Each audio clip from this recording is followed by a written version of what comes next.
Planting master. Some guy 3 rows behind me read it off the light in the air, the way you read a punchline off a menu. Then he laughed. Then everybody laughed. I was still standing on the platform with my palm flat on the pillar of origin. Green was crawling out of the stone under my fingers. Not glowing green, actual leaves. Fresh, wet branches shoving their way out of a rock that was supposed to hand me my entire future and instead handed me landscaping. 1,000 seniors behind me were watching my life get decided. They thought it was the funniest thing that had happened all morning. Honestly, fair. Mutant class, by the way. The stone throwing a phenomenon means 1 in 1,000, and the old formation master next to the principal actually shouted when the leaves came out. For one whole second, I thought the world had finally paid me back. Then the panel finished writing and told me what kind of mutant. Here's what a planting master is. You get a private space, you grow plants in it. The plants fight for you. In practice, you spend a fortune on seeds, you nurse them for months, and you end up with a bag of angry weeds that die in bunches to anything a warrior can kill by hitting it once. We have a nickname in the profession lists, the Cannon Fodder Factory. So my 4 years of coming first turned into a joke with a punchline everybody already knew. I stood there with my hand on a shrub and did not move my face at all. In my last life, I learned that the fastest way to lose an argument is to look like you are in one. Yes, last life. I died on Earth at 30-something and woke up here as a baby, and I have made my peace with it mostly. This world used to be Earth's better-looking cousin. Cleaner cities, faster ships, about 2 years out from putting people on other planets. Then the game came down and ate the planet. Not a game you play, a game you live inside. Levels, experience, attribute panels hanging in the air like the world grew a menu. And the second humanity got the menu, everything else came in through the same door. Gods, demons, monsters that walk out of nothing. Players from other worlds who took one look at Earth and saw a lunchbox with a bow on it. So people fight. People are still fighting, and the entire ladder starts on the one morning you turn 16, and a rock tells you who you are. 10% of us get combat classes, and those are the people who own everything. 90% get life classes, which are fantastic if your family can bankroll you for 6 years while you learn to hammer things. My family could bankroll me for about 6 weeks. My parents died on an expedition when I was small. My sister Renhua is at university somewhere, doing something she does not explain in her messages and sending money home she should not have. What I had, standing on that platform, was a uniform and the best grades in the school. Everybody tells you grades don't matter for the job change. They say it kindly, the way you tell a kid the goldfish went to live on a farm. Down in the front row, the girl who had done this 20 minutes before me turned around to watch. Mei Zhao, second in the grade for 4 straight years, which she has taken about as well as you'd expect. Professional family, bodyguards, a car with tinted glass. When she touched the pillar, the light went straight up instead of out and folded itself into a sword the size of a building. And then the sword sang. One clean note, like somebody struck the sky, and the sky was metal. Sword immortal, hidden class, 1 in 100,000. Cities go decades without one. She'd been wearing that all morning like a coat, and now she was watching the farmer get his, and the look she gave me could be read from orbit. It said, whatever else is true, I win the part that counts. And then my panel flickered, and then the panel flickered. One more line wrote itself underneath, and it wrote itself slowly, like it was enjoying this. Talent, absolute enhancement, supreme grade, specify one thing, make it absolutely stronger. Anything. Health, items, skills, talents, anything you can point at. Warning attached, in the polite tone the world uses right before it ruins you. Extremely long cooldown, choice is permanent, please think. Everybody who changes jobs wakes up a talent. Talent is the real card. Your class is the coat you wear in public. Your talent is the knife in your sleeve. And nobody, ever, shows anybody their talent. Talents come in 5 grades, common up to mythical, and mythical is the kind of thing they name schools after. There is no 6th grade. There was now. I stood on that platform, in front of 1,000 people who were laughing at me, holding the single most dangerous line of text in the province, and I made my face do absolutely nothing. Okay, think. Slowly, because this is a one-shot. First idea, obviously, enhance the talent itself. Feed it to itself and see what happens. I killed that one in about 4 seconds. If absolute enhancement upgrades into something that doesn't grant more uses, I have just spent my only wish wishing for a better wish, and then waited 2 years for the cooldown while my classmates went and got rich. No. Second idea, enhance the class. Turn Planting Master into something respectable. The talent answered before I finished thinking it, which was mildly terrifying. A class is a shared thing. Attributes, passives, skills, all of it belongs to every planting master alive. Enhance the class and the effect spreads across the whole world, thinned out to nothing, and I make 10,000 strangers slightly better at gardening. I am many things. I am not a charity. So I went smaller, sharper. The core of a planting master isn't the skills, it's the passive, the private space. Everything the class can do is downstream of what you can grow and how fast. I pointed at the space. Absolute enhancement. The line on my panel dissolved and rewrote itself, and the new words were so bright they left marks in my eyes. Supreme Holy Land. Plants grown here are greatly enhanced. Each job change, designate one plant as your natal plant. The natal plant will be fully sublimated and mature instantly. And then my head opened up. That's the only way I can describe it. The little dark cave in the back of my mind, the 10 square meters every planting master gets, tore open in every direction. Light came into it that had no source. Air that tasted like the inside of a fruit. Ground that went on and on and on. I could feel the edges of it, and the edges were a kilometer away. For half a heartbeat, I saw something else on top of it. A tree so big the sky was one of its problems. One leaf the size of a country. A field of red flowers running off toward a place I knew I wasn't allowed to look at yet. A single blue lotus, closed, sitting in the middle of all that light, like the world's most patient bomb. Then it was gone, and I was standing in a schoolyard being laughed at by teenagers. Ren Xiang. The principal had come down off the platform. Xieming Kun, white beard, level 200, 4th tier elemental mage, allegedly killed a demon out of hell once. He also quietly paid for my textbooks 2 years running, and never let me find out. He had his hand on my shoulder now, and his face had the specific gentleness of a man breaking bad news to someone he likes. Congratulations on your mutant class. He meant it. He also clearly thought I'd just been shot. The road will be hard, but your teacher believes you don't quit. Thank you, Teacher Long. Come to my office after. I walked back to my class line while the entire school watched me do it, and the commentary followed me the whole way, because teenagers are the only creatures on this planet with no volume control. Number 1 in the grade and he's a farmer. What a waste. Good kid, too. Shut up. At least he got a mutant. I'd take it.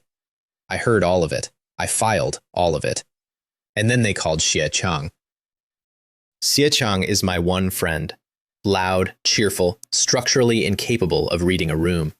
He walked up there like a man going to a firing squad and came back with Shield Warrior, and the second he sat down, 4 separate girls materialized out of the crowd to recruit him. What just happened? Xie Chang said. Tanks are the core of every party, and you've never once paid attention in class. I have never been popular in my life. I don't like it. It feels like a trap. 2 hours later, the ceremony ended, and Xieming Kun's office smelled like tea and old paper. He put a wooden box on the table in front of me and opened it. 5 seeds, a row of red crystals. 4 combat plants, he said, fire attribute magic crystals, and a fairy tree seed. I looked up at him. A fairy tree is the most wanted plant in the ordinary tier. It has no element of its own. Feed it energy, and it grows you a little spirit that matches whatever you fed it. They cost more than my apartment. Call it an investment, he said, and he was smiling, the crinkly kind. You'll pay me back when you're strong, and when this old man dies, I'm dumping my grandchildren on you. Look, I've been an adult twice. I'm not built for this. Teacher Long, I took the box. I won't waste it. Go on, find a party for the school dungeon next week. Yeah, about that.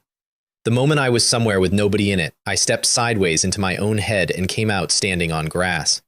That still hasn't stopped being strange. Ordinary planting masters can't go into their planting space. They reach in like it's a drawer. I walk in like it's a country.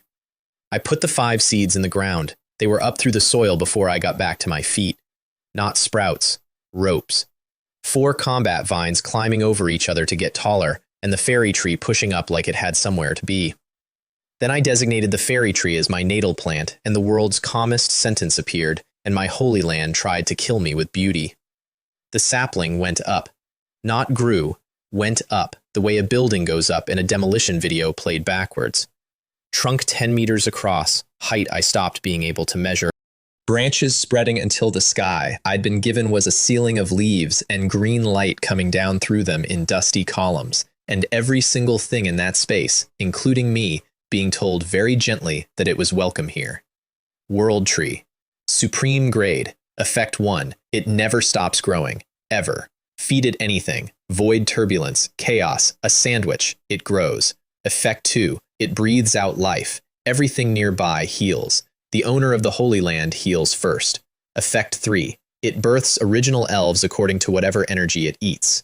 Effects 4 and 5. Still loading. 2 more grades I'd never heard of in one morning. My Holy Land had been 1 kilometer across when it opened. I stood there for 4 minutes and it was 2. Other planting masters budget their soil. I had achieved land.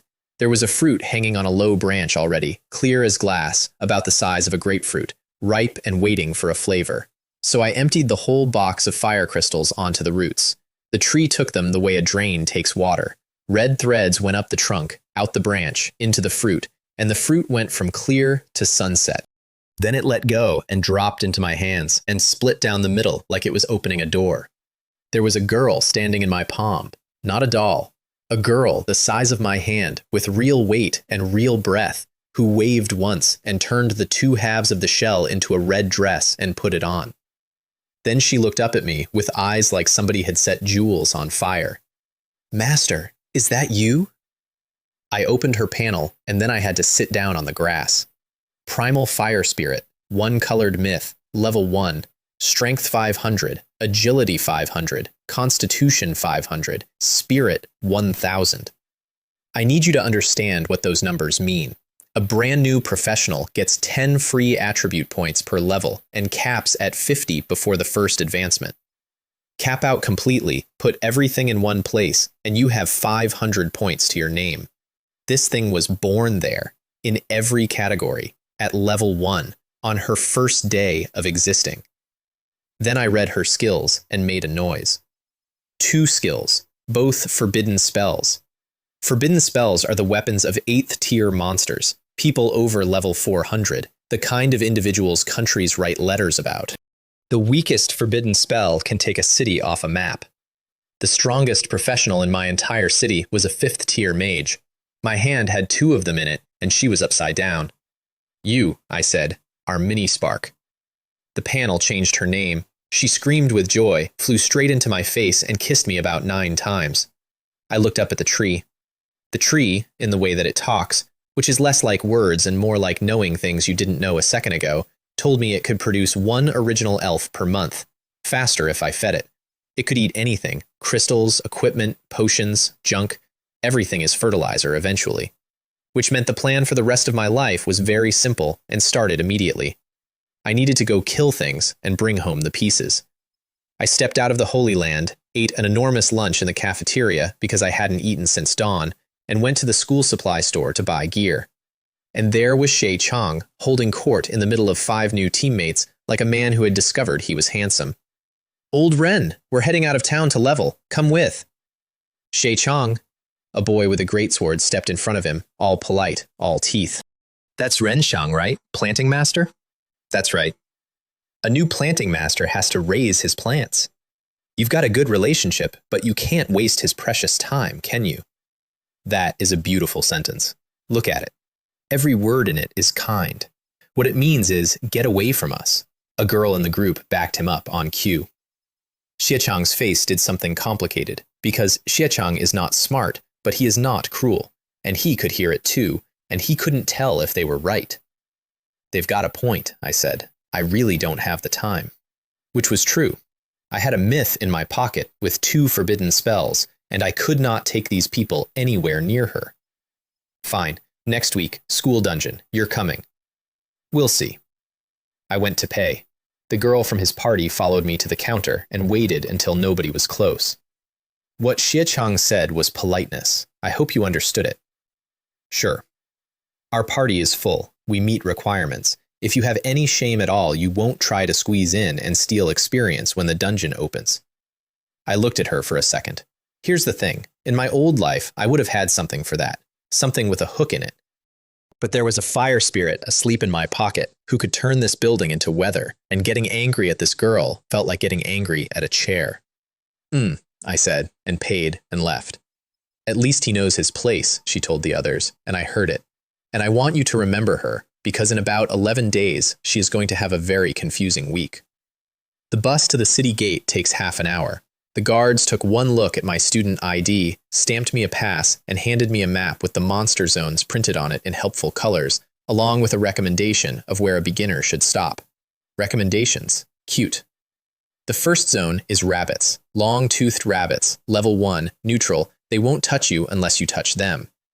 Every new professional in the city was out there that afternoon, learning that a rabbit that is exactly as strong as you is a genuinely difficult animal. One kid in a very expensive white outfit got flattened by his and started screaming that it was unreasonable. I summoned Minispark and pointed. Minispark, destroy it. Yes, master. She went up into the air and started chanting, and a very large amount of fire began arriving from somewhere. Wait! No skills. Aw. Use your fists. She looked at me the way a duchess looks at a sandwich. Then she flew over, wound up her entire arm, which is the size of a drinking straw, and punched a rabbit in the forehead. The rabbit went about 12 meters. Kill notification. Level 1 rabbit. +1 experience. 1. Out of 1,000 to reach level 2. So I folded the map, walked past the rabbits, past the geese, past the 2 other beginner zones and their crowds of screaming teenagers, and kept going until the ground opened up into grassland where the wolves live. Wolves are level 11 and up. Wolves are hostile, which means they don't wait to be provoked, they come. Nobody in my year would go within a kilometer of that grass. Minispark, go. Fists again? As long as it isn't forbidden, do whatever you want. She perked up so fast she wobbled. She drifted out over the pack, and the wolves saw her and did nothing, because she was a very small thing in the air with no meat on her, and they had standards. She raised one hand and made about 6 fireballs the size of ping-pong balls. That's her basic attack, not a skill. The thing she does instead of nothing. A new fire mage makes a fireball the size of a basketball. A mutant makes one the size of a wash basin. Mini sparks are marbles. Her marbles took the top off the hill, 5 kills before the sound reached me, then 11 more. Wolves came running toward the explosions because that's what wolves do, and she just kept dealing them out one-handed, floating there, humming, deleting a level 11 monster every second and a half. The drops came up as little lights all over the grass. A pair of wolfskin gloves, white grade, no stats, absolute garbage. I threw them into the Holy Land, and the World Tree ate them, and the next original elf got measurably closer. Nothing in my life is trash anymore. Everything is fertilizer. This is going to become a personality problem. I can already feel it. Then a howl came across the grass that had gravel in it, and the world put up a notice. Your slaughter has attracted the area boss. The Wolf King is hunting you. Leaving the area ends it. Area bosses aren't in the school curriculum. I only knew about them from books nobody assigns. Clear enough of a zone and the zone answers. Huge experience, huge drops.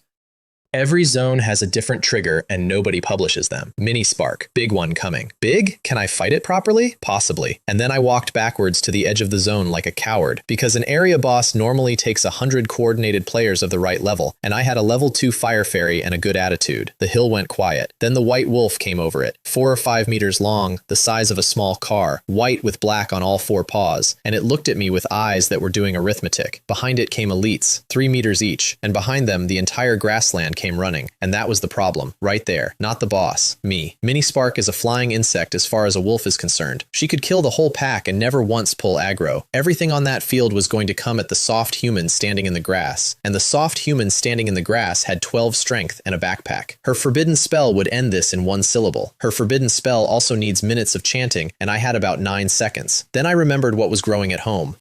I looked into the Holy Land, and the 4 combat vines I planted that morning, the cheap ones, the 4 throwaway seeds, were over 10 meters long. A mature one is 7, maybe 8. Thornvine Whip, rare grade, level 2. 78 strength, 82 agility, 102 constitution. A regular wild wolf has about 40 in its best stat. Free range, unwatered, 1 afternoon old, and they were already stronger than the monsters in the zone. The white wolf howled, and the grass came alive. Mini Spark, take the elites, ignore the small ones. But master, what about you? They'll handle me. 4 vines came out of the ground around me and stood up, each one thick as a bowl, 10 meters of it, covered in thorns like a wall of nails, and they arranged themselves into a fence with me in the middle of it. The first wolf that reached us got hit hard enough that its spine changed shape.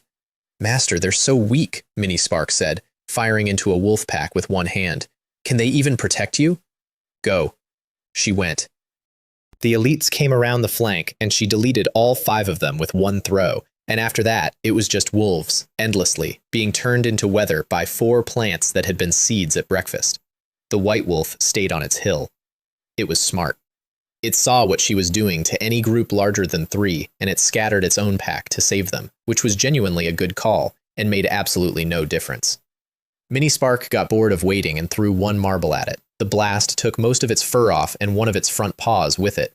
It went from a boss to a very large limping dog in half a second. "Huh," she said. "So weak?" Then she got suspicious.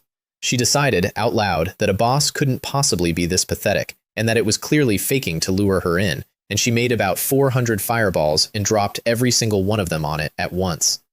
Level 20 area boss, White Wolf King, 20,000 experience. I went from level 2 to level 8, standing in one spot. The pack broke and ran the moment their king died. Minnie Spark chased them for a while out of pure enthusiasm and came back sulking because they were too fast.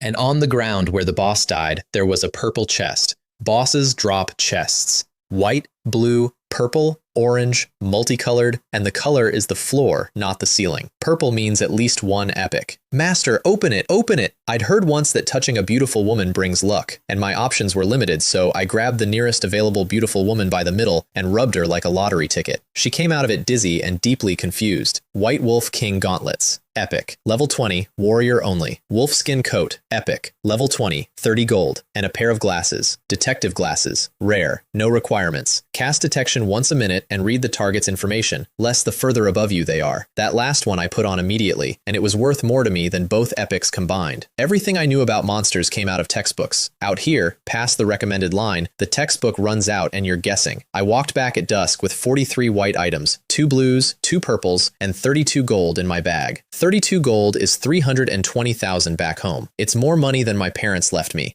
I tested the glasses on a deer on the way through the forest. Sika deer, level 8, little monster template, entirely harmless. Minnie Spark flew down and pulled its ear and made a face at it and came back, extremely proud of herself. And then somebody screamed on the other side of the tree line. "Gao Hui, why are you running? Hold it!"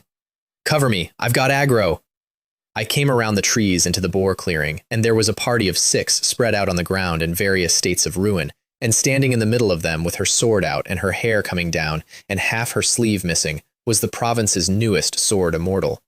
Mei Zhao's team had been beaten up by a level 5 pig. It was, and I say this with real admiration, a total defeat. Their knight had panicked, aggro had gone everywhere, and one boar had run them down like bowling pins.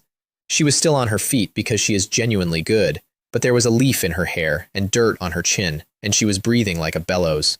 The boar spotted me, decided I looked soft, and charged. She saw it happen.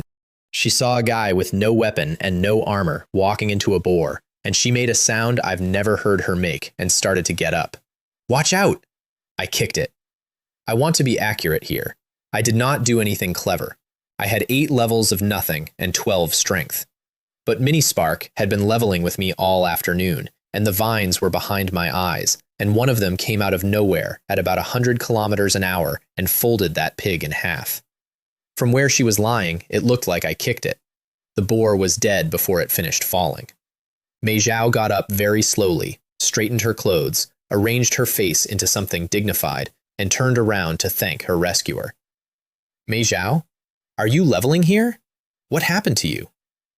You could hear the exact moment her soul left her body. "You're Ren Xiang? Did you hit a hidden monster? Which way did it go?" Because that was my honest read. A hidden monster is a wanderer that ignores the zone rules and drops like a boss. I was looking at a wiped party and a hidden class on the floor, so obviously something enormous had come through. She looked at me. She looked at the pig. She looked at the 6 members of her party groaning in the grass. "I don't know where it went." "Tell me where, and I'll split it with you. 10%. "I really don't know." She had her hands behind her back, and her fingers were doing something violent to each other. She could not say it. She physically could not put the words in the air. The monster that wiped my party was the pig you just kicked to death on your way home. A hidden class from a professional family in front of the one person she has been trying to beat since she was 12. All right, keep leveling. Wait. I turned around. That boar, did you kill it? Ah, there it is. You're not going to bill me for it, are you? I raised an eyebrow. There's a whole field of them. Go pull your own. Also, that thing was yours to begin with. You lost it, and it ran at me. And I left. She told me much later what she did after I walked away. She stood in that field arguing with herself about whether to chase me down and explain. She lost the argument. Explaining would have required the sentence, "A level 5 pig defeated me and my 6 friends, and she would rather have been eaten." Instead, she spent that night lying awake doing the only math available to her. That morning, I was a joke. That evening, a planting master one-shot a monster her whole party couldn't kill, and then walked deeper into the wolf zone at night, alone, on foot, without looking back. She had questions. She was going to get so many worse ones. The trading center is the loudest place in Jianyang City and the only place open past dark. I found a shop with a decent reputation and sold 2 purples and a blue and walked out with 280 gold. I kept none of it. Every coin went into seeds and magic crystals because my tree eats and I had done the math on the way in. 20 combat vine seeds, 10 poison lilies, as many raw crystals as I could carry. Back in the dorm, I locked my door, stepped into the Holy Land, and poured the crystals over the roots. They went in 10 seconds. The next original elf ticked from nothing to 13%. Then I planted every seed I owned and stood there in the green light doing arithmetic that kept coming out insane. That's when Shi-Chang kicked the door open, covered head to foot in dirt. "Old Ren, how's the gardening?" "Great." I came back out and shut the door behind me. "What level are you?" "Almost 3. "Almost 3. Do you have any idea how hard a goose is?" He dropped his armor on the floor, and it made a noise like a bag of cutlery. "Real geese, Old Ren. Level 2 geese. We only went for them after the whole party hit level 2 because I'm a shield warrior, and nobody else in this school is brave enough to fight a goose at level 2. I looked at the armor. It had holes in it. The goose did that? Xie Jian from the next class got his backside so swollen he can't sit down. I'm doing fine. He flopped onto my chair. When the school dungeon opens next week, you're on my team. No excuses. Your team hates me. They're temporary teammates. I can get more. Then he told me a long story about how he held a girl archer's hand today, and from the shape of it, I could reconstruct what actually happened, which was that she pulled aggro, got knocked down, and he blocked a monster and helped her up. That is what he means by holding hands. I have never been happier for a man in my life. After he went to bed, I went back into the Holy Land because Xie Chang had accidentally reminded me that I own skills. Accelerated growth. Slightly speeds up plant growth. Plant enhancement.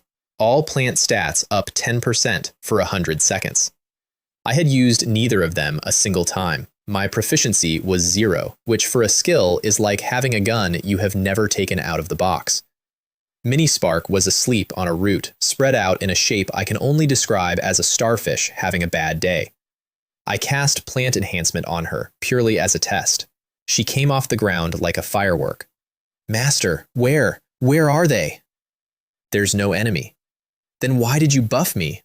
"I was checking whether you count as a plant." She did, which tells you something horrifying about the classification system, and also that my 100% boost is going to apply to a creature with 2 forbidden spells, and I stored that away for a rainy century. Then I cast accelerated growth on one of the vines I'd planted an hour earlier. The air went thick. Green light came out of the ground and poured into that one plant, and it grew a full meter while I watched. For reference, an ordinary planting master casting that skill with proper materials gets a couple of centimeters. I was doing it with no materials at all, on stolen time, in a space that pours life out of the ceiling. So I did it again, and again, and again, until the vine hit full maturity. And then I tried for one more, and the world went sideways. Turns out the skill runs on your own body, mental and physical both, and mine were the stats of a boy who has done 0 push-ups in 2 lifetimes. I got about 8 casts deep and dropped like a coat falling off a hook. There's nothing dangerous in the Holy Land. There isn't even a mosquito. So I lay in the grass and slept. And while I slept, the world tree fed. Little green threads came drifting down out of the canopy into me, which is the healing thing. That's normal. What was not normal is that the vines noticed, crowded in, and started begging. The tree considered them and gave them some too, and they drank it, and they started to grow. Not longer, together. I woke up at dawn holding something. I want to be very clear that I did not panic. I opened my eyes, saw a girl lying in my arms, and calmly considered the possibility that I was still asleep. Then she lifted her head, and her face was made of woven vines. No eyes, no mouth. A face the way a wicker basket has a face. Her legs ended in roots. Her arms ended in 5 thorned whips each. Thorn vine treant, epic grade, level 8. 210 strength, 240 agility, 300 constitution, epic. On day 2, from a seed that cost 1 gold. I checked the others, and all 4 were gone, replaced. 4 of them, standing in a row in my private country, waiting to be told what to do. At level 8, they already had numbers that a level 50 beginner would kill for, and it would take several level 50 professionals in real gear to bring one down. The seeds took 1 day, unwatered, unattended. I had spent nothing and done nothing except fall unconscious in the vicinity. The one in my arms noticed I was awake and pressed closer, and there was a feeling coming off her, simple and total, like a dog that has decided about you. I gave it life. I am the entire reason it exists. There is no second thing in its world. You, I told it, are going to be a problem for somebody. It tried to smile. It did not have the equipment for smiling yet. It was horrifying, and I loved it. Day 2, I went back out. Same road, same buses, same beginner zones, except now the rabbit field looked like a music festival. The other 3 high schools had run their ceremonies a day behind mine and dumped another few hundred kids into 3 small clearings. There were fights over rabbits, actual fights. I walked through all of it and kept going. I was most of the way across the deer forest when I noticed I was being followed. I did not notice this by being clever. I noticed it much later, when the person following me told me, and I'll get to that. Mei Zhao had spotted me in the boar field, told her party she was going to the bathroom, been asked where exactly in the open wilderness she planned to do that, and had to improvise. Then she tailed me at 40 meters through the trees, absolutely convinced she was about to see the answer to the question that kept her up all night. She watched me walk up to a sika deer. She watched me stop. She watched me pet it on the head and keep walking. Apparently, at that point, she said something out loud that she would not repeat to me later. Then I walked out of the trees into the wolf grass, and behind me, a hidden class professional had a small crisis, because from where she was standing, the top student of her school had just strolled into a level 11 hostile zone with no weapon and no armor. She started running. She did not shout because shouting brings wolves. So she just sprinted at me across an open field, 40 meters behind, while 3 wolves came out of the grass and hit me at full speed. She shut her eyes. I heard 3 wet impacts and kept walking. When she opened them, there were 3 dead wolves, and me, and 4 things standing around me that were shaped like girls and made out of thorns. One raised an arm, and a vine came out of it and broke a wolf's spine sideways across 10 meters of open ground. Then 3 of them fanned out and cleared everything in sight. 1 hit each, and we all kept moving, and I went over a hill and out of her life. I found out weeks later what she stood there thinking. Day 2. On day 2, he's soloing a zone I can't enter. I have the rarest class in the province, and I am struggling with pigs. She went back to her party. She killed a boar with 1 clean skill, and it did not make her feel like anything at all.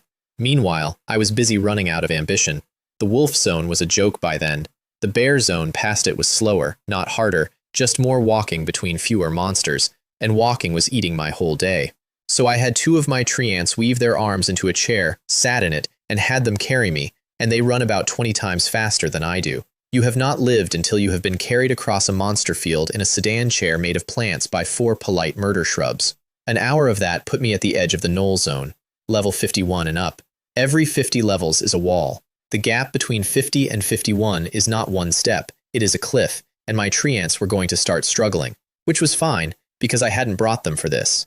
I reached into the Holy Land and pulled out Mini Spark, who was asleep, and who therefore arrived in the world already falling. I caught her. She lay in my hands with her hair everywhere, and rubbed one eye with a fist the size of a pea. Master? Mini Spark. I threw her into the air. Go all out. Use Doom Judgment. The way she woke up should have warned me. Fire elementalization.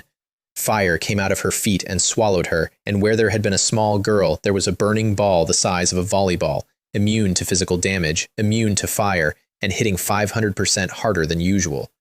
Then she started to chant. Here is the part where I made my mistake. Doom Judgment takes about 5 minutes to charge. I said go all out. She interpreted go all out as an instruction about the charge, so she stood in the sky pouring everything she had into it. And she did that for 30 minutes. At minute 1, there was a red cloud. At minute 2, there were a lot of red clouds. At minute 3, the sky over the Knoll lands stopped being sky and started being a lid. And about 40 kilometers away, in a nice office in Jiangyang City, the strongest man in my city put down his calligraphy brush. His name is Mei Wuji. Level 299, 5th tier peak, Ice Crystal Mage, president of the professional association, and, as I would find out later in the most inconvenient possible way, Mei Zhao's great-grandfather. He felt the magic before he saw it, and what he felt made a 5th tier mage feel like a paper boat. He said one word out loud in an empty room. Forbidden. Forbidden spells belong to people above level 400, the 8th tier. There are a countable number of them in an empire of hundreds of millions. Everybody knows their names, and the weakest forbidden spell in existence can erase a city. His screens all lit up at once. The mayor, the guild heads, everyone in Jiangyang City with a title, all asking the same question in the same voice. And Mei Wuji, the strongest person for 200 kilometers, told them the truth, which was, if that is aimed at us, we die, and there is nothing I can do about it, so please pray. They sat in their offices going through their memories, trying to work out who they could possibly have offended. That's the part that got me, not the panic, the homework. Grown men with private armies sitting there thinking, did my nephew insult a god? Up in the sky, Mini Spark stopped charging because she'd finally hit the bottom of her own tank. Great primordial fire, heed my call and sweep away the evil of the world. Doomsday Judgment.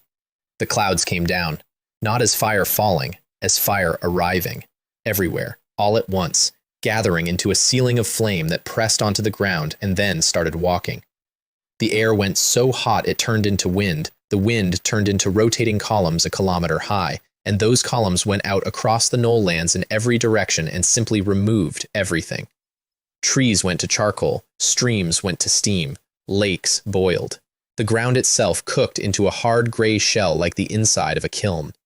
I was standing in the middle of it and I was fine, because she has absolute control and would sooner die than singe me. What I was not fine with was the air pressure and the fact that there was no oxygen left, so I stepped into my own head and watched from a garden. And the notifications started. Knoll Scout, Knoll Warrior, Berserker Bear, Goblin Guard, Venomous Lizard, a juvenile pterosaur, level 99, which had absolutely no business being anywhere near a beginner city. Then the tone changed. Your slaughter has alerted the Knoll Chieftain. He has begun a cross-regional hunt for you. Level 70 area boss defeated. 140,000 experience. Your slaughter has alerted the Bear King. Level 50 area boss defeated. 100,000 experience. Your slaughter has alerted the Goblin War Chief. Level 80 boss defeated. 160,000. 3 area bosses spawned specifically to hunt me down and got about 4 seconds each. They came out of their caves into a firestorm and were converted into experience before they finished standing up. The notifications got so dense I turned them off. That is not a brag. It was a genuine usability problem. I could not think over the sound of my own success. 2 hours later, it finally slowed down enough to read the log. 20-something area boss kills. Elites and normal monsters, uncountable. Level 8 to level 43.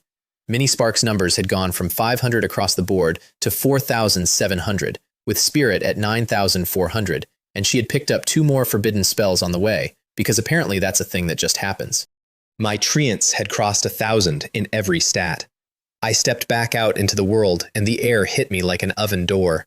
The horizon was gone. Not obscured. Gone. There was a gray plain out to the limit of vision, with fires still walking around on it, and the ground was hot enough to kill anything that stepped on it, and I only survived standing there because I belonged to the thing that did it. And I did feel bad. Not about the gnolls, about the collateral. If somebody's grandson had been out here practicing his sword swing, he'd have been Ash before he understood what the sky was doing, and then his grandfather would have come looking, and his grandfather would have been the sort of person who can find you. New rule, effective immediately. No more wide area forbidden spells without doing my homework first. Then I went to pick up my money, because there was money absolutely everywhere. The drops were spread across a burnt landscape the size of a district, twinkling in every direction like somebody had knocked over the sky. I collected one small corner myself, and it took an hour, so I gave up and summoned 4 treants, who have 10 extendable whips between them and no concept of tired. I went straight for the boss sites, 23 chests, 8 epic, 15 rare. I opened them the same way as before, by rubbing a very small, furious woman between my palms first, and by the end of it, Minnie Spark's eyes had those little spiral things in them. 580 gold, 15 epic items, 53 rares, 9 skill books, nothing I could use personally, nothing at all. It was all warrior gear and mage gear, and I was a boy in a school uniform with a garden, which was fine because every single piece of it converts into fertilizer, and fertilizer converts into another creature that can end a province. The trip home was where things got funny, because down in the beginner zones, 40 kilometers off, nobody had panicked at all. Only high-level professionals could feel what that spell actually was. To the kids grinding rabbits, it was the best sunset of their lives. A few of them wandered to the edge of the neutral zone to take pictures. Meanwhile, every powerful adult in my city was locked in a room deciding whether to write their wills. I got back to the boar field around dusk, riding a chair made of plants, and there was Mei Zhao, level 5 now, killing pigs cleanly with her party lined up behind her. She had improved a lot in one day. She had improved so much it was genuinely impressive, and I had leveled 35 times that afternoon, and there is no polite way to hold both of those facts at once. Renxiang, wait! She killed her boar mid-sentence and jogged over. Something wrong? That is, she had nothing. She'd sprinted over on pure momentum with no plan, because what she wanted to ask was, how strong are you, and why? And the honest version of that question came attached to the sentence, I followed you into the wolf zone this morning. If there's nothing, I'm going. Wait! May, I need dinner. You're going back to the city, right? I'm going back to the city. Same direction. Ride with me? Everybody grinding out here goes back on the same road. That is not an invitation. That is a hostage situation with cushions. I was about to say no. Then I remembered the 9 skill books. Autumn Water, Sword Manual, Rare Grade, usable by swordsmen, sword cultivators, sword immortals, anyone with a long sword. Sword books are a nightmare to sell. The demand is tiny and specific. Listed on the market and it sits for a month. Sell it to a shop and they rob you at knife point with a smile. Or you find one specific customer who is a sword immortal from a rich family and who has just spent 90 seconds inventing an excuse to sit next to you. May, I would love a ride. Great. What's great? Nothing. The weather. The weather is great. Her car was a tan 4-wheel drive with 3 fully armed professionals standing around it, which is the sort of thing you have when your family is your family. I put my glasses on and read the mage. Zhang Xulan, level 121, 2nd tier. Strong enough to be a serious name in Jiangyang City. Roughly the same combat value as one of my 43 level treants. She was pleasant to me the entire ride, and every single question she asked had a hook in it, and I have 12 years of office politics in a previous life, so we had a delightful conversation about nothing whatsoever for 30 minutes. Mei Zhao kept turning to start a real one. I kept closing the door on her, gently, 4 times. By the time we hit the city, her ears were red. Then she suggested coffee, and I said yes so fast she blinked. The coffee shop had a private room and drinks that cost 5 silver, which is a month of living for a normal student. She ordered an enormous ice cream. Zheng Shoulan sat in the corner and watched me like a customs officer. So, Mei Zhao stirred her ice cream. I hear planting masters have it rough early on. Are you managing? It's hard and easy at the same time. That isn't an answer. May, question for you. I put my cup down. Have you filled all 5 skill slots? You get 2 skills at the job change, and you have to find books for the other 3. I already knew hers were empty because I had scanned her in a field that morning and read her like a menu, but there are things you do not say. No, my class is too specific. There's nothing suitable on the market. I put the book on the table. Her spoon stopped halfway to her mouth. That's a rare grade sword book. Would May be interested? Where did you get that? I don't think I'm required to report that. She named her price before I named mine, which is the mark of someone raised properly. Market rate on a rare book is 1,000 gold. Sword-specific books run 1,500 to 2,000 because nobody wants them. 3,000, she said. I had been planning to ask for 2. Deal. She transferred it on the spot, learned the skill on the spot, checked the effect, and made a small, delighted noise she would deny making. I stood up. Pleasure doing business. I'll be off. Wait! She was, and I say this with sympathy, furious. Not about money, about the shape of the last hour. She had gotten me into her car and into a private room, and I had come in, sold her something, and stood up to leave inside 11 minutes. Can I ask you a question? Ask. Her face was doing something complicated. She could not get there. What she needed to ask required admitting she'd tailed a classmate through a forest like a stalker, and she would rather have been eaten by the boar. So she panicked and grabbed the nearest available topic. What do you think about the rumors at school? About us? Oh no. Every alarm in my head went off simultaneously. This is a trap. This is the oldest trap. First we discuss the sensitive topic, then the air gets thick, then somebody says something they mean. It's a rumor, I said. Denying it makes it worse. Caring about it makes it worse. And in a month everyone graduates and scatters. Focus on leveling. And I walked out. Behind me, Zheng Shulan said something I would have paid money to hear, which was, more or less, Miss, he's right. And also you have gone completely insane. I went straight to the trading center and sold everything. 6,000 gold, plus the 3 from her, and I was standing in a market square holding nearly 10,000 gold coins. 10,000 gold, at Earth purchasing power, is about 100 million. If all I wanted was a house and a comfortable life, I was finished. I could have stopped there and never worked again. I kept 500. The other 9,500 became crystals and seeds and potions, and every crystal went straight down my tree's throat. The next fruit hit 100% so fast, the tree started a second one before I'd finished unpacking, and I put a whole crate of wind crystals on the roots and watched them evaporate, and a blue-green fruit came down into my hands and split. There was a girl inside, cyan hair, curled up, covering her face with both hands. Primordial wind spirit, 1 colored myth, level 43, 4,700 in everything, 9,400 spirit, 4 forbidden spells, including one called Endless Wind Pressure that I did not understand, and would, in about a week, understand extremely well. You, I said, are Tiny Gale. She said nothing. I waited. She stayed exactly where she was, hands over her face, motionless. 1 minute, 3 minutes, 10 minutes. I poked her head. She lifted a hand, smoothed her hair, and put the hand back over her face. Eventually, Minnie Spark lost patience, flew down, grabbed her by the hair and hauled her upright, and Tiny Gale opened one eye halfway. Master, can I see you? Does that mean I've been born? Yes, you were born 10 minutes ago. Oh, said the mythical entity with 4 forbidden spells. That's nice. Then she flew to my shoulder, sat down, and stared into the middle distance at nothing whatsoever, while Minnie Spark played with her like a doll, and she let it happen without blinking. I looked at the two of them for a while. One of them is a bomb with a personality. One of them is a bomb with a screensaver. And in an office across town, the strongest man in my city was assembling a very serious meeting to determine which of the Empire's 8th-tier monsters had personally come to Jiangyang City to threaten us. They waited until the residual heat dropped. Then Mei Wuji took every powerful person in the city out to look at my crater.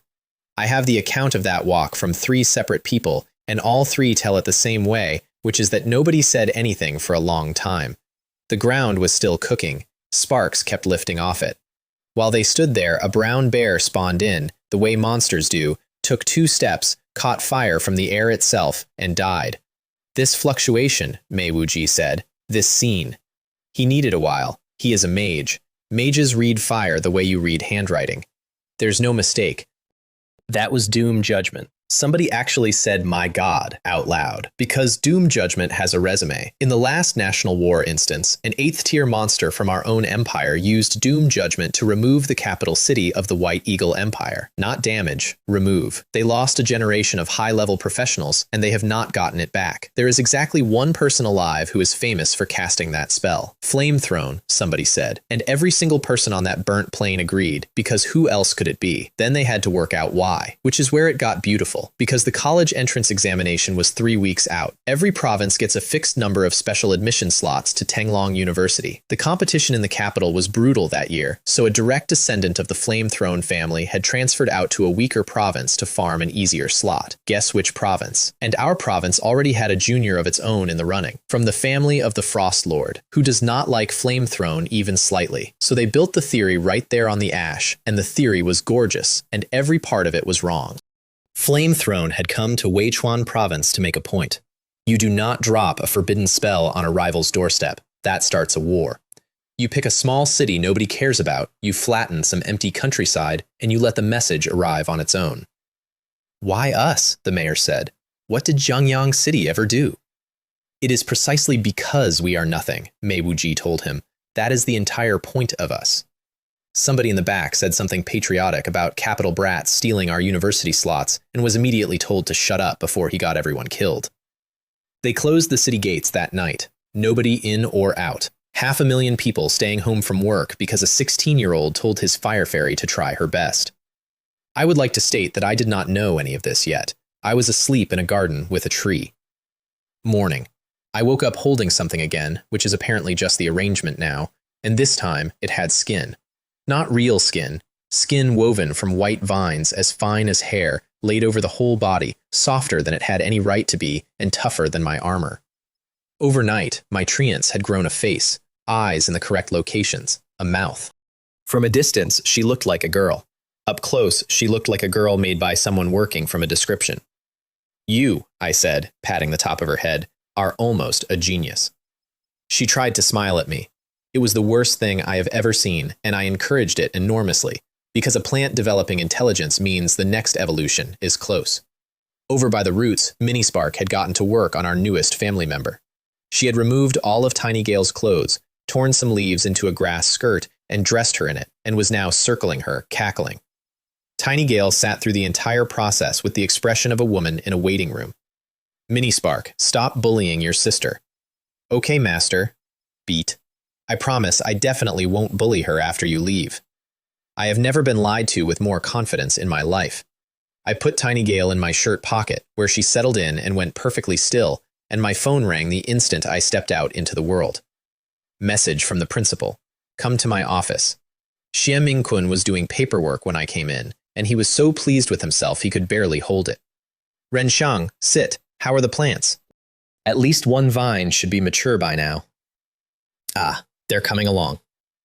Good, good. Now listen, he leaned in. I have a friend, 4th tier planting master. He happened to be in Zhengyang City on business, and I begged shamelessly until he agreed to see you. I stared at him. Planting masters are rare. Planting masters who make it to the 4th advancement are 1 in 10,000, because most of them quietly become farmers for rich families around Tier 2. He had spent real favors on this. He had probably spent favors he was saving. Thank you, Teacher Long. Don't thank me. Go rob him. The reception room on the top floor smelled like tea. There was a middle-aged man in it poking at a potted plant with genuine affection. Lao Xie, you brought me your prize student. Renshang, this is Shen Feng, 4th tier. Feng, this is my student. He's diligent and he's clever, so watch your secrets. Ha, if the boy can steal my secrets, that's his skill. Shen Feng waved him off. Go, go, I'll take him. The principal left, and Shen Feng sat me down and asked me one question. Is Planting Master a life class or a combat class? Combat, he pointed at me. There it is. Now we can talk. And then, for 2 hours, that man taught me things nobody had ever bothered to write down for people like us. Most of us decide we're farmers, he said. It's understandable. The higher you climb, the more dangerous the work. Sit in a safe garden, growing materials for a big family. You eat well your whole life, and nothing ever tries to bite you. Treat yourself as a combat class, and the money's worse, and you might die. So why don't you? Because our ceiling is absurd, he held up 2 fingers. 2 things said it: what you can grow and the art of command. Command. We can raise anything. Once what we raise can fight, we are not one person. We are a squad. On a good day, an army. He grinned. We're weak. So what? We put the right unit in the right place at the right second and swap it out before it dies. Every great planting master is a conductor. He turned on the projector. My student got into Weichuan University last year. This is him sparring. On the screen, a planting master faced a berserker with a double axe. The berserker charged. The planting master did not run. He grew a tree and climbed it. Then he dropped 2 poison lilies out of the branches, and the berserker picked up a debuff. The berserker started chopping the tree instead, because berserkers do that. 2 hits in, 1 more, and the trunk goes. Watch, said Shenfeng. The planting master grabbed a branch, swung down, and put himself behind the man. The berserker swung, and the tree vanished. Recalled. Into the planting space, mid-swing, he nearly fell over. And while he was falling over, a vine came in low and took out the back of his knee, and a dozen little tree spirits landed on him, and it was finished. That is the whole class in 11 seconds, Shenfeng said, delighted. Recall at the right moment, not just to save the plant, to delete the thing your enemy is currently hitting. He showed me 7 of those, 7 fights, 7 explanations. I did not need one of them, because if anything ever charges me, I can simply have 100 things kill it. But I sat there and I took every word, because someday somebody will bring an army, and I will need to be the one who knows what to do with it. Then he moved on to growing. Skills first. Level your 2 basics to maximum before the first advancement. If they're maxed at the job change, they upgrade directly into advanced skills. Advanced skills? He blinked at me. You don't know what an advanced skill is? Enlighten me. Oh, right. You only awakened a month before the exam. They don't put it in the textbook. He rubbed his forehead. After the first advancement, you get 2 advanced skill slots, and that's it. That is all you will ever be given. But every maxed basic skill you bring across the line upgrades into an advanced one for free. Every skill you leave unfinished is a skill you lose forever. Well, that reordered my entire month. And the last thing, the important thing, he leaned forward. Grow high-grade plants. Nothing else matters as much. A rare plant lets you beat mutant classes of your level. An epic plant lets you beat hidden classes. And if you ever get a legendary, throw away everything I told you about command, because you won't need it. Understood. Good. Now show me your best one, and I'll tell you where you're going wrong. Ah. I stood there for a second, doing a rapid audit of my options. The world tree was out. Release the world tree in a school building, and there is no more school building, or district, or possibly city. The original elves were out, obviously. Mini Spark was up in the canopy eating the tree's leaves for fun, and Tiny Gale was asleep in my pocket, and either of them would have ended this conversation and started a different, much worse one. The plants I'd bought 2 nights ago had already hit epic. The ones from last night were still going, visibly, which is not something a plant should do in front of company. So I picked the oldest one and released it. A woven human figure appeared in the reception room. Teacher Shen, this is the best I've grown. Please evaluate. He looked up. What is? Then he stopped. Holy, an epic. That's a thornvine treant. He was out of the chair. Look at the size. Look at the anthropomorphism. It has a face. 5 perfect whips on each hand. 5, both hands. He grabbed my hand with both of his. How? How did you grow this? No. How did you grow a mature one in 2 days? Teacher Shen. I coughed and retrieved my hand. I can't answer that. It touches on talent. And the temperature in the room dropped about 10 degrees, because that is the one sentence you cannot argue with. Your class is public. Your talent is the knife in your sleeve. Married couples do not ask each other. Asking a stranger is close to a declaration of war, and he had just done it in front of a kid he was supposed to be teaching, out of pure excitement. Yes, I apologize. That was rude of me. He sat back down and did not recover.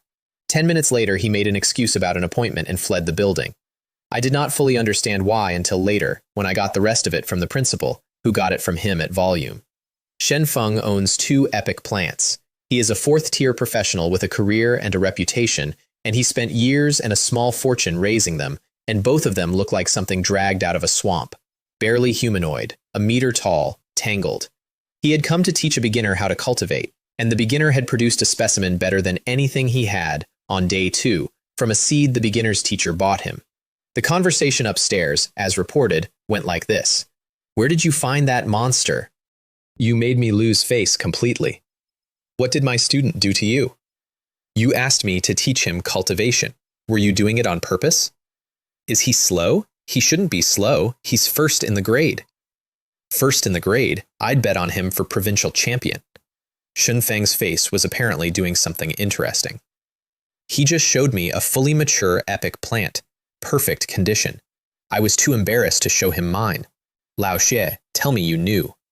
And the principal, who did not know, sat down slowly. Then where is it coming from? You told me the boy is poor. He was. Lao Xie. He has a sister, said Xie Mingkun. Ren Hua.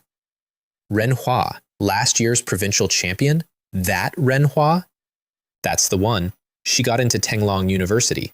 I have no idea what she's doing now, but she sends money home every month and passes it through me, and she still finds time to come back and visit. From Tenglong University to Weichuan regularly. Shinfeng made a noise. These two. The brother is impressive. The sister is a lunatic. In 50 years, maybe 30, said my principal, there are going to be 2 more photographs on our wall.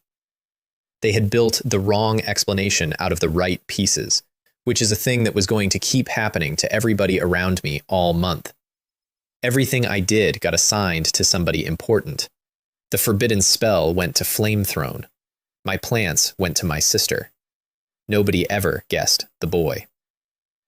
That afternoon, I went to the professional association to rent a skill practice room, because Shen Feng had just told me my skills were an expiring asset. Practice rooms cut the cost and the cooldown of basic skills. They also cost money. 1 star, 10 gold a day, shared by 5, 40% reduction. 2 star, 20 gold, 60%. 3 star, 50 gold, 80%. 10 gold a day for the cheapest one, 100,000 back home, to practice. This is a world where everyone gets a class and only some people get to use it. 3 star, 1 day. 50 gold, thank you. Renshang, you're here too. I did not have to turn around. Mei Zhao jogged up, delighted, and put her hand flat on the card reader before I could pay. So I happen to have a monthly pass for the VIP room. It has 3 practice spots, and I'm one person, if you don't mind. I looked at the receptionist. The 4th option is the VIP room, she said. It isn't sold by the spot, 10,000 gold a month. 90% reduction, said Mei Zhao, and winked at me. Coming? 10,000 gold a month to practice. Thank you very much, I said with genuine feeling, because free is free, and this girl was turning out to be a wonderful person. The VIP room is on the 50th floor. 90% off cost, 90% off cooldown, triple natural recovery, targets, and dummies everywhere. Mei Zhao took the middle spot and started throwing sword aura at a wooden post. I took the spot on her left, pulled out a treant, and started casting. 10 minutes in, she stopped and drank a potion. I kept going. She rested and started again and stopped again and drank 2 more potions. I kept going. By the 4th time, her eye had developed a twitch, because accelerated growth has no cooldown at all. The only thing that limits it is your own body, and I had been dumping every free point I owned into constitution and spirit for a week. Hey, have some water. Take a break. She made me tea, which was suspicious, but I had cast that skill about 140 times in a row by then, and my legs had opinions. Thanks. So, she sat down. Why are you practicing skills at all? You're not even level 10. Your cap is 2. She had a point. Under level 10, leveling a skill to 2 changes nothing. Every point of proficiency you earn past the cap is thrown away. With 3 weeks to the exam, this was a stupid way to spend a day, for her. Why aren't you out leveling? You think I don't want to? She stabbed her ice. The city's locked down. Locked down. Grandpa told me. Some forbidden powerhouse came to the Jiangyang area and started establishing authority for no reason. If they hadn't held back, we'd all be dead. She sighed. Nobody dares go out. If you're standing in the wrong field when they do it again, you die for free. I drank my tea. Establishing authority. Why? Nobody knows. I heard it's about the younger generation. Somebody's junior. My eyelid twitched. Somebody's junior. Because that was my one real fear. That the spell had caught some untouchable person's grandson out doing homework in a field, and that untouchable person was now walking through the province looking for whoever did it. I sat in a 10,000 gold practice room, drinking tea made by a hidden class, while an entire city hid indoors from me. Don't worry about it, she said kindly. This is way above us. Stronger people will handle it. Sure. I would like to record that I made 2 decisions in that chair. 1, Doom Judgment goes in a box and stays there until I know exactly who is standing where. 2, it does not matter much because Minispark has 3 more forbidden spells and I have not tested any of them. She left at evening. She left me the room key so I could come back whenever I wanted, which was either extremely generous or an investment, and I was too tired to care which. Downstairs, Zheng Shulan was waiting by the car, and Mei Zhao got in and immediately grabbed her. Miss, is someone attacking you? No, Sister Zheng, you have a planting master friend. Ask her what grade this is. And she showed her the photographs. Because at some point during that afternoon, she had asked to take pictures of my treant, and I had said yes. That was deliberate on my part. I am not strong enough yet to be a mystery. A total mystery invites people to come and open you. So you let a little out. You let people see something impressive and explicable, and they stop digging for the thing underneath it. Zheng Shulan sent the photos to her friend. The reply came back inside a minute. Where did you take this? When did Zhangyang City get a photographer this good? Then, when she pushed, that is an epic plant life, thorn vine treant. 1 seed sells for 100,000 gold, and there is no market because there is no supply. That is a seed. Growing it to maturity costs a fortune and years.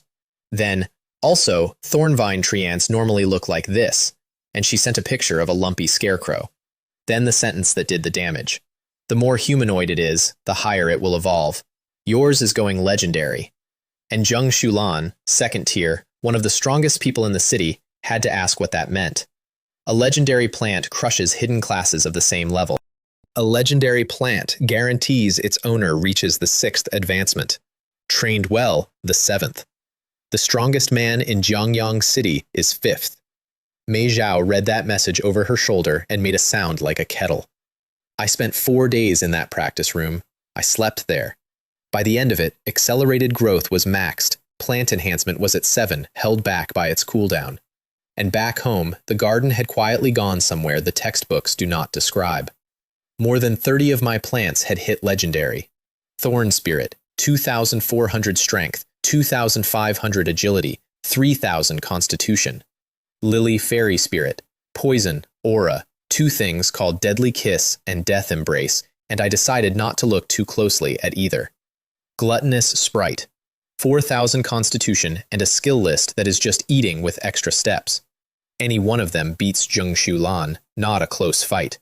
Zheng Shulan is a 2nd tier professional at level 121, the pride of a family, and one of my weeds would remove her. And they cost 1 gold each. I buy them by the sack. I drop them in the dirt and walk away and come back to an army. The legendary ones stop looking woven. A legendary thorn spirit looks like a young woman in a red dress with a ring of thorns at the waist, and only 2 things give it away. The feet are still roots, and the face never quite decides what it's doing. They also do not move unless told. At all. A legendary thorn spirit will stand exactly where you leave it, for hours, without blinking, like a coat rack that could kill you. Remember that. It matters in about 90 seconds. Because on the 5th morning the practice room door opened, and Mei Zhao walked in to remind me the school dungeon was opening. And what she saw was me, sitting on the floor, with my arms around a stunningly pretty girl in a flower dress, my face buried in her side. Chen Yu, what are you doing? I looked up. Practicing? What else would I be doing? Because I was. Accelerated growth and plant enhancement both have to be cast on a plant, and the plant does not care where I put my hands, and legendary plants smell incredible, like a greenhouse in the sun. I had been sleeping in a windowless room for 4 days. I lend you my practice room and you bring people in here? Bring people in. When? I looked around the empty room, then back at her. Did you wake up wrong? She pointed. Would you put her down first? I looked at the girl in my arms. I patted her twice. Then I set her on the floor, and her roots gripped the tile, and her upper body stayed exactly where I had left it. half reclined in the air, absolutely motionless, like a mannequin that had been dropped by movers. Mei Zhao's fingers stayed up for a second, then it went down to the feet. Then all the color left her face, and the anger left with it, and about 4 other things left too. It's a plant. It is a plant. That's... Miss May, I said, I dream about casting skills. When exactly would I have time for this? She turned an interesting shade. I have seen crabs less red. She was, in her own words much later, so embarrassed she nearly dug an apartment out of the floor with her toes. And I want to be honest here, because it puzzled me for weeks. She had been in this room every day. She knew my plants by sight. She watched me cast on them for 4 days straight, and her very first instinct, on seeing a pretty face in my arms, was not, "That's a plant." I filed it under teenagers and moved on, and I was wrong. "So," I said, changing the subject at speed, "is the Forbidden Powerhouse thing over? Can we go out yet?" 2 days, no news. Everyone thinks they left. She grabbed the lifeline with both hands. "Also, do you know what day it is? A holiday?" "You are so out of touch." She was delighted. "The school opens the beginner dungeons today. If I hadn't come, you'd have missed it, wouldn't you?" Dungeons are the whole economy. Wild monsters give you almost nothing. The experience from a wild kill equals the monster's level, which is a joke, and drops are rare. Dungeons give 3 times the experience, guaranteed chests, and gold, which is why every dungeon in the world is owned by a family, a company, a guild, a school, or a government, and you can measure exactly how powerful a faction is by counting how many they hold. My school holds 3. That is why it is the best school in the city.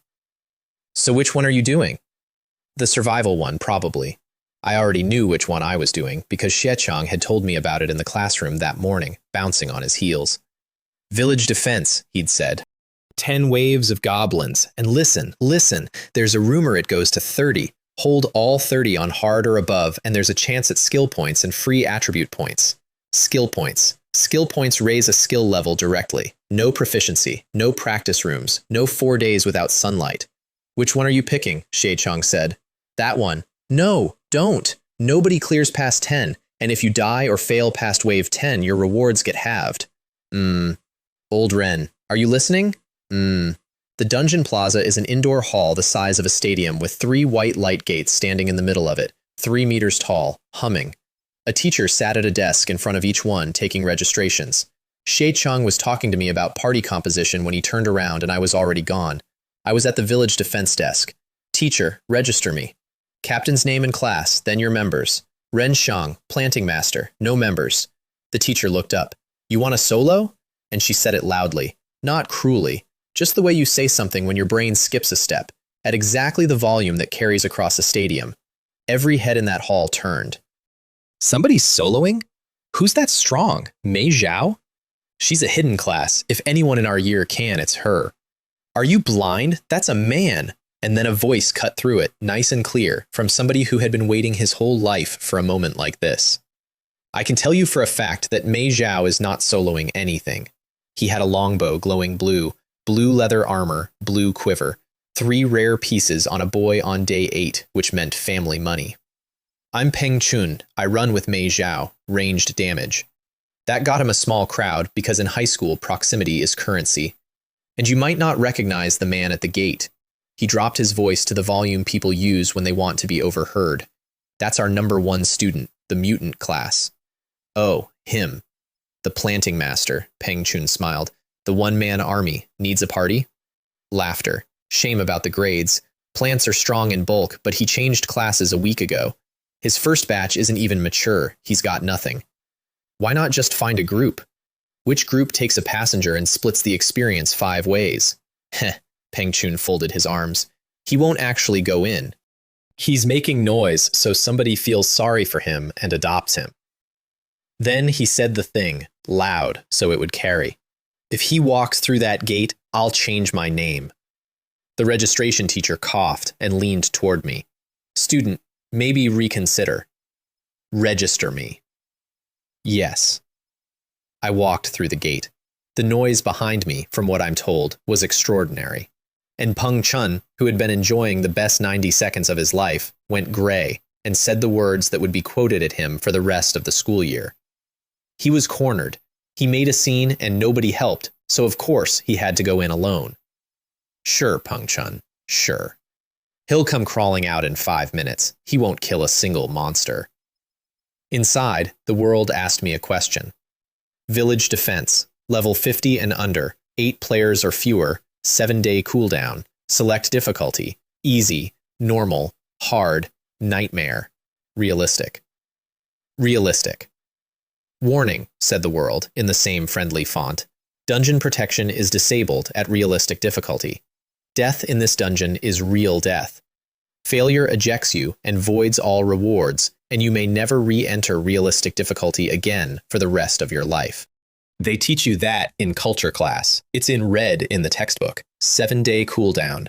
If I only get 1 run a week, I am taking the biggest one on the menu. The world rippled, and I was standing in a valley with an old man walking toward me with the word Village Chief floating over his head. Welcome to Pioneer Village, warrior. Hello, what do you need? Very standard. He gave me the very standard answer. Goblins are attacking. We're short-handed. Hold 10 waves and you clear the dungeon. He also gave me a full set of quest gear, level 30 stats with no level requirement, which is a lot of help if you're a broke beginner, and slightly less help if your actual armor is a private universe. The wall was 3 meters of packed dirt, 400 meters long. On top of it stood about 100 spearmen. I checked one with my glasses. Pioneer Village Warrior, level 20, 120 in everything. That's double a normal monster of that level. These NPCs were good. If I sat down and did nothing, they would hold several waves on their own, which was the problem, because kills they make are not kills I make. A horn went off somewhere, and the spearmen came running from all over the village to take their positions, and out past the wall, several hundred meters off, a wall of white mist started producing goblins. I put the glasses on. Frail goblin, level 10, 30 in everything, no skills. The first wave was 300 of the elderly, the sick, and the visibly disabled. Some of them were crawling. Several were missing limbs they had clearly been missing for years. They shoved a retirement home at me, so I summoned 100 Thornvine treants. The first goblin to reach the wall had bad eyesight and mistook my treant for a human girl. It got extremely excited about this. It puffed out its chest and charged. The treant raised one arm. A whip grew 10 meters in a quarter of a second and removed the goblin's head from the situation entirely. Kill notification. Level 10 goblin. 30 experience. 30. Outside, that same monster is worth 10. Triple. Everything in here is triple.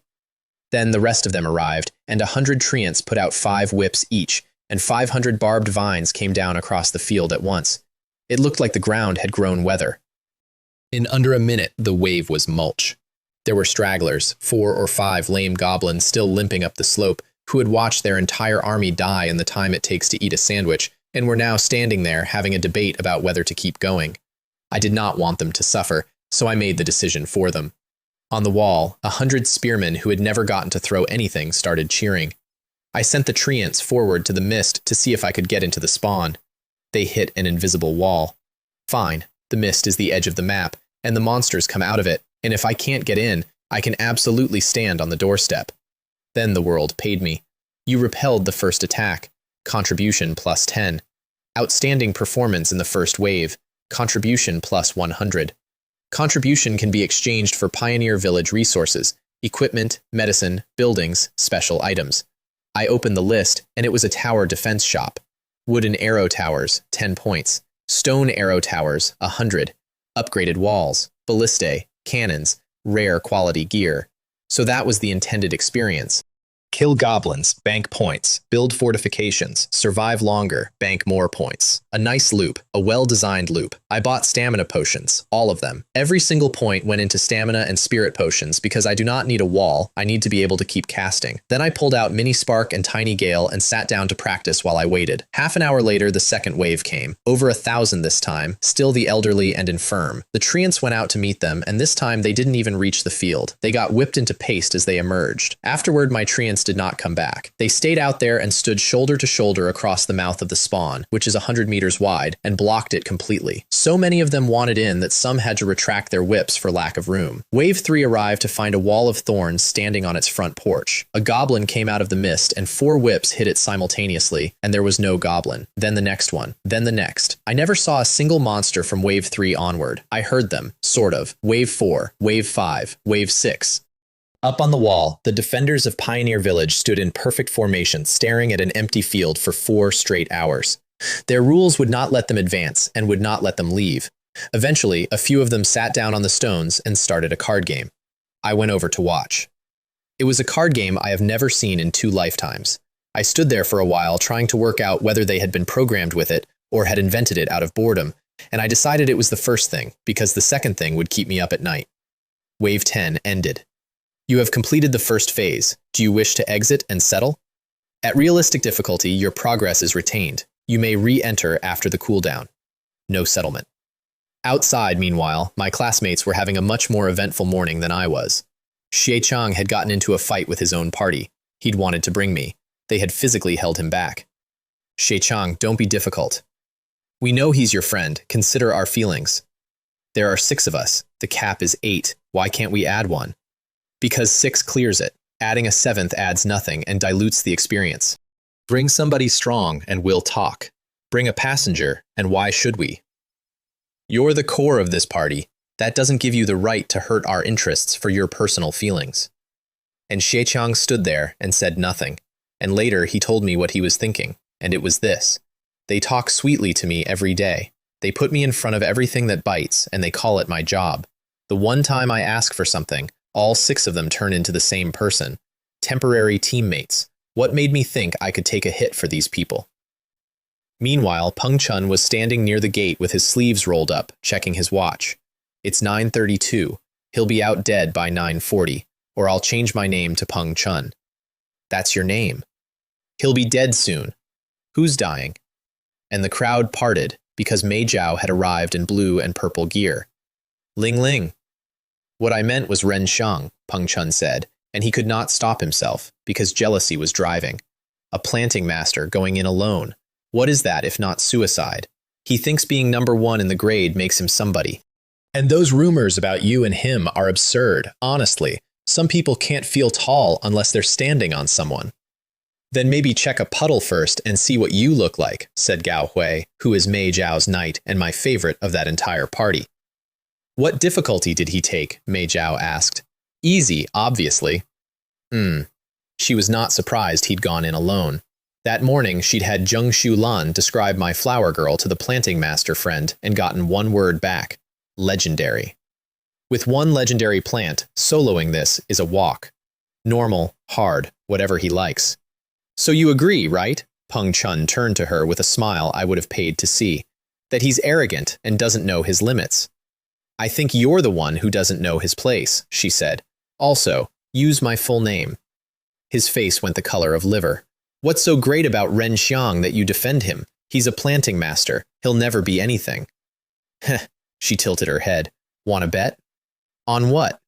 I say he clears it. If you lose, you apologize to him. In person, out loud. And if you lose? 10,000 gold. Peng Chun's breathing changed audibly. Fine. I'll take that bet. He never considered losing. Not once. Not for a second. He told people afterward that he'd have taken it for 100,000. Inside, the goblin corpses at the spawn had piled up into a hill, and my tree ants had discovered something that changed my entire operation. They were eating them. Not for cruelty, for nutrients. They had figured out that monster corpses are fertilizer, and they were working their way through a mountain of the dead with the enthusiasm of a family at a buffet, and every one of them was getting visibly stronger while I watched. If you choose not to settle, your rating is added at final settlement. You have received Village Defense Phase 2. 10 more waves. The old village chief came up onto the wall. Honored warrior, Pioneer Village thanks you. Our advanced armory is now open to you. Better list. Steel arrow towers, cannon towers, a proper armor set at roughly level 50 rare. I bought potions again. Warrior, the old man said, watching me not buy any fortifications at all. The enemy will intensify. You should upgrade the city defenses. These are your walls, not mine. Why would I spend my points fixing your village? You have materials. Do it yourself. The old man opened his mouth. Then he closed it. Then he stood perfectly still for about 2 hours, and I am fairly sure I crashed him. Wave 11 took 2 hours to arrive instead of 30 minutes, so I pulled out 100 fresh tree ants and put them in the front, and moved the fed ones behind to be blessed.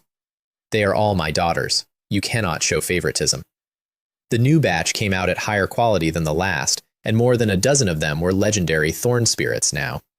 Wave 11 was level 35 to 40 goblins with 8 elites mixed in, a proper adventuring party of them, a warrior and an assassin and a priest, facing 100 starving plants with stats in the thousands. They died in rhythm. Most of them did not fully exit the mist before the top half left. Some got grabbed by 2 treants at once and divided unevenly and served. I did the math on what this dungeon was supposed to be because I was curious. 100 Pioneer Village spearmen hold 2 waves cleanly on their own. Wave 3, leakers. Wave 4, casualties. Wave 5, the line breaks and they lose over half. Wave 6 is a wipe. That is with no player help at all, and that is the first 10 waves. Wave 11 and up, without towers and without a real party, deletes the village every single time. 8 coordinated level 50 hidden class players would have a hard fight at Wave 11. My weeds were annoyed there wasn't more. Wave 15, I swapped the line. I brought the treants back and put out 100 Hunter Flower Fairies and 100 Lily Flower Fairies instead. The Hunter Flower Fairy is what a man-eating flower becomes at Epic. She looks even more human than a treant, a small, pale girl who would not frighten anybody, right up until prey enters range and 10 enormous flowers erupt out of her at once and take it apart. The spawn point bloomed. 100 meters of white mist with flowers opening in front of it in layers. And then the smartest ones started innovating. Instead of fighting their sisters for goblins that had already come out, a few of them opened their flowers, pressed them flat against the invisible wall, and just waited with their mouths on the door. The goblins spawned directly into them. I watched a plant invent room service. The lily flower fairies, who have no melee to speak of, could not get in anywhere. They sat in a row in the back and seethed. It was only when the spawn rate rose enough to create leftovers that the lilies got anything at all, and I wanted on record that I felt bad for them and that they were about to inherit a great deal. Wave 20. Level 45 to 50 regular goblins, 10 squads of elites. I never saw one. Second phase complete. Do you wish to settle? No settlement. Third phase received. 10 more waves. Then the world did something new. Warrior, thank you for saving Pioneer Village. The old chief had rebooted. I have applied for your right to trade at Toot City. Reinforcements and a quartermaster are on their way. Reinforcements, of course, because there is no way an 8-man party holds Wave 21. If nobody can beat it, why build it? Unless the dungeon plans to hand you an army. 3 minutes later, I heard hooves. 200 heavy cavalry came up the canyon behind the village. Armored men on armored horses, purple light on the commander's plate. Toot City Elite Heavy Cavalry, Level 30 Elite, 300 Strength, Heavy Cavalry Commander Draken. Level 40, Boss Template, 1200 Strength, 1300 Constitution. That is a real force. That force alone holds this village, which is exactly when I started expecting a problem, because dungeons do not hand out armies for free. Either the reinforcements get recalled, or the commander is an idiot, or somebody in that column is a traitor. Drakan rode into the village and shouted for the village chief, and the old man scurried over and bowed so low he folded. I command the defense of Pioneer Village now. Objections? None, General. You are Supreme Commander. I hear outsiders were hired. Where? They brought me over. His eyes went across me, professional and cold, and then they landed on the thorn spirit standing behind my shoulder, and they changed. I know that look. Everyone knows that look. I had a quest NPC standing in front of me openly appraising my plant, and I was so fascinated I forgot to be insulted. Where's the quartermaster? I said. Not yet arrived. Something moved across his face when he said it. I am Supreme Commander here. You are under my command. Objections? None. Good. I hear you modified the defenses of Pioneer Village without imperial orders. I did what? In consideration of your service, I pardon it. I now order you to dismantle any structure that does not belong to Pioneer Village, immediately. General, are you planning to build something better? Pioneer Village needs no defenses. My army crushes everything. There it was. I said dismantle them. He drew a greatsword off his saddle and put the point at my chest. Move or die. The old village chief threw himself at his leg. My lord, he hasn't built anything. Look for yourself. Drakon blinked. He actually blinked and sent a knight to ride the perimeter, and the knight came back and reported that there were in fact no structures, because I had spent every point I had on juice boxes. Fine, he turned back to me. Then I order you to demolish the wall of Pioneer Village. The wall. My cavalry needs room to charge. The wall is in the way. I want it gone before the next attack, or I will execute you for disobedience. And I stood there for 1 second and thought about it properly. Because this was not stupidity. This was too much. Every single order out of this man's mouth was calibrated to hurt the people he was protecting. That is not a personality. That is a script.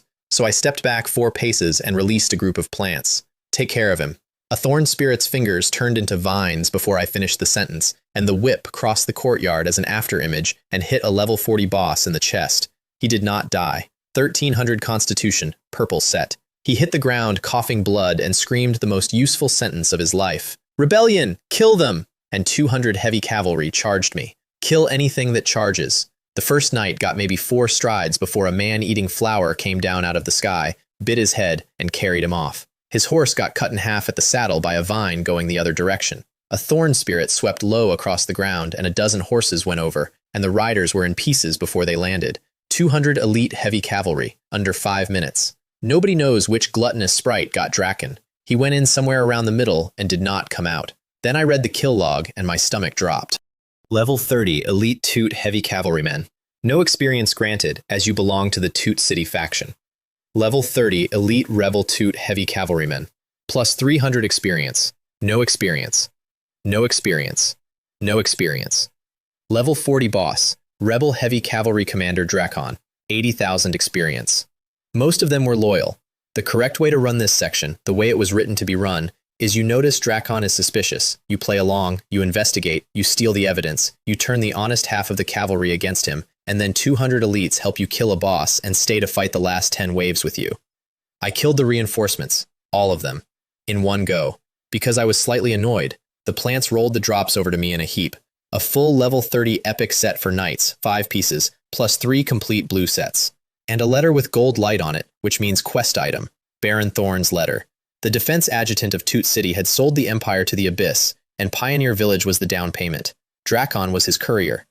And underneath it, a black badge with a figure on it, a human shape lying on the ground, covered in wounds, in obvious pain. Abyss Lord badge, created by Zara Frost, awarded to those who betray their allies, redeemable with Zara Frost for abyssal power. I did not know what any of that meant yet. I put it in my bag. Remember it. That badge is going to be worth more than everything else in this dungeon combined, and it is going to happen in a public bathroom. I showed the letter to the villagers who had just watched me massacre their rescue party and were making the noises you would expect. They calmed down considerably once they could read. Thank you, fearless warrior. You have saved Pioneer Village a second time. You uncovered the plot of the heavy cavalry commander and single-handedly put down the rebellion. Contribution plus 5,000. Single-handedly. Sure, let's call it that. Waves 21 to 30 came in with real quality behind them. Goblin cavalry at level 50, 2,000 a wave, 100 elites. Girls, dinner's ready. 500 plants went over the wall.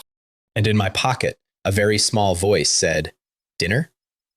Tiny Gale had been curled up in there for 2 days, motionless, doing an impression of a paperweight. At the word dinner, she came out of my pocket like a cork. Where is the food? She looked around, blank, swallowing. It was the first time she had ever spoken on her own. Here, Tiny Gale, have this, said Minnie Spark, and grabbed my finger and stuffed it in her mouth. Tiny Gale chewed on my finger for a second, worked out that it was not food, and retreated into my pocket in visible disappointment. Wave 25 had a level 40 boss in it. It emerged and was immediately bitten by 2 gluttonous sprites at the same time, from opposite ends. Neither would give up, because a boss is nutritious. They tore it in half and each took a portion. Wave 30 had 2 bosses. The final wave was half elites, 500 of them, and my flowers had the best evening of their lives. Level up to 44. Level up to 45, which unlocked both of my skill caps to 10. And my plants leveled with me, instantly, at the same second, with no delay at all. Which, according to Shen Feng, is not how any of this works. A planting master is supposed to feed a plant crystals for weeks to drag its level up to match his own. Mine are just always level with me. They always have been. The Holy Land does it and does not mention it. You have repelled the entire attack. Contribution plus 10,000. Contribution converts to merit at the Toot City Quartermaster. Merit redeems for rewards you can take out of the dungeon. 3rd phase complete. You may settle or enter free exploration mode. Free exploration. Now that is an interesting sentence. No settlement. The quartermaster was a lame old soldier sitting on a blue stone at the village entrance next to a cart with 2 war horses. Honored warrior, your merits will be remembered by the Empire. Then he opened his list, and I had to sit down on the grass. 1 merit costs 100 contribution. Fine. What you buy with merit is the part that mattered. Level 50 blue sets, 100 merit. Level 50 purple sets, 1,000. Potions that restore your entire body in 100 seconds. Portable arrow towers you can drop on the ground like a chair. Rare city wall blueprints. Rare arrow tower blueprints. Blueprints, in this world, are what factions go to war over. And a rare grade plant seed, 2,000 merit. I had enough merit for about 500, which meant I could afford roughly nothing on that list. Honored warrior, a map of the region around Toot City. It may be useful if you travel. Thank you very much. I unfolded it as I walked away, and this is the part where I stopped playing the dungeon as written. Pioneer Village sits at the mouth of a canyon. Behind it, Toot City. In front of it, marked in red, a goblin main city. Toot City administers 13 villages. The goblin main city administers 27. 27 red dots on a map, and free exploration mode had just told me I was allowed to walk anywhere. The invisible wall was gone. I tested it with 1 plant, and it went straight through the mist. Everyone, out! 500 plants formed up, and we set off across the map toward the nearest goblin village like an invading nation. 30 minutes into the march, I realized I had made an error, which was that I walk about as fast as a tired grandmother, and the villages are 10 kilometers apart. So I put everything away except the 2 fastest thorn spirits and had them carry me. 10 minutes later, we arrived at a journey that should have taken 3 hours. The village was bigger than Pioneer Village and much worse. Huts made of branches and weeds, garbage, a smell I will be carrying around for a while. Charge. 500 plants went in over the fence and killed everything that moved. 10 minutes later, there was no village, only fertilizer, and 1 polite line of text. You have wiped out a goblin village. Toot City merit plus 300. 300 merit for 10 minutes, 12% of a level at 45. There were 26 more dots on that map, so we did all of them. It took most of a day, and almost all of the day was travel. Thorn spirits are fast and cannot fly, so I spent hours being carried across a fantasy countryside in a chair made of thorns, while a legion of beautiful, expressionless women jogged along behind me at 40 kilometers an hour. And if a farmer had seen us, he would still be in therapy. 27 villages, 9,000 merit, level 47 and a half. The drops filled my 10-slot beginner backpack about 11 times over, so I set aside a whole clearing in the Holy Land to pile it up in. Outside, in the real world, 5 hours had gone by. Peng Chun had stopped smiling at the 2-hour mark. Village defense spawns a wave every 30 minutes, so 10 waves is 5 hours, and every minute after that meant I was still standing.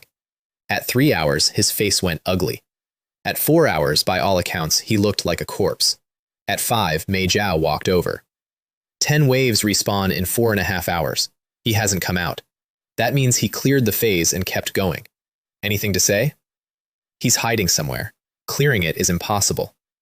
Then let's keep waiting, she said, and went and sat down. Now, the 27th Goblin Village was very close to the Goblin main city, and I could see the walls from the road.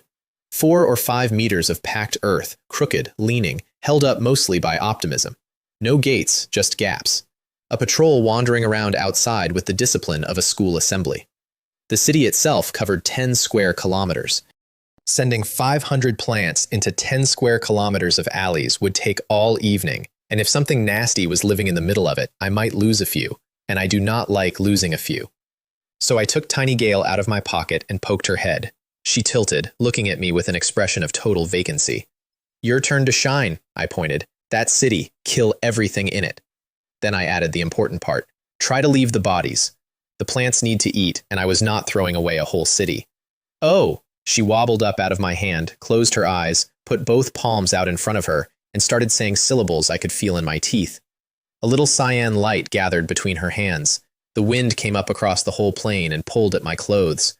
5 minutes, which after Mini Sparks 30 felt almost polite. Her eyes opened and they were blue all the way through. Endless wind pressure, and she pushed her hands down. Every bit of air around me left at once. I could not breathe. That was the first thing. The second thing was over the city, where the sky started to shimmer and bend, because that much air being compressed into that small a space makes its own heat. Then something invisible, and the size of the mountain, hit the Goblin main city. The walls did not fall over. They went flat. Then it hit again, and again, and again, a slow, steady hammering like a god putting up shelves. The notifications came in a torrent. Level 34 Goblin, Level 51 Elite Goblin Warrior, Level 60 Boss, Goblin Priest, 600,000 experience. Level 63 Boss, Demon Bishop, 630,000. Level 60 Boss, Chief Goblin, 600,000. Level up to 48. You have destroyed the Goblin main city. Toot City merit plus 5,000. 5 minutes later, a shockwave you could see went out from where the city used to be, lifted the topsoil half a meter off the ground for a kilometer in every direction, and turned the whole horizon into dust. When it cleared, I walked in. I do not know how to describe what I saw, except like this. The city had been converted into a painting of a city. Everything was flat. Streets, buildings, towels, all of it pressed into one surface at consistent thickness, and the red areas in the pattern were the goblins, compacted to the point where you could have canned them. If Minispark's forbidden spell is destruction with no rules at all, Tiny Gales is the brushwork of a lunatic with excellent taste. There is something almost tidy about it. It is the calmest thing I have ever been terrified by. Everyone, eat! The plants went in and were not remotely fussy.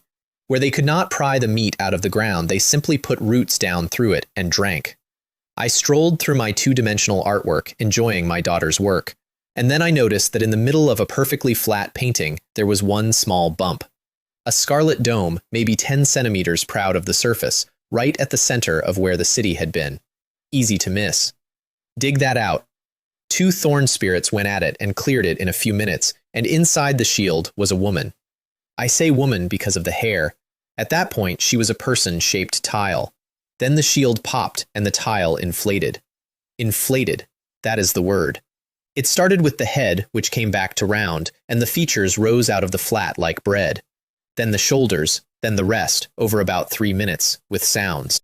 What stood up was tall and in dark red leather, with wine-colored hair down to her waist, and long, narrow eyes, and a mouth like a wound. And she was breathing hard and looking around with the specific expression of someone who has just had a very bad afternoon. Which was fair. Her thickest measurement had been about 30 centimeters, and she had been reduced to 10. I put on the glasses. Abyss Lord, Zara Frost, Dying, Silver Boss Template, level 51. Everything else, question marks. I reached into my bag and took out the black badge, Abyss Lord badge, created by Zara Frost. Well, here is what I knew about boss templates. Above a normal boss is bronze. Above bronze is silver. A silver boss drops extremely well. Kill her. 2 thorn spirits stepped forward and their fingers turned into thorns. Wait, no! She threw up a red barrier and started talking very fast, and the first thing she did was beg, without a shred of embarrassment, because demons do not consider begging shameful.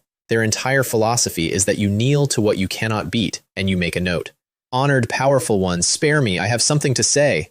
Save it for the next life. The whip came down. The barrier cracked like a windshield. Wait, I have a mythical skill book. It adapts to your class. If you kill me, you don't get it. I raised my hand, and 2 vines stopped a meter from her face. Mythical. Rare skill books sell for 1,000 gold. Epic ones are not sold at all. They appear at auction once or twice a year and go for numbers that start wars. Legendary skill books have never been on a market in living memory. Mythical is not a category anyone I know has ever used out loud. Take it out. And the change that came over her was genuinely impressive. She went from frightened rabbit to bored aristocrat in one breath, smiled at me, and started her actual pitch. Great one. Your strength has earned my respect. I have decided to entrust this opportunity to you. You may have a supreme mythical skill as long as you complete one small task, insignificant to a man like you. Abyss Lord Zara Frost invites you to join the Abyss faction. And then something came down over me like warm water. It did not hurt. It went underneath thinking. Images came apart and reassembled behind my eyes, all of them mine, all of them things I actually want. Power, authority, money. And a voice underneath, extremely reasonable, explaining that all of it is available, soon, if I simply follow this woman. Soon. That was her mistake. Because I did the math in the middle of being enchanted by an Abyss Lord, and the math was this. How long is soon? At the rate I am currently going, I will have all of that on my own in about 1.5 years. If I take her deal, I will have it in 10 years, with a leash. She was offering me a worse version of my own timeline. I actually got angry, not scared, insulted. This creature had just tried to slow me down. A pale green wind came through me at that point and swept the whole thing off like a tablecloth. The world tree, taking care of it. Entirely unnecessary. I was already annoyed. They say demons are good at temptation, I said. You have not grasped the essentials. Blow her up. Wait, I told you. Kill me and you never get the mythical skill. The task is nothing. She was baffled. She could feel her own charm land. She had never seen a target get more homicidal after the enchantment worked. The whip came down and shattered the barrier and knocked her to the ground, coughing purple. I'm giving it to you! Here. She held out her hand and a small colored crystal floated over it. Mythical Adaptive Skill Book. 5-colored myth. Gain a mythical grade skill suited to your class. Stop. The vines froze. Now, I want credit for the next part, because I was one decision away from being a very obedient monster for the rest of eternity. The crystal came over. The moment it hit my hand, a red film wrapped it. Sealed. Abyss Lord Zara Frost is worried you might go back on your word and has added a layer of insurance. Cannot be used, moved, or stored until the seal breaks. The seal breaks when you accept Zara Frost's quest. Quest: show leniency. Do not kill Zara Frost in this dungeon. On failure, the skill is revoked, and if already used, erased. Fine. A mythical skill is worth more than 1 silver chest. I accepted. The film vanished. And I did not use it. I took that crystal into the Holy Land, walked to the roots of the world tree, and put it down. Because think about it for 1 second. A mythical skill book, handed over by a demon, under duress, wrapped in a contract, that she designed. Who believes that? The tree looked at it, in the way it looks at things, and told me exactly what was inside. There was no skill in that crystal. There was a thread of abyss will. Use the crystal, and the will wakes up, reads you, and grants you a mythical skill that genuinely fits, and while it is doing that, it erodes you, and at the end of the process, you are a very powerful dog standing at the foot of the abyss. The whole thing had been theater, the begging, the bargaining, the seal, the quest. All of it existed to make me feel like I had fought her for this thing and won it, because a prize you had to take by force is the one prize nobody inspects. Well, I said, that's a shame. I took it out to destroy it, and the tree said, Master, use it. I stopped. You can hold off the corruption? The essence of the abyss and my essence are of the same order. I am smaller, but I am whole, and what is in that crystal is a thread. A pause. I can extinguish it with 1/10,000th of my will and cut the line home. And if the abyss puts more in, then it will still be less than I am. Ladies and gentlemen, this is called eating the sugar coating and firing the bullet back. I broke the crystal. And across the flattened city, Zara Frost started to smile. And then she started to grow. 3 meters tall, skin gone from pale to magma red, 2 curved horns, nails like knives, 2 pairs of enormous bat wings out of her back, and a 3-meter tail with a barb on the end of it, shaped like an arrowhead. That was her real form. She had been in a costume the entire time. Your humble servant Zara Frost offers this gift to you. A human prodigy with the potential of a god is about to be embraced by your vast universe. Come forth, great abyss will.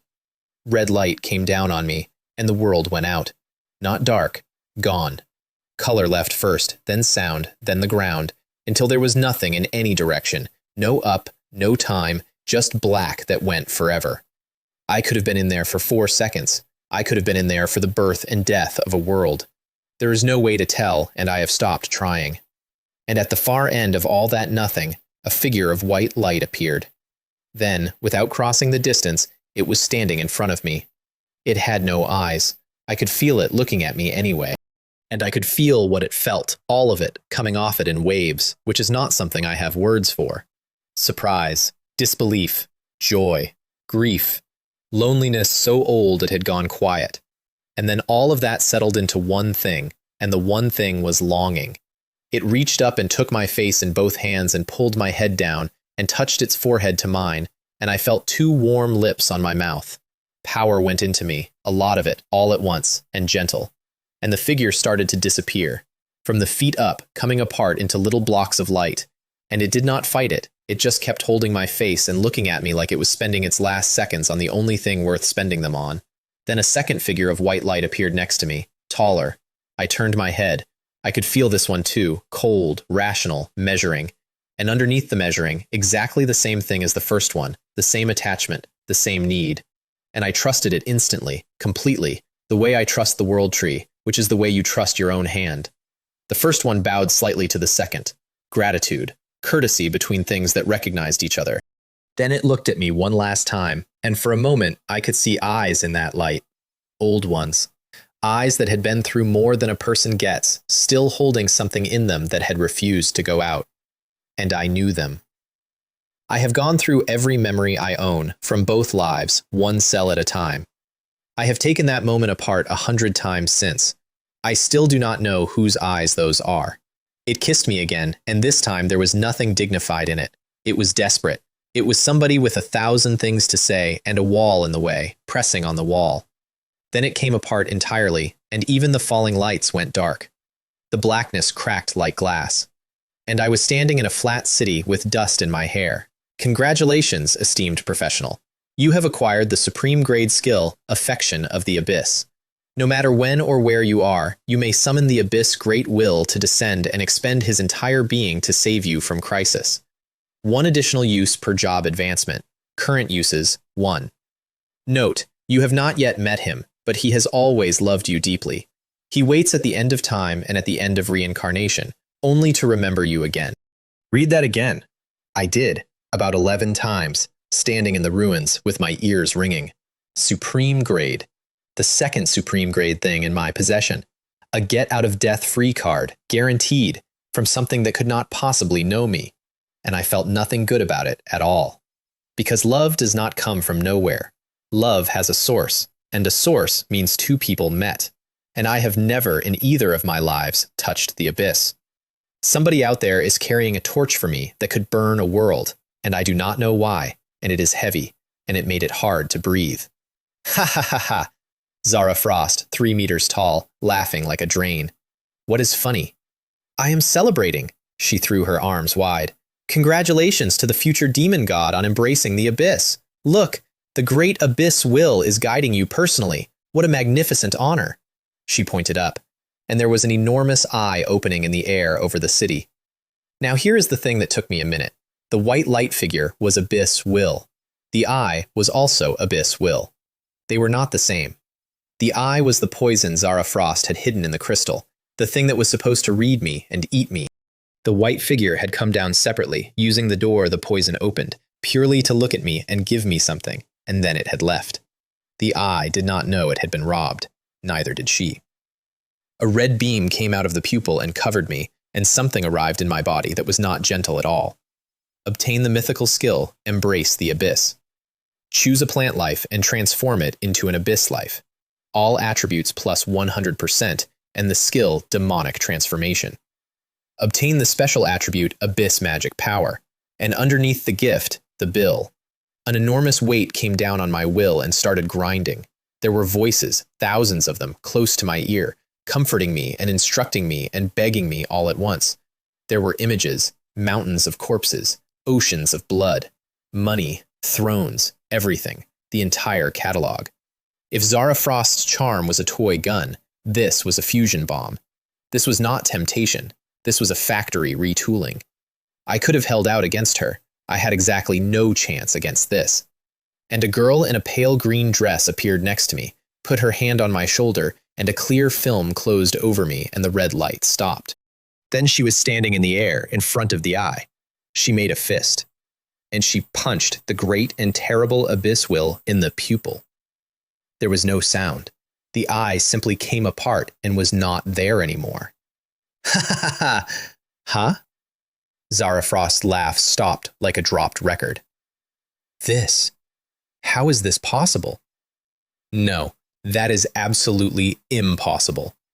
She was staring at a girl made of green light with an expression I have thought about many times since. Because every demon that exists is a believer, and the abyss is the wall at the back of every one of their heads, and she had just watched a gardener's houseplant put a hole in her religion. Surprised? I said. What is she? Who are you? You don't need to know. Several thorn spirits closed in around her without being asked. Now think about what you can offer me for your life. She shrank back to human size, dropped to her knees, and put her forehead on the ground. Honored one, spare me. I am a lowly demon, unworthy of dirtying your noble hands. You won't dirty my hands. You'll be fertilizer. They're very interested. She tried a few more things. I'm going to skip most of them because they were embarrassing for everyone present, and because she was working from a script written for grown men, and I am 16 and was mostly thinking about resource allocation. Enough. Hand over something valuable, or I take the chest. My lord, I truly have nothing. I am an avatar. That stopped me. An avatar. Of course, a demon who holds the title of lord, with the prefix abyss, is a diamond boss at level 401 or higher. She spread her hands with a tired smile. Do you really think this is what an abyss lord fights like?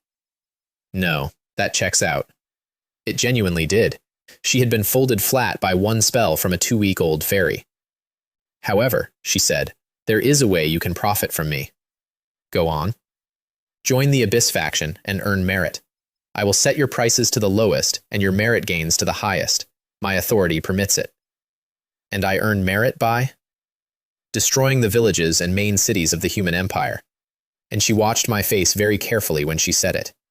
Now, remember the loyal cavalry I slaughtered for 0 experience because I was in the Toot City faction and they were my own side? If I switch factions, everybody in Toot City stops being an ally and starts being a monster. Experience. Drops. Merit. All right, I said. Sell it to me. What? She had braced for death. She had not written a page for yes. Abyss Lord Zara Frost invites you to join the Abyss faction. Confirm. You still have unredeemed Toot City merit. Changing faction will void it. Confirm? Wait! Absolutely not. I opened the Toot City list and spent every single point I had first, like a man clearing a gift card before a store closes. Rare City Wall Blueprint. 2,000. Rare Defense Tower Blueprint, with 3 ranged slots that buff whoever stands in them. 3,000. 45 Super Vitality Potions. Restores your entire body over 100 seconds. 4,500. That last one is not a luxury. 100 seconds of that turns a dying professional back into a fresh one, in the field, mid-fight. It is the single most valuable consumable a person can carry, and its price only goes up as you climb. Then, with my balance at 0, I switch sides. You have joined the Abyss faction. Are you actually going to wipe out Tuta City? She asked, and there was real curiosity in it. She could not work out why a monster who had beaten Abyss Will would betray his own species this cheaply. Obviously, I got on my thorn spirit without looking back. Not because I like demons, because everything inside a dungeon is a monster, and the cooldown is 7 days, and I was not walking out of here with the map half used. Half a day later, there was no Tuta City. Level 49, level 50, level cap reached. Further experience is stored in a temporary pool until you complete your job advancement. You destroyed Tuta City. Abyss faction merit plus 10,000. 50 is the ceiling for a beginner. Nobody goes past it without doing the first advancement quest. 9 days after my job change, I was standing on the roof. I opened the Abyss list, and it was better than the Tuta City list in every direction, because Zara Frost had cranked my access all the way open, and everything cost less. 4 epic accessories, a bracelet, a necklace, and 2 rings, 4,000 merit. Plus 200 to all stats, plus 300, magic damage, final damage, and a 4-piece set bonus. Demon Descent. Sacrifice 10,000 gold and 1,000 low-grade crystals to summon a random level 100 abyssal demon, which will attack everything it can see for 1 hour once every 3 days. Everyone else would read that as a panic button. Set the room on fire, run. I read it as a delivery service, because Embrace the Abyss runs on Abyss magic power, and the only way to refill Abyss magic power is to kill demons, and I had just found a subscription. Then an epic seed called Yellow Spring Flower, 12,000 merit, said to grow on the banks of the Underworld River and guide kings to their next life. Bought it without thinking. And 20 alchemy demon potions, 10,000 merit, full instant restoration, ruinously expensive, and I wanted a safety net. I put both sets on and looked at my panel. Level 50. Strength 12, plus 1,300. Agility 13, plus 1,250. Constitution 255, plus 1,550. Spirit 270, plus 1,550. That last part, the base numbers, is the joke. Underneath all of it, I am still a boy with 12 strength. Even Buddha needs gold plating. Put 2 epic sets on a broken statue, and it turns into a golden Buddha. Settle the dungeon. Everything froze. Color drained out of the world. Dungeon difficulty. Realistic. Completion, 100%. Exploration progress, 1000%. Overall rating, SSS. Settlement, gold plus 1200. Experience plus 1.5 million. Free attribute points plus 150. Skill points plus 20. Legendary dungeon chest plus 1. Since you have perfectly completed realistic mode is permanently closed. 20 skill points. Do you understand what 20 skill points is? I had spent 4 days in a room that cost 10,000 gold a month without sleeping to move one skill up a few levels by grinding proficiency. Skill points skip all of that. They just raise the number. Exploration progress 1000%, by the way. The intended value is 100. I did not explore 10 times more than the dungeon. I ate the dungeon. A gate of light opened and I stepped through it, and I had not slept in 2 days, and I was so awake I could hear my own blood. I came out into the school plaza. Most of the parties had finished hours ago and gone home. There were maybe 30 people left, stragglers, latecomers. And directly in front of the gate, sitting on the floor with her arms folded and an expression of enormous patience, was Mei Zhao. 47 hours, she said. Is that a lot? Peng Chun and 2 of her teammates walked a boy with a blue longbow over and set him down in front of me. He had clearly been brought here more than once. Say it, Mei Zhao said. He looked at the floor. He looked at the 30 people watching, because 30 is more than enough. I apologize. For saying you were a show-off, and that you were making a scene for sympathy. His jaw was so tight I could hear it. And for the class thing. Fine, I said, because I had been awake for 2 days and honestly could not summon the energy. Also, what happened to changing your name? Somebody in the back laughed and did not stop for a while. Wait, Mei Zhao said as I turned to go. What difficulty? Realistic. She did not say anything. She looked at me, and then at the gate, and then at me, and I could see her deciding not to ask the next question in public. I went back to my dorm, locked the door, and stepped into the Holy Land, where a mountain of stolen goods was waiting for me under the world tree with an orange chest sitting on top of it. Legendary dungeon chest. I opened it, and light went up through the branches. 5,000 gold, a legendary title, and a book. The title was 3 feet higher than the sky. Increases the chance of encountering hidden clues anywhere by 100%. Which is fantastic, and also means I will be walking into more secret rooms, and secret rooms bite. The description underneath it read, "You are someone who makes the most of resources. I dare not say there will be none like you after, but there has certainly been none like you before." The system was insulting me, in writing, permanently. The book was better. Fundamental method, breathing calculation, legendary, planting master only. Here is why my hands were shaking. A fundamental method is the rarest and most valuable category of book in this world, full stop. It grants a class attribute, magic power for mages, battle aura for warriors, true energy for martial artists. Class attributes are the actual engine of everything. 2 mages with identical stats and identical skills do wildly different damage if one has magic power and the other does not. The same small fireball kills a rabbit at 0 and kills a boss at 100. You cannot buy a class attribute with points. You get it from leveling, slowly, or from a fundamental method, and they almost never drop. A basic one sells for tens of thousands of gold, and in a shortage, 100,000. High-level professionals without one do not dare use their skills freely, because every skill costs class attribute, and they cannot refill it. A legendary fundamental method is the kind of thing 2 powers go to war over. I used it standing up. Breathing calculation, level 1. All attributes plus 200, vitality plus 10. Spend vitality to deduce the advancement path of a plant life. Plus 200 to everything at level 1, which is what a beginner gets from leveling several dozen times. I put 5 skill points in it. Level 2, then 3, 4, 5. Level 5. All attributes plus 1,000, vitality plus 50. I emptied every skill point I had into that book because there is no better use of them in the world. And then I sat down under the tree and tried its active effect on a thorn spirit. I put my hand on her head and breathing calculation opened, And I saw her, all of her. What she was made of, every direction she could still go, thousands of possibilities crashing into each other and canceling out until two survived. Path 1. Giantism. Keep the shape, scale it up, enormous strength and defense, fights on instinct. Path 2. Humanization. Develop intelligence and personality.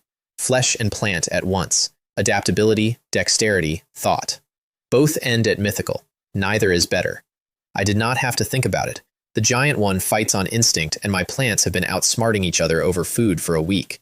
I want the ones that think. I chose humanization, and the materials list started writing itself.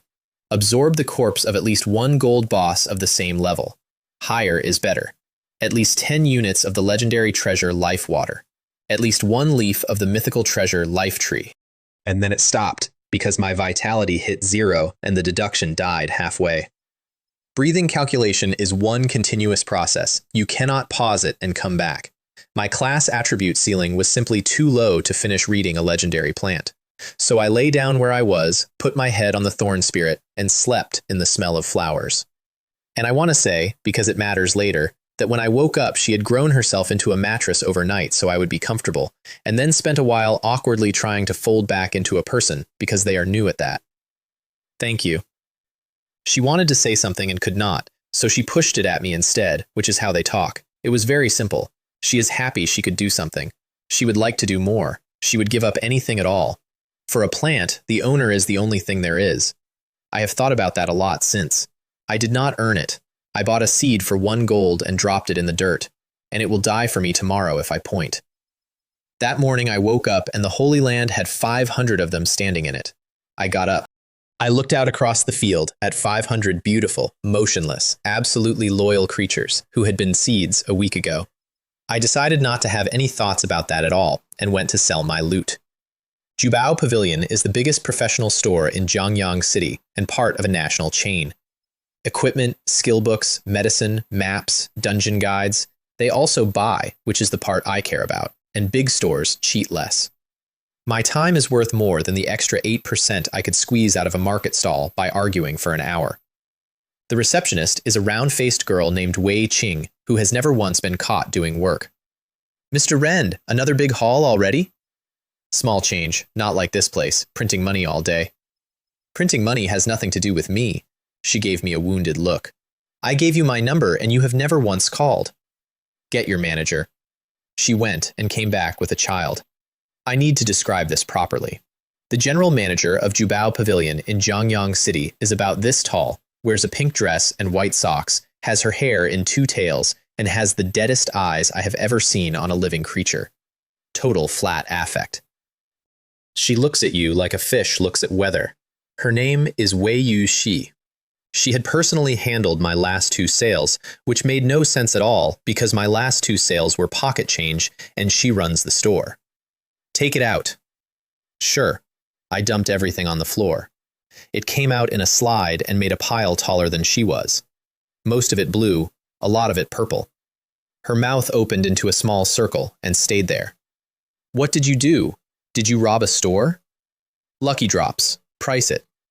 She called Wei Qing over and they went through it for an hour, and I sat drinking tea, listening to a professional appraiser slowly lose her composure. 1 epic, 2, 3, wait, the heavy cavalry commander set? Look at the set skill. There's more than 1 full set. Did he loot a national armory? Epic accessories? There are epic accessories in here? A complete accessory set? While they worked, something moved in my pocket. Tiny Gale climbed out, walked across the table with the deliberation of a woman crossing a road, put her whole head into my teacup, and drank the entire thing. Then she made a small, satisfied face, sat down next to the cup, and went back to being furniture. You like eating, I said, and poked her stomach. You are the size of my hand. Where does it go? An hour later, Wei Yushi gave me the number. 7 epic sets, 2 of which were accessories. 103 individual epic pieces. 16 rare sets. 423 individual rares. 198,700 gold. Fine. That is 19 times what I had 2 days ago. Also, price these. I handed her the box with the blueprints in it. She opened it, and the dead fish eyes turned into normal human eyes for about 4 seconds. Rare city wall blueprint. Rare arrow tower blueprint. A level 50 rare set blueprint. She went through all 7 without blinking. 500,000 gold. Done. Because her prices are fair, every time, without haggling. Which is the only reason I keep coming back here instead of shopping around like a normal person. Then I gave her my list. 1,000 crystals each of earth, fire, water, wind, light, and dark. 10,000 ordinary crystals. 1,800 vine seeds. 1,800 man-eating flower seeds. 900 poison lily seeds. She did the arithmetic without a pen. Light and dark are 10 gold each, the others 3. Ordinary crystals 1. Seeds 1. 46,500. Take it out of the payment, and I need to ask about 4 things. Speak. Crystals or resources with the time attribute or the space attribute. Her eyebrow moved a millimeter. Leaves of the life tree and life water. She was quiet for a genuinely long time. Of everything you just said, she finally said, life water is the easy one. It is the main ingredient in the top-tier instant recovery potion, and we have a stable channel for it. Understand what that potion is. It is what a 7th-tier professional swallows in the last 2 seconds of his life. How much? 1 unit buys half of this store. Right. The life tree is the mother tree of the elves. A mature one is a 5-colored mythical plant. What you want is not a leaf. It is a mythical grade material saturated with the essence of life. Nobody sells those. You find one inside a specific dungeon, or you never see one. And time and space? Extremely rare. No stock. Prices swing wildly. I can watch for you. So life water I can buy any time? Any time. 5 million gold a unit, completely flat. Do you want to buy one? I looked at my account, which had 660,000 gold in it, and which had made me feel like a king approximately 90 seconds earlier. Right, so at this level, price is still a problem. Add me. Contact me if anything with time or space comes up. Fine, she added me. If I locate materials for you and the deal closes, I take a commission. Naturally. I made a note that this child was going to own a country someday, and left. What I did not know, and only pieced together much later, is that she stood there watching me go, and then had an argument with her receptionist about me. Wei Qing wanted her to lock me down. Offer terms, sign him, invest. Wei Yu Shi said no, and the reason she gave was this. Real geniuses do not sign. They take everything they want 1 step at a time with their own hands, and anyone willing to become somebody's asset was never going to be worth much anyway. Then she said the part that would have made me choke. Also, I have appraised him 3 times. I cannot see his talent. I cannot see his passive. Miss. If you cannot see them, that means they are mythical or above. He has picked up 2 more skills I cannot read, and a legendary fundamental method. 2 mythical skills? He's an orphan from a poor family. We checked. Were his parents somebody? Not necessarily. Some people are simply born with luck the size of a country. A pause. We are probably a very small link in his chain, barely enough to save him a little time. That is the most flattering thing anyone has ever said about me, and it was said by a child in a pink dress while eating candy in a back office with the door shut. She also said something else that I did not appreciate until much later, which was that she was leaving. Back in the Holy Land, I emptied 10,000 crystals onto the roots. The tree drank the lot and grew a row of fruit in colors, hanging along the branches like a fair. The first one down was bright yellow. It split in my hands, and there was a woman kneeling in my palm. Not sitting, kneeling, with her head down, absolutely formal. Supreme Master, the original Earth Spirit pledges loyalty to you. Since the Lord gave me life, I will love what he loves and hate what he hates. My words and my actions will follow the supreme standard and supreme glory of my Lord. Born for the Lord, fighting for the Lord, forever, until death. I looked at her for a while. Mini Spark is a firecracker. Tiny Gale is a screensaver.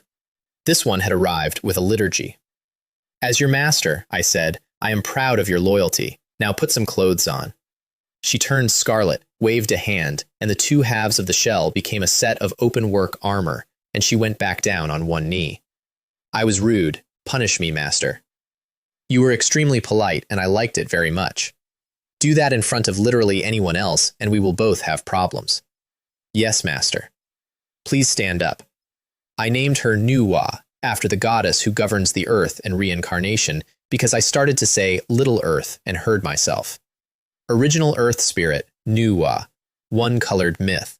Level 50. 5,500 across the board, 11,000 spirit. 4 forbidden spells, and one of them stopped me. Atomic solidification. Every living thing in range stops all life processes and enters a state between living and not living. It keeps its properties. It cannot act. That is a control spell.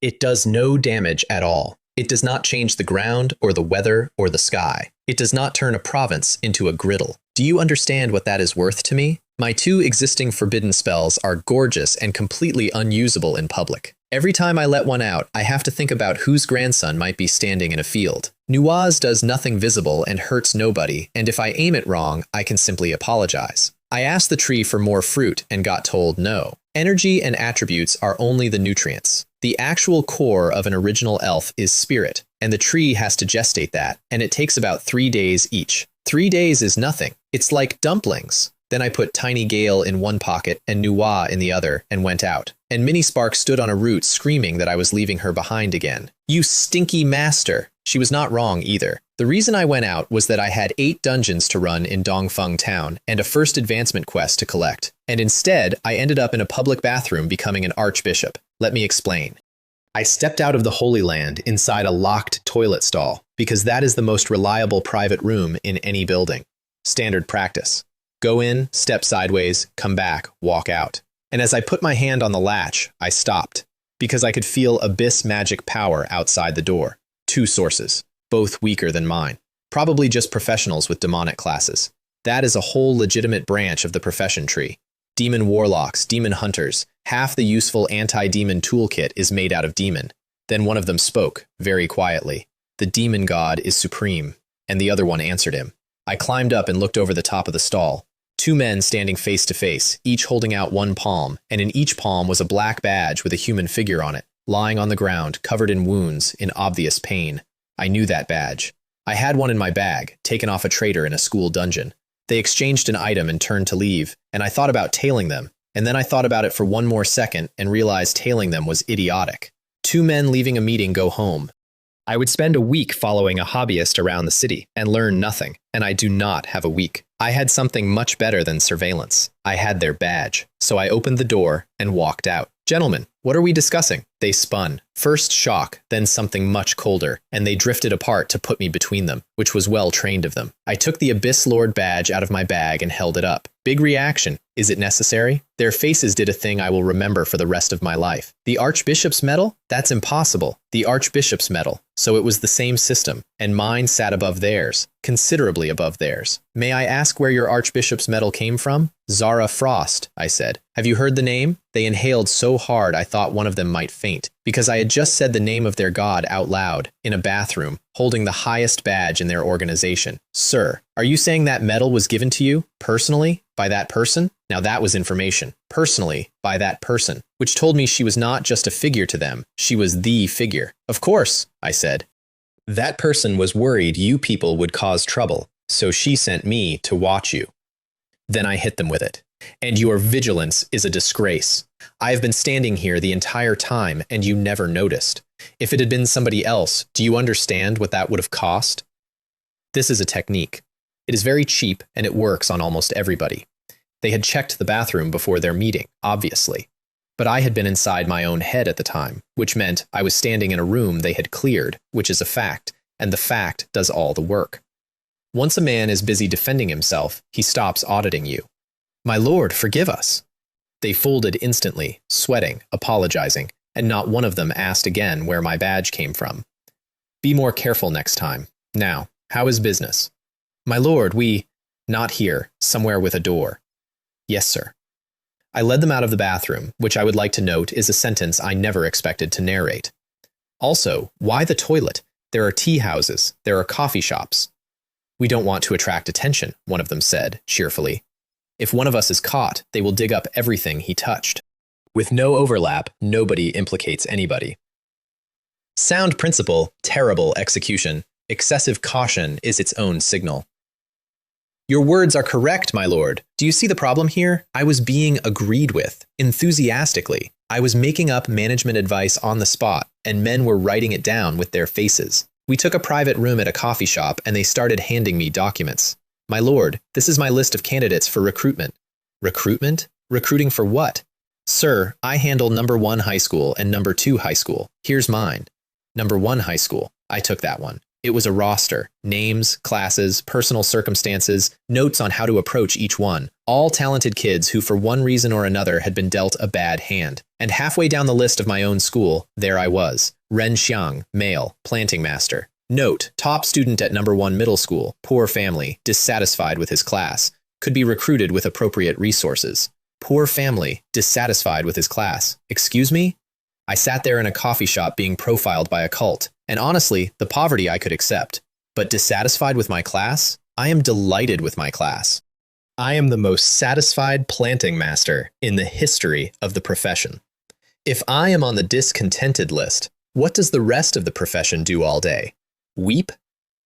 And then I saw where I was ranked. Low. Very low. Bottom third. What, I said, tapping my own name, is this? Ah, that.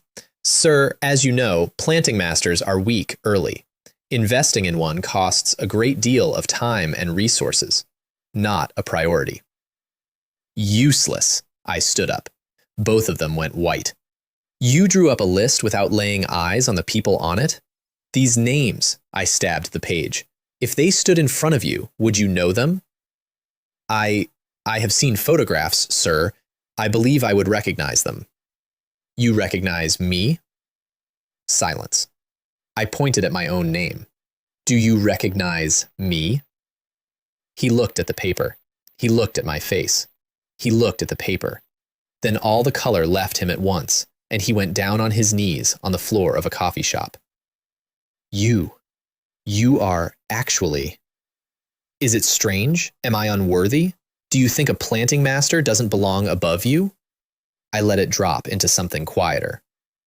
Or is it that you think a boy who changed class 9 days ago has no business standing over your head? No. No, my lord, you have misunderstood. I want to be honest about what was happening in my head at that exact moment, which was this. Look at the discipline. Look at the hierarchy. Look at the reflexes. This organization has money and structure, and it recruits talent, which means it has a budget. And a budget means a vault. I had come out of a bathroom 11 minutes earlier. Get up, I've just arrived and I'm not familiar with your operating model. Yes, sir. You two, drop everything and take me to your Jiangyang city headquarters. Because why chase the small fish around the city when you can simply ask them to drive you to the nest? And yes, I had considered the possibility that this went badly. If they made me at the door, I would find out in the worst possible way, in a basement, surrounded. That is fine. I have forbidden spells. I have a private universe I can vanish into. And I have a supreme grade card that summons something that will spend its entire existence to keep me breathing. The bold get rich. The cautious starve. And if the room turns on me, I can simply have my daughters redecorate it. We took a bus. I need to sit with that. 2 cultists and their archbishop standing in the aisle of a public bus holding the rail. The bus went to Dongfeng Town, which made me laugh out loud, because Dongfeng Town is where the 8 public beginner dungeons are, and that is exactly where I had been going anyway. Dongfeng Town does not look like a city. Inside Jiangyang, the buildings are glass and the streets are traffic. Dongfeng Town is all gear and weapons and buildings put up from blueprints, and outside the gate a crowd of new professionals stood around shouting their resumes into the air. Level 36 warrior looking for a Black Wind fortress run. Hard difficulty, 3 skills at level 5, bringing my own supplies. Level 25 mage, afternoon rainforest, normal, need a fireball at 5, real damage, talk to me. Scarlet Church Nightmare team needs a debuff support, skill level 6 minimum. We went past all of it, into a tavern in the middle of town, through the tavern kitchen into the back courtyard, and then one of them pulled up a section of muddy floorboard and revealed a staircase going down. Down the stairs, along a dark corridor, and into a bright modern hall with about 40 professionals standing in it, waiting for me. I will admit that for 1 second I thought I was finished. I had already reached into the Holy Land and put a hand on my army. Then every single one of them bowed. "Welcome, Your Excellency, the Archbishop." I was, at that point, extremely ready to redecorate. It is hard to describe how annoying it is to be braced for a massacre and receive a receiving line. A middle-aged man in mage's robes stepped forward, with the dignified face of a man who has been on committees. "I am Bishop Guo Chang of the Zhangyang branch of the Bitter Pain Church. It is an honor that Your Excellency has come to guide our work personally." I was suspicious immediately, not of him, of the tone.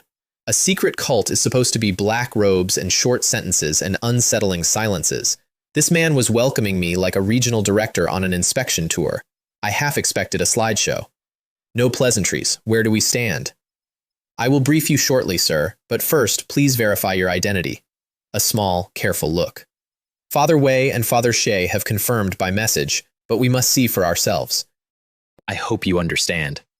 I threw the badge at him. It went in a nice arc across the hall, and he panicked and caught it with both hands like a man catching a baby. "This aura, there is no mistake. This medal was made by my god personally." My god. Interesting.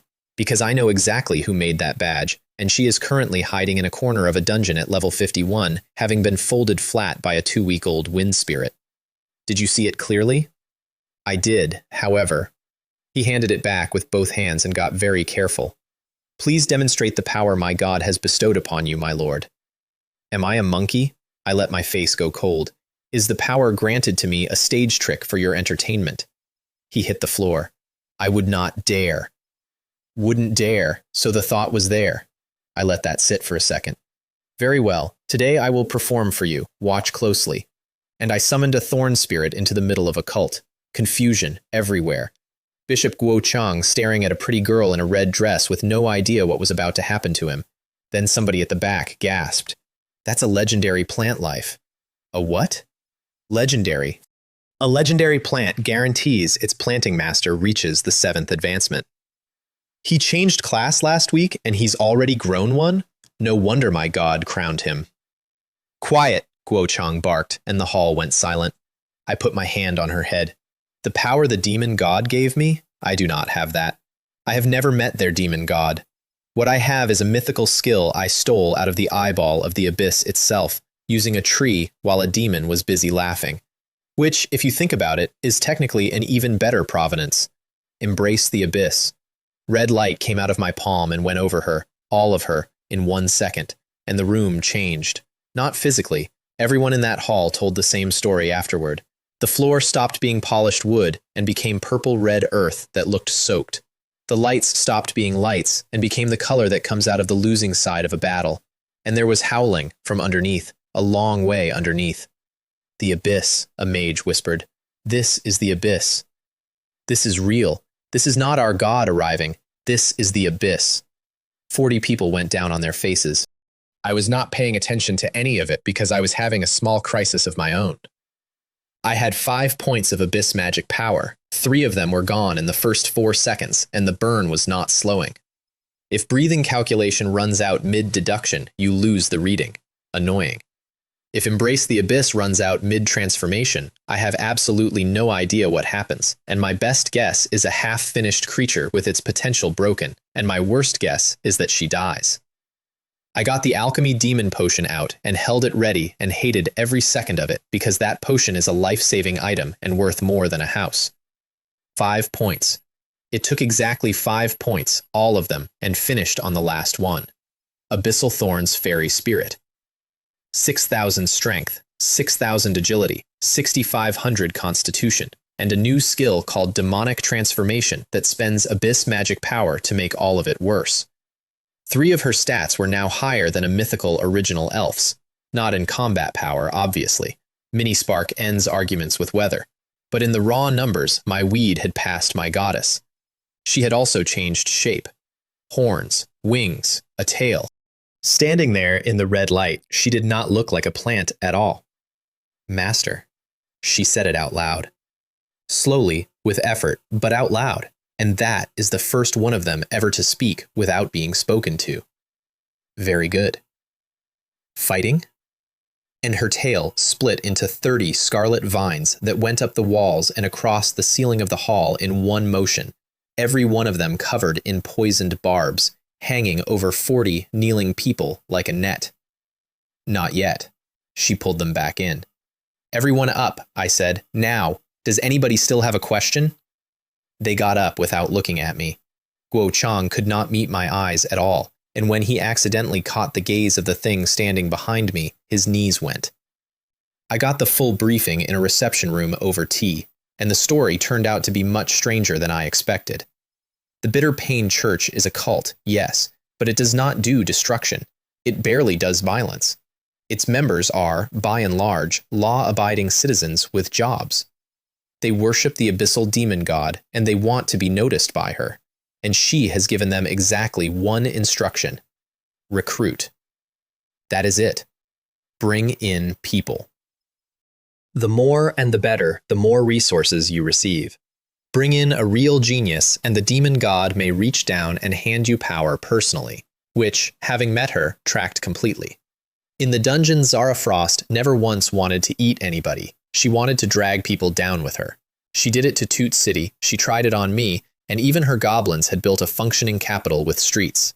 But this recruitment drive had a specific target: the college entrance examination. We are purchasing ritual objects, Guo Chang explained, and paying new professionals to carry them into the examination instance and activate them at a set time. Once active, they resonate, form an array, and summon an avatar of the demon god. To do what? Not to harm the candidates, sir, to corrupt them. The finest new generation of professionals in the Tenglong Empire, all in one place, falling into the abyss together. The kids carrying the objects mostly do not know any of this. They do not know what the Bitter Pain Church is. They are being paid to bring a keychain into an exam. The objects look like nothing. Keychains, badges, little dolls, hair clips, things a teenager would have in a pocket.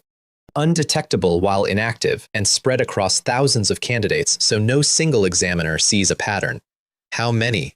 The Empire will field over 200,000 candidates. We need at least 10,000 objects placed to guarantee the ceremony. And your budget per object? 20 to 50,000 gold, sir, set by His Holiness the Pope. I did the arithmetic and my tea stopped halfway to my mouth. 500 million gold. You have prepared 500 million gold for this. Indeed, to acquire an entire generation of the Empire's finest at such a small price, His Holiness is truly skillful. A small price. He said it with a straight face. And that was the moment I decided. I am taking charge of this operation. Sir, he nearly stood up. You have only just arrived. Perhaps let me explain our procedures over the next few days before you assume direct control. Explain your procedures. I put the cup down. Your men are undisciplined and your methods are stupid, and I have serious doubts that you can complete this mission at all. He hesitated, because he agreed with me. He already knew how I had met his two priests, in a public bathroom, in a city they were supposed to be operating in quietly. You may rest easy, I said. I am a candidate in this year's examination. I understand the college entrance examination better than any of you. I have my own way of getting ritual objects into the instance. 200 is nothing.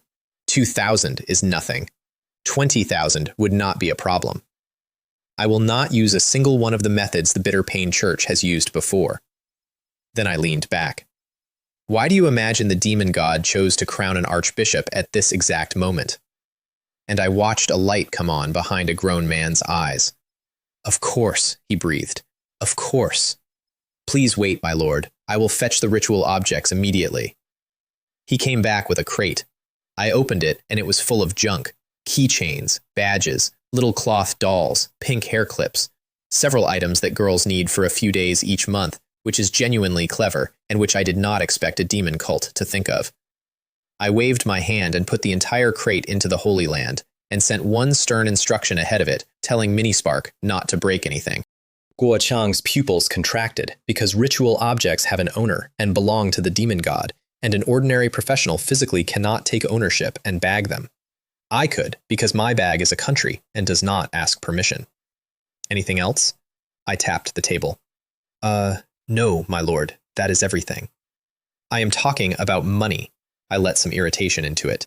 You do not actually expect me to run your operation out of my own pocket. Yes, sir, look at my brain. and he took out a box of neatly stacked cards. Anonymous cards from the Professionals Bank, 100,000 gold each, withdrawable anywhere. The Professionals Bank, incidentally, is not run by people. It is run by the world. Every professional can reach it from anywhere, and an anonymous card costs 100 gold and asks no questions. I counted them. 120 cards, 12 million gold. I had walked into a bathroom that morning with 600,000 gold, which had felt enormous, and I was walking out of a basement with 12 million and a job title. Excellent. Contact the bishops in other regions. If any of them are struggling with the mission, they may come to me. Thank you for your understanding. Guo Qiang was overjoyed, and I mean genuinely, visibly happy, because bribing 200 teenagers without leaving a trail had been ruining his life for a month, and a senior official had just walked in and taken his worst problem away. I want to be clear about the situation as it stood when I climbed those stairs. I had not disrupted their plan. I had no intention of disrupting their plan. I was going to help them summon her. Because who is the great demon god Zara Frost, really? A wealthy woman. A philanthropist. A generous patron who, on our very first meeting, handed over a mythical skill, an epic set, and an epic seed, and then thanked me for taking them. Every institution in this empire wants a piece of the exam. Fine, let them all come. I was going to be standing in the middle of it with a crate of their hair clips. First, though, I had shopping to do. I opened my friends list on the street outside the tavern and messaged the only useful contact I own. Order me 2 units of life water. The reply came back in about 4 seconds. What does the question mark mean? Is there a problem? You have money? And I sent her a picture of 100 anonymous bank cards. There was a long pause. Then, where did you get that? Did you rob a major power? Which I found genuinely offensive. Rob? I did not rob anybody. I walked into an organization, gave them management feedback, and they gave me a budget. That is called consulting. I do not need to report my income to you. How do I buy life water? I apologize. That was rude. Pre-order only. 1 million gold deposit per unit, balance on delivery. If supply is good, a week. If not, a month. Do it. Then I put the phone away, walked 5 minutes down the street, and bought tickets to every single dungeon in Dongfeng town. There are 8. 6 cost 10 gold, 2 cost 20. 100 gold total. 10 gold, for reference, is 100,000 back home. To enter a dungeon, once. That is the whole economy in one line. Every dungeon in this world is owned by somebody, and the entire population pays that somebody rent for the privilege of leveling up. The first hall had a screen on the wall with a leaderboard on it, and about 30 people standing under it arguing. Blackwind Fortress clear times. First place, 1 hour, 25 minutes. Did you hear? Sanshan Guild and Snowfall Guild are both going for the record. Why do guilds care about this? New professionals are changing classes right now. Reputation attracts recruits. I heard both captains are level 50, back from Weichuan University, deliberately holding off their advancement. The guilds are paying bonuses if they take the top spot. Look, there they are. 2 6-person teams walked in side by side, glowing with equipment, radiating the specific energy of people who have practiced this. One captain was a berserker with a guild badge on his chest. The other was a mage with a snowflake. And I recognized the berserker. It took me a second. Then it landed. That is the man from Shen Feng's video. The one who charged a planting master, got his tree recalled out from under his axe, fell over, and got swarmed by houseplants. Xie Mei Lin, he said to the mage cheerfully. Say what you like, Sanshan is stronger. We're taking the newbie leaderboard in this town. She smiled without any warmth at all. Dungeons are cleared with planning and teamwork, not muscle. Then she went for the throat. Besides, everyone at Weichuan University knows Cao Jian can't beat a planting master. His face went red instantly. That. A trash class beat you. It does make one wonder about your actual combat ability. Is that all you have? A garbage berserker who lost to a garbage planting master. What a disgrace. And now I was annoyed. Look, trash talk before a competition is a sport. I have no complaint. But she was not insulting him. She was insulting an entire profession to get at him, and I happened to be a member. So I walked over. And I did not say a word to her. I put my hand on his shoulder. He turned around with murder on his face and found a stranger. Brother, I said, it doesn't matter who you lost to before. Every class has produced a few monsters. He blinked. It doesn't matter what she thinks of you or what she says about you. For professionals, only one thing counts, and that's your own strength. You're about to run a timed dungeon. This is the 1 hour where strength is the only thing that speaks. She's working on your head on purpose because she wants your numbers to drop. Fix your head. Beat her. Then the talk collapses on its own. You could actually watch it land. Berserkers run hot. That is the class. But hot is not the same as stupid. He came off the boil in about 2 seconds and realized he had been walking into a hand. Brother, he gripped my arm. Thank you. I've got a mission today, but I owe you a drink. No need. I just don't like her attitude. Beat her and we're square. To speak up for a total stranger, that's real character. He saluted me, fist in palm. We're not strangers, I said. I've known about you for a while. What? I'm a planting master too. My teacher is Shen Feng. He told me all about you. And I walked into the dungeon portal. I did not stay for the reaction, but I have it on good authority that it was excellent. Because Shen Feng is the teacher of the planting master who beat him. Shen Feng is also the man who took that match footage and turned it into a teaching video, which is the entire reason Cao Jian is famous at Weichuan University for losing to a gardener. Behind me, a berserker stood in a dungeon lobby making a noise like a kettle. Blackwind Fortress. Level 50 and under, 6 players or fewer, 7-day cooldown. Difficulty, easy, normal, hard. That's it? No nightmare? No realistic? Note, this dungeon offers 3 difficulty levels, fine, hard. Note, this dungeon has a clear time leaderboard. Would you like to publish your information? No. There is nothing on that board but fame, and fame is the one resource I currently cannot afford. The dungeon was a mountain path with a cliff on one side and a drop on the other, and 2 bandits at the gate at level 30. I released a handful of treants. Charge them! 10 whips came in and the bandits shouted the line they were written to shout, which was, "How dare you, who trespasses on Blackwind Fortress," and got about half of it out. The corpses were absorbed on the spot, which left bone fragments and nothing else. Green. Environmentally responsible. No cleanup crew required. Up the path, killing everything, until a platform with a pavilion on it and a stone marker reading, "Halfway Pavilion." In the pavilion sat a big humanoid boss with 2 elites. Girls, dinner's ready. A dozen treants went across that platform like weather, and the mobs were gone in 4 seconds. And here's the strange part. The boss did not react at all. His own men were being deleted 8 meters away, and he sat there. Only when the last mob died did he leap out, throw his arms wide, and roar. I am the 3rd leader of Blackwind Fortress. State your name. I do not take nameless ghosts under my blade. Now this I liked. I stepped forward, because I had been in a bad mood since the coffee shop, and I wanted to invent something magnificent. I am. And he charged me mid-sentence. No manners. None. He asked for my name and did not wait for it. Beat him. 30 whips came down at once. And then something happened that I did not expect, which is that he did not die. He was on his knees, propped on his sword, in a condition that should not support speech. I never imagined you all possessed such skill. I am unwilling. Take care, elder brothers. Your younger brother goes first. Then he fell over and dropped a rare chest. I stood there for a second. That was not a health lock. He was dead. He was extremely dead. He simply had 1 line left in the script, and the world let him finish it. I picked up the chest. Don't worry, your brothers will be joining you very shortly. And afterwards, you'll all be fertilizer together, which is a much closer relationship than you had in life. At the top of the mountain was the Hall of Righteousness, because every bandit fortress in every world is called that, and inside it sat the 2nd leader, with 8 elites in 2 rows of chairs. Peptide, who are you? He stood up. They broke into the Hall of Righteousness. Could 3rd brother already be? Ah, 3rd brother. I want you all. Beat him. He also did not get to finish. But he did get his line, mid-death, seamlessly, without dropping a syllable.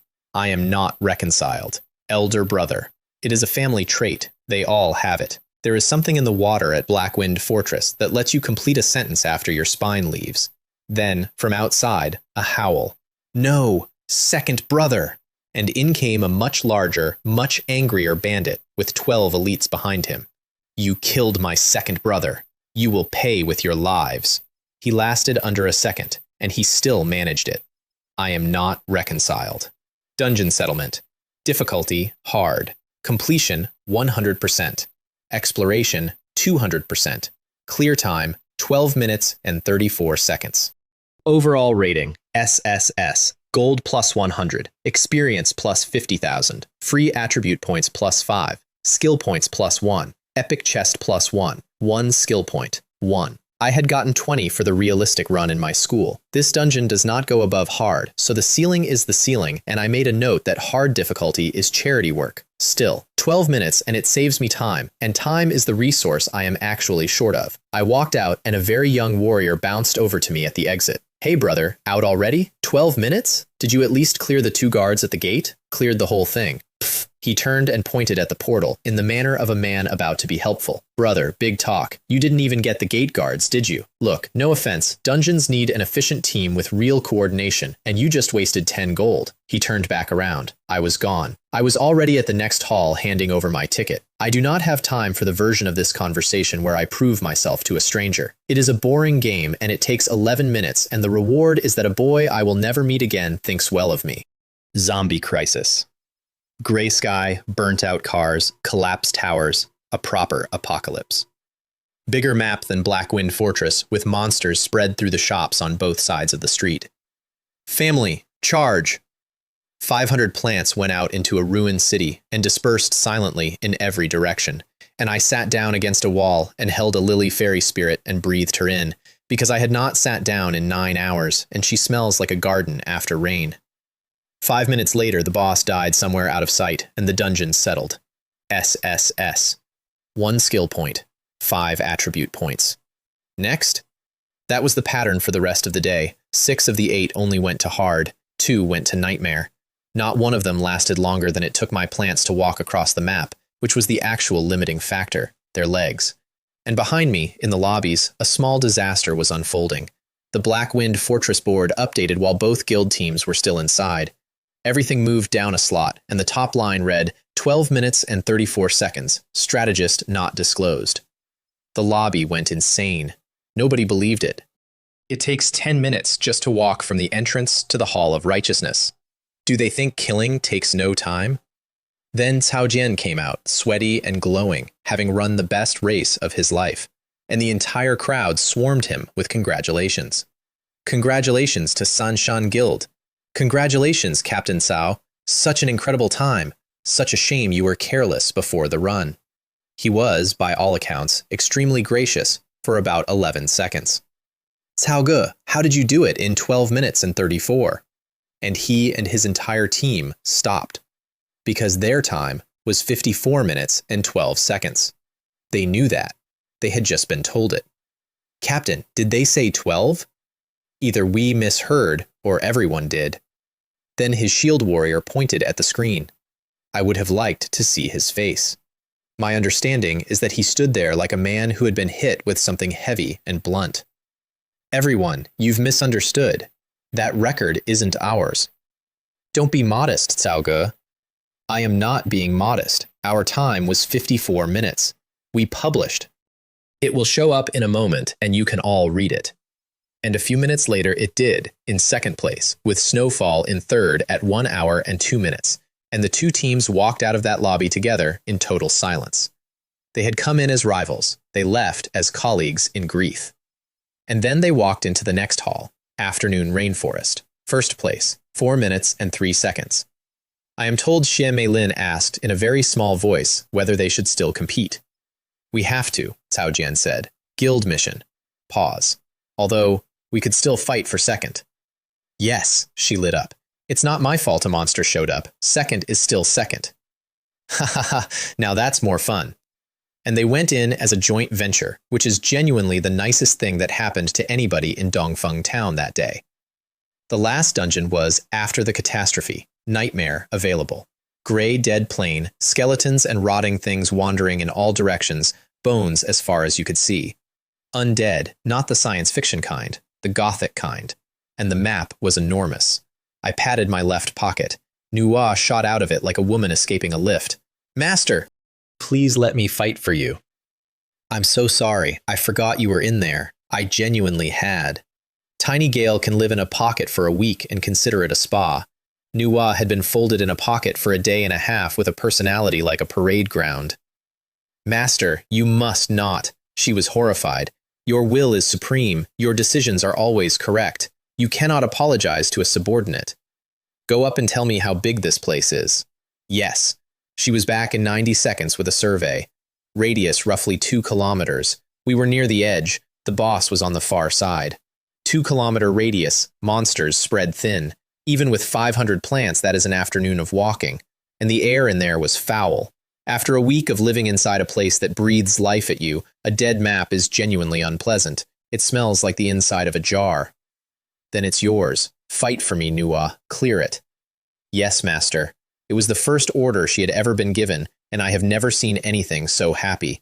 She raised her right hand and closed it, and there was a longsword in it. Then the light armor she wears reshaped itself into heavy plate. You can change clothes? She did not answer because she was already chanting. 30 seconds. Mountains collapse, earth splits. She dragged the sword across the ground, and a thin crack opened at her feet. It looked like a drought line. Nothing. A scratch. Then it grew, and split again, and in 4 seconds it was a canyon with no bottom, and cracks were running out from its edges in every direction across the whole map like a windshield giving up. The plane fell in. All of it, at once, with a sound I felt in my ribs. Every monster on that map went into the dark without ever seeing what hit them. Good terrain manipulation, I said, stroking my chin. Damage is a bit soft compared to the others.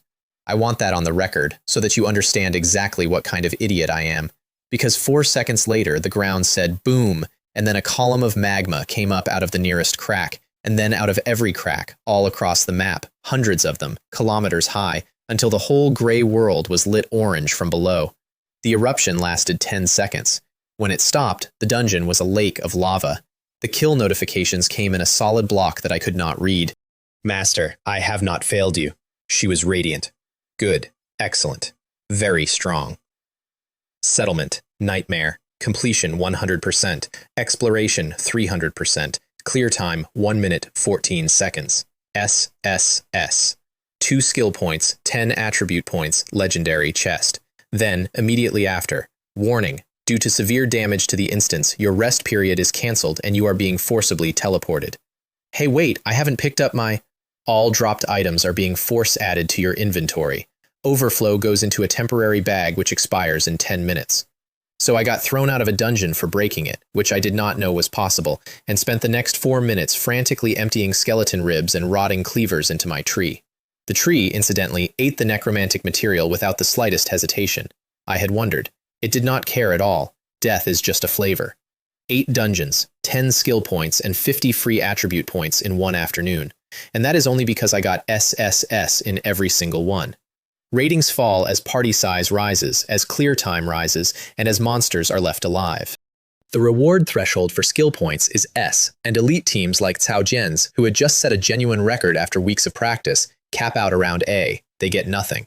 I got 10. 10 points went straight into breathing calculation, which took it to level 7, and all 50 attribute points went into constitution.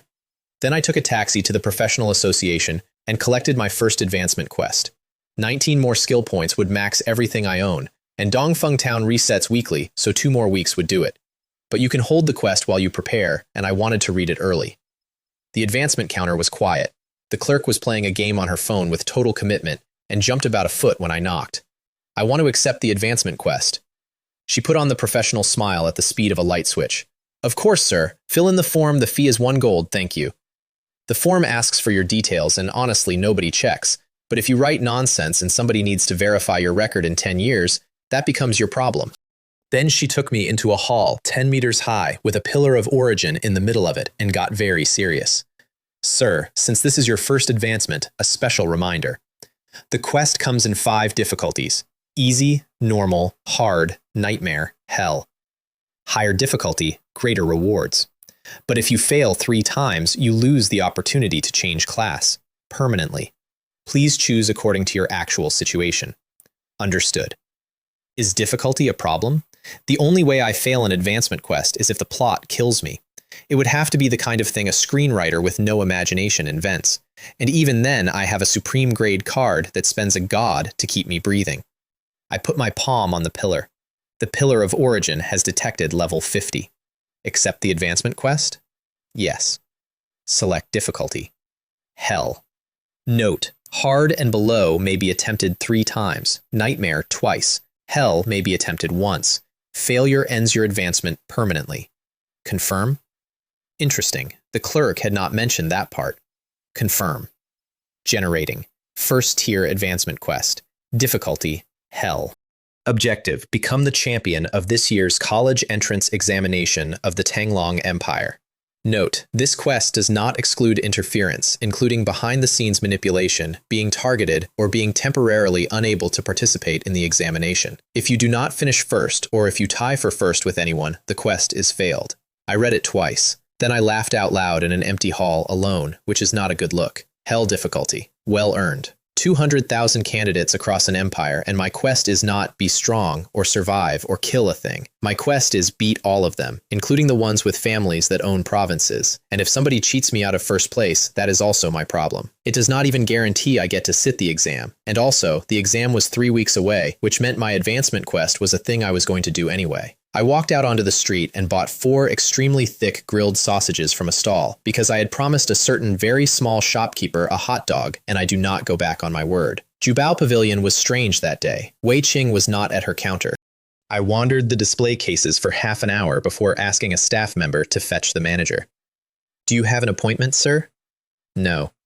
I'm sorry, without an appointment we cannot notify the general manager. Is Wei Qing here? Do I need an appointment for her? The clerk glanced at the empty counter with the specific expression of a colleague who has covered for someone many times. She is not at her post. I can call her. I called her myself. It took a long time to answer, and when it did, all I got was somebody breathing. Sorry to bother you. I hung up. She called back 4 seconds later and arrived in the lobby a few minutes after that, in a bathrobe, hair stuck to her forehead, extremely pleased with herself. Mr. Ren, sorry, what do you need? Your manager. Right away. And as she got close enough to lead me in, I discovered why she had been unavailable. She smelled like something had died in a drawer. I took a small step back. Miss Wei, personal question, how often do you bathe? Every day, sometimes twice. Right. Why do you ask? Her eyes lit up in a way that alarmed me enormously. No reason. Manager. Now. I followed her upstairs at a distance of about 1.5 meters, holding my breath in sections. I found out later what she had been doing. Wei Qing is a 5th-rank mortician. She had spent that morning finishing 2 corpse puppets, which she described to her boss, cheerfully, as capable of killing a devil boss, a human hidden class, and a 6th-tier professional, the receptionist, who slacks off at a counter all day, giggling at her phone. I stopped assuming things about that store after that. Wei Yuxi was in her study surrounded by very old equipment, cleaning it piece by piece. You came. Sit. I brought money. Not necessary. I brought money, and also I want the time and space materials. It has not been 3 days. I posted the acquisition notice yesterday. She rolled her eyes at me, which is the most emotion I have ever gotten out of her. If anything appears anywhere in Weichuan province, Jubao Pavilion will hear it. Thank you. There's something I have to tell you. She put down the cloth. I am leaving Jiangyang City in a few days. Leaving? Transferred? Where? Dongdu City. I stopped. Dongdu is one of the 6 metropolises. The empire has 2 capitals and 6 metropolises, and above all of them sits Kyoto, and the gap between Dongdu and my little city is not a gap, it is a category error. Even our provincial capital is several tiers below it. That's a promotion. Congratulations. Thank you for your kind words. And there was something in her eyes when she said it that had absolutely nothing to do with congratulations, and I noted it and did not ask, because it is not my business what a merchant family does to its children. Also, this is for you. She threw me a small jade box. Inside, on white silk, sat a single gray lotus seed about the size of my thumb. Unknown seed. Quality? ? Effect? ?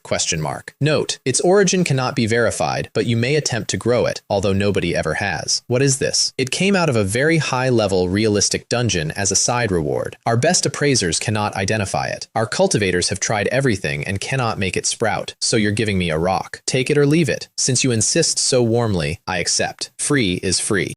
And more importantly, it came out of a high-level realistic instance, which is not where garbage lives. Take care, don't see me out. and she pushed me out of her own study and shut the door on me. I went home, locked the door, and put the seed on the roots of the world tree. Can you read it? Master, place it on me. I need to feel it carefully. Green scent came down out of the canopy and settled into the seed. 1 minute, nothing. 2, 3. The scent thickened. It kept thickening until it stopped being scent and became a slow, transparent vortex of green pouring down out of the branches into one small, gray object on the ground. And every plant I own came running. Legendary, rare, newly planted, all of them, drawn in around that vortex to stand in the overflow. The cloud-scraping vines dragged their tips over. Even my abyssal thorns fairy spirit, who has horns and a barbed tail and eats demons, quietly shuffled into the light with everybody else. Only the yellow spring flower stayed where it was, off in a corner, a single small bud that had come out of an epic seed and had not once looked at anybody. Minutes later, the green thinned out. The seed had gone from gray stone to white jade, and the tip had split, and there was a tiny green shoot in it. Master, I have not failed you. The tree's voice was tired. I did not know it could get tired. Thank you. What is it? I saved it. I still cannot fully read it. Its essence is like mine, but higher than mine. It is equal to the Holy Land in which I am rooted. I stopped. Equal to the Supreme Holy Land, so it's supreme grade. Its essence is the same as Supreme Holy Land, but it is not a supreme grade existence. Explain. Perhaps its parent, or its ancestor, once stood at the supreme level. In that time it produced offspring, and the essence has been passed down since, thinner each generation. Barring miracles, this one will finish at mythical, and that trace of supreme will sleep in it forever. So, not every emperor's descendant becomes an emperor.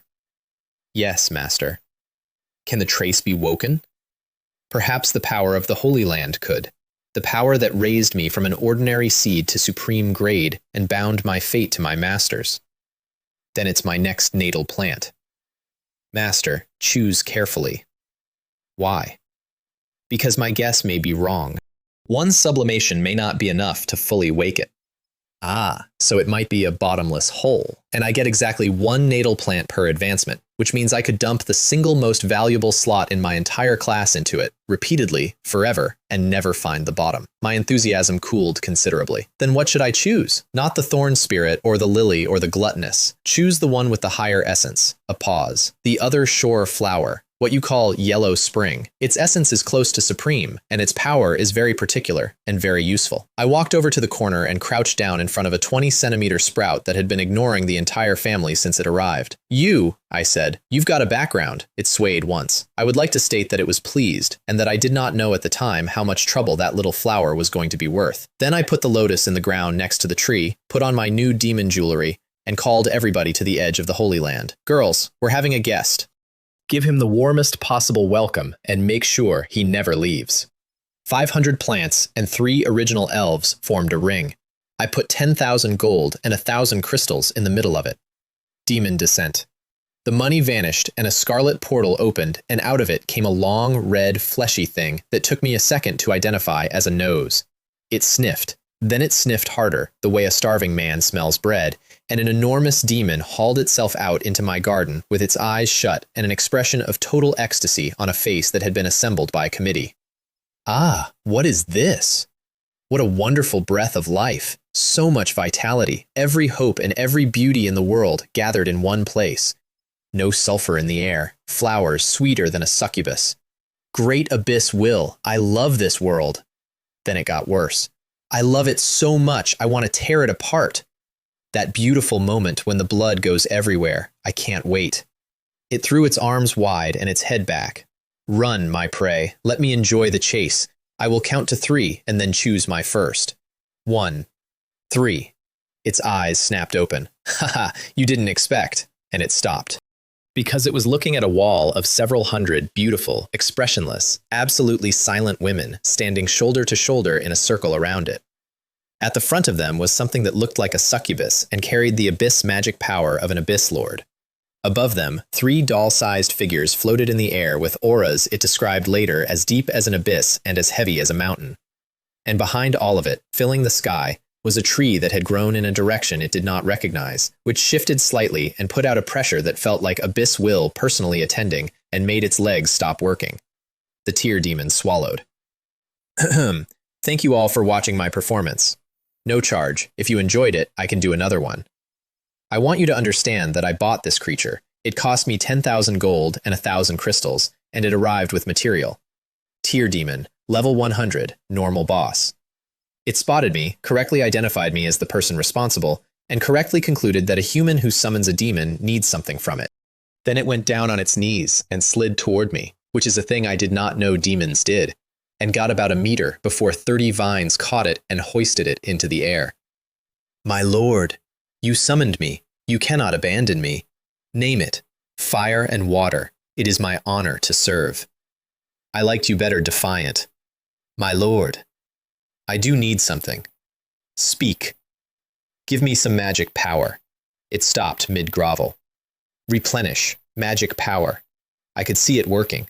In the abyss, there are creatures whose entire function is to top up the power of stronger demons through activities it did not care to describe. Is this human a demon? Does he not have a succubus for that? He clearly has a succubus. And frankly, it did not do that for other people. Then it looked at the vines holding it. Yes, my lord, whatever you require, unto death. You have a literary streak, wasted on you, I waved. Begin. Don't make it hurt too much. 500 plants and 3 original elves stepped forward. Under a minute. Level 100 boss, tear demon, killed. No rewards, as this unit was your summon. Abyss magic power went from 0 of 5 to 2 of 5, so a level 100 demon boss is worth 2 points. The set summons once every 3 days, 9 days to a full tank, which is a working schedule. And yes, before anybody asks, using demonic power does not make you a traitor to humanity here. There are entire professions built on it. Demon warlocks, demon hunters. Half the Empire's anti-demon arsenal runs on demon. This is not a story about good and evil. It is a world where power is a tool and everyone is holding one. Ugh, Minnie Spark drifted out of the crowd, looking disgusted with herself. How could I be so inelegant? An original elf, punching. She had joined in. She had gotten about halfway through the demon's health bar with her fists, because the meaty feeling of it turned out to be extremely satisfying, and she could not stop. Well done, I gave her a lollipop. She screamed with delight, ripped the wrapper off, and started working on it with total concentration. Tiny Gale tilted her head. She drifted over. She sniffed it. Her eyes came alive for the first time in a week. Then she bit it. Minnie Spark felt the candy move, looked up, saw a thief on the other side of her own lollipop, and snatched it away and spun around to protect it. Tiny Gale, having now tasted sugar, developed a personality on the spot. She floated up above Minnie Spark's head. She waited. She took hold of the candy from above, and she put one small foot on her sister's shoulder and kicked. Minnie Spark went face first into the dirt. By the time she got up, Tiny Gale was gone into the canopy with the entire prize. Minnie Spark sat down in the grass and looked at her empty hands, and then she cried like a building falling down. Wah! Master, Tiny Gale bullied me, and you don't care!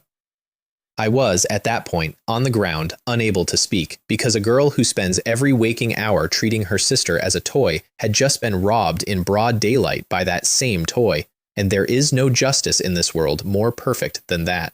I picked her up and kissed her wet, furious face and gave her another one. Do you want one? I asked Nua. Thank you for the gift, Master. She took it, she examined it, she tried it, and then, with total sincerity, while chewing, Master, this is a great honor. Even a common weed can rival the finest delicacies in the world when it is given by. Please stop.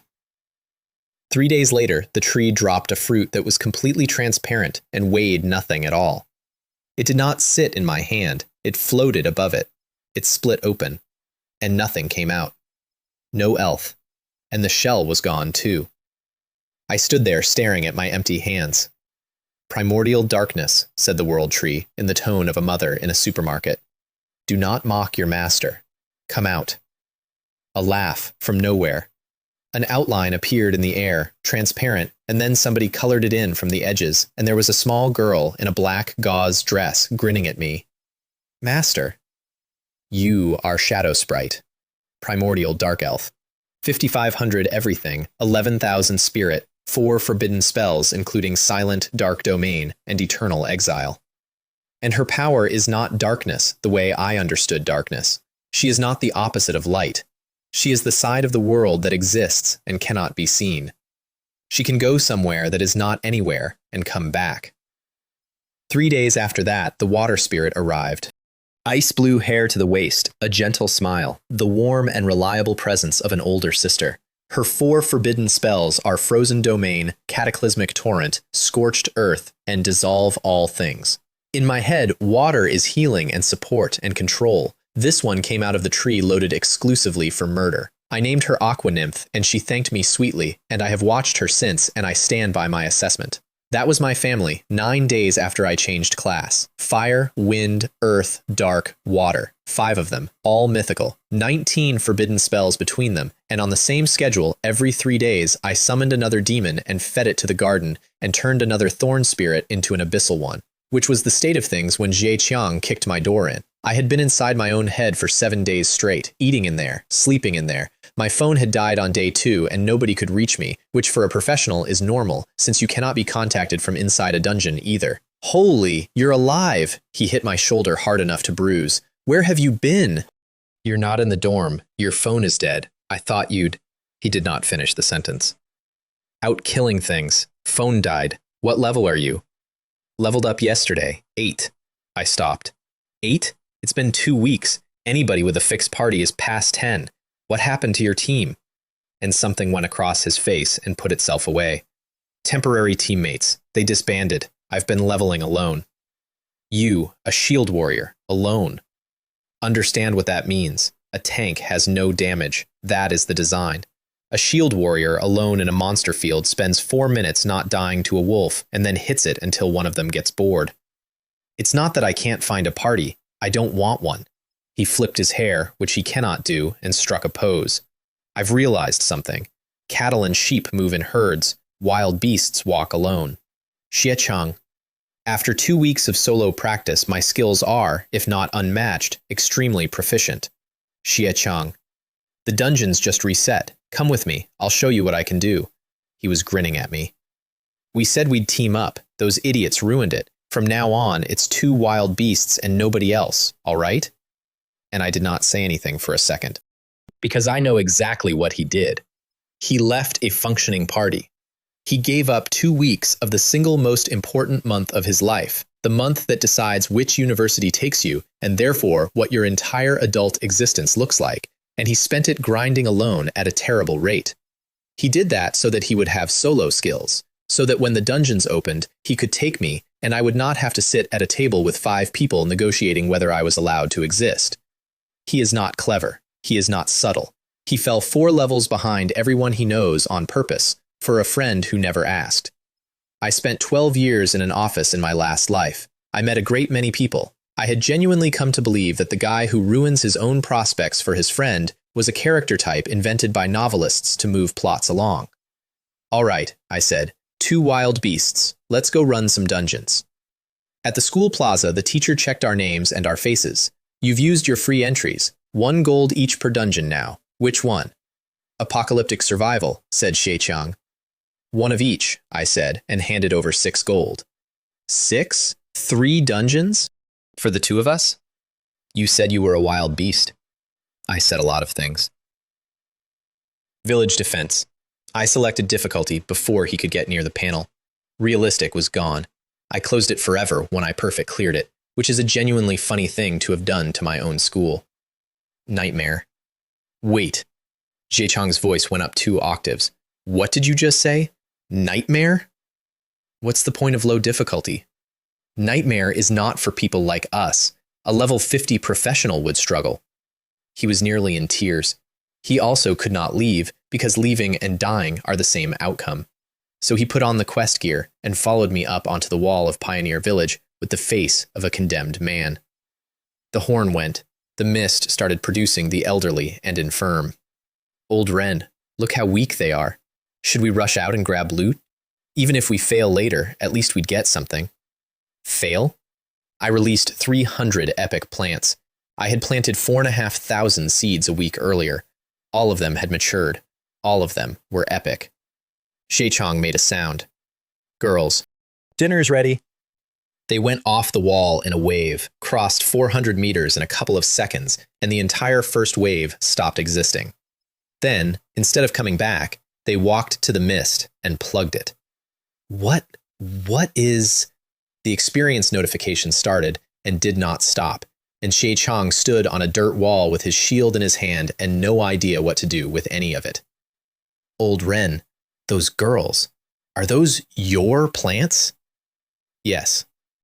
The closer to human, the higher the grade. That one, he pointed, that's at least epic. They're all epic. All of them? He turned and looked at me with an expression of the purest, most wounded outrage. I am out here hitting things with a shield. Then he sat down against the wall, watched his experience bar climb, and did not move again for 4 hours. Why fight monsters? He said dreamily at one point. Just lie down. Wave 2 arrived. He peeked over the wall to see what was coming and reported that he could not see a single monster, only 100 meters of flowers and vines waving at a wall of fog. Old Ren, can you tone it down? Why? 3 epics and some rares would clear this. Don't show a card that big for no reason. He was worried about me, not about the loot. He had worked out that whatever I had was too large to be safe in public, and his instinct was to cover it. I have plenty of cards, I said. This is the small one. Which was true. This was the worst batch I own. Legendary is my regular infantry now. I know about tall trees and wind. But you cannot tie your own hands because someone might look. If somebody weaker comes for me, I can end them. If somebody stronger comes for me, they will have to explain themselves to the world tree or the abyss. And besides, showing something impressive attracts help as often as it attracts knives. It is only mysteries that get opened. Fine, Xie Chang said, and went back to enjoying the greatest afternoon of his life. We did all 3 school dungeons that day. He went from level 8 to 18. He got a legendary chest and 2 epic ones and tried to give all 3 to me, and I refused, and he called me a name. The next morning, we went to Dongfeng Town and did all 8. I did not use forbidden spells with him standing there, so it was slower, half a day instead of an afternoon. He came out of the last one walking into walls. No, I need to go home and lie down. My head is full of noises. They're kill notifications. They are music and I am drowning. And then a mage girl came jogging over, flushed, and asked if I had a minute. Xie Chang looked at her, then at me. Then he made a face so lewd that I considered killing him. Ha ha ha, all right, old Ren, you two talk. And he left at speed with his thumb up. The girl waited until he was gone, lifted her sleeve, and showed me a black badge in her palm. Teacher Guo would like to see you. So back through the tavern kitchen. This time 2 men tried to stop me in the courtyard, and the cook came out swinging a towel at them. Get out! Are these outsiders? These are the boss's honored guests. Bishop Guo Chang was waiting in the front hall, and this time he was nervous. My lord, you said that churches in other areas could come to you if they encountered difficulty. Someone came? Where? Because somebody had traveled to my city specifically to hand me money, and I wanted to know how much. The Bishop of Yuecheng, next door. She arrived this afternoon. They brought her in, and she was a mess. Blue bodysuit torn open, blood dried on it, face the color of paper. She bowed anyway. My lord, Han Liying, Bishop of the Yuecheng branch. You are a bishop in charge of a city. Why do you look like that? I was intercepted on the road by the tearing church. It is a miracle I am alive. The tearing church. I looked at Guo Chang. Sir, the tearing church is far stronger than us in Weichuan province. They are madmen. They worship destruction, and they are extremely hostile to us. If they identify one of ours, they hunt them without stopping. It is one of the reasons we operate the way we do. And recently, he added, they have been behaving like rabid dogs, willing to expose themselves just to strike at us. We do not know why. Was this in Jiangyang City? No, my lord, said Han Liying. In Yuecheng, a 5th-tier warrior class. I am an assassin. I had stealth. That is the only reason I am standing here. Understood. And I meant it in the flattest possible way, because a 5th-tier warrior in another city is a problem for another city. The ritual objects? She produced a box. 500 from Yuecheng. Then she produced a second, smaller box out of thin air. And our operational funding. Anonymous bank cards, 100,000 each. 300 of them. 30 million gold. Your funding is generous, I said, in the voice of a man discussing a spreadsheet. When one asks a favor, she said, smiling, one arrives with a proper share. Not bad, you've put thought into it. And I turned and gave Bishop Guo Chang a long, mild look. He started sweating immediately, and I know for a fact that he spent the next several seconds cursing that woman's name because she had just accidentally established a market rate. If your branch has any funding difficulties, my lord, Zhang Yang can raise perhaps 10 million. Delightful. Bring it now, I have expenses. Yes, my lord, and he took out a stack of cards with the face of a man pulling out his own teeth, and there were 120 of them. Excellent work, all of you. I could not stop smiling. The next time I see my goddess, I will naturally commend your contributions. Guo Chang lit up like a lamp. Han Liying's head came up so fast I heard her neck. Because I had just said, casually, in passing, that I have audiences with the great demon god, and I had said it in the tone a man uses about his line manager. She told Guo Chang afterward that she had no doubt at all. Nobody who genuinely believes would joke about their god. That is what she said. And she is correct. And that is exactly why it works. And I would feel worse about it if these people were not currently funding my seed budget with the price of 10,000 corrupted teenagers. My lord, she said as I got up, one more thing. Yes. In Yuecheng, I heard that the Taring Church appears to have the same idea we do about this year's college entrance examination. I stopped. Specifics. None yet, my lord. Then get some, and be careful. I thought about that the whole way back to the city. Reporting it upward was not an option. If an official asks me where I heard it, my answer is that I am the archbishop of a demon cult and my subordinates briefed me. Even ignoring the part where I get arrested, Han Liying does not actually know anything. But some things are simple. Nobody disrupts the exam by force. The examination is a national event, and it is defended accordingly. Every venue has more than one forbidden powerhouse standing in it, so the Taring Church has two routes. Do what Bitter Pain is doing and smuggle the ritual inside, or intercept candidates on the road, which is nearly impossible since candidates get teleported straight from their city to the venue and land inside a ring of 8th-tier professionals. Which means they are doing what we are doing, which means both cults are going to summon a demon god avatar inside the same exam. And they hate each other. I sat on a bus and worked out that there was a reasonable chance the two most powerful entities at my university entrance exam would spend the whole event fighting each other over my head. Double the harvest. I stopped at Jubao Pavilion on the way home to convert 40 million gold into a deposit for 8 more units of life water, which, with the first 2, makes 10, which is exactly what one thorn spirit needs to reach mythical. 8 units, said Wei Yuxi in her flat little voice. Did you rob the Jiangyang city treasury? Jiangyang? I robbed Kyoto. Show off.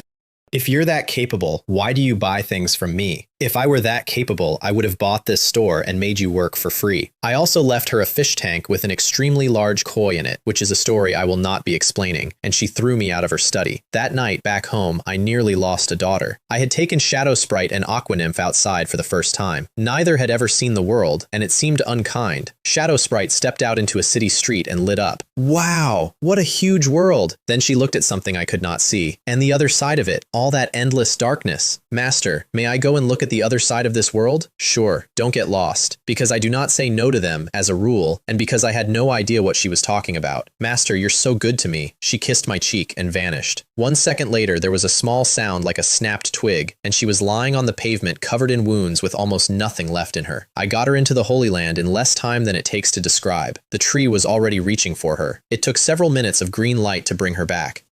What happened? Master, she was shaking. The other side of that world is terrifying. Monsters. The entire place is monsters. And there is something in there, a terrible, terrible, terrible thing. It attacked you? No, if he had attacked me, I would not have come back. She shook her head hard. He would never bother. I am too small for him to notice. The one that hurt me was an ordinary monster. I went cold. You are a mythical original elf with 4 forbidden spells. I opened both my domains. I could not block its basic attack. She looked up at me. If I were not part of darkness and immune to darkness, it would have killed me. Its grade. From the knowledge I was born with, roughly the peak of the 10th tier. There is no 10th tier in any book I have ever read. The Empire's most dangerous individuals are 8th. A 9th tier is a legend with a title, and she called it an ordinary little monster over there. Shadow Sprite, do not go back to that place. But Master, can those things come here? Because that was the only question that mattered. If they can cross, then everything I have built is a sandcastle. No, only primordial darkness can pass, or something like me. She held out a hand and made a sphere the size of a football. If this is the world, the side you live on is the surface. The other side is the inside. The world is closed. The two never touch. Unless the world is destroyed. She poked it, and it burst and was gone. That's reassuring. But Master, she got very small. The thing I saw is growing, quickly. How strong is it going to get? Its essence has not reached supreme. Its current quality has not either, but it is growing so fast that one day it may wake that essence and become supreme, and then the world will not be able to hold him. Meaning, the other side supports the front. The surface of a ball is only a thin sheet of paper. If the inside expands too far, the front is stretched thinner and thinner until laws stop working and energy goes silent and everything dies. My skill, Disorderly Dark Domain, exists by imitating that state. I did the only thing worth doing at that point, which was ask for a schedule. When does it burst the ball?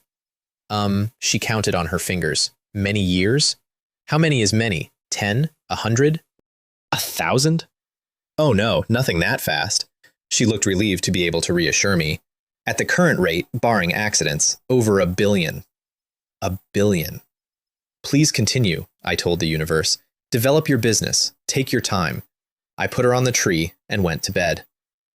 For the original elves, 1 billion years is an urgent matter, because they think like something that builds worlds. To them, the countdown has started. To me, it is a problem for a man who will have had 1 billion years of leveling by the time it arrives.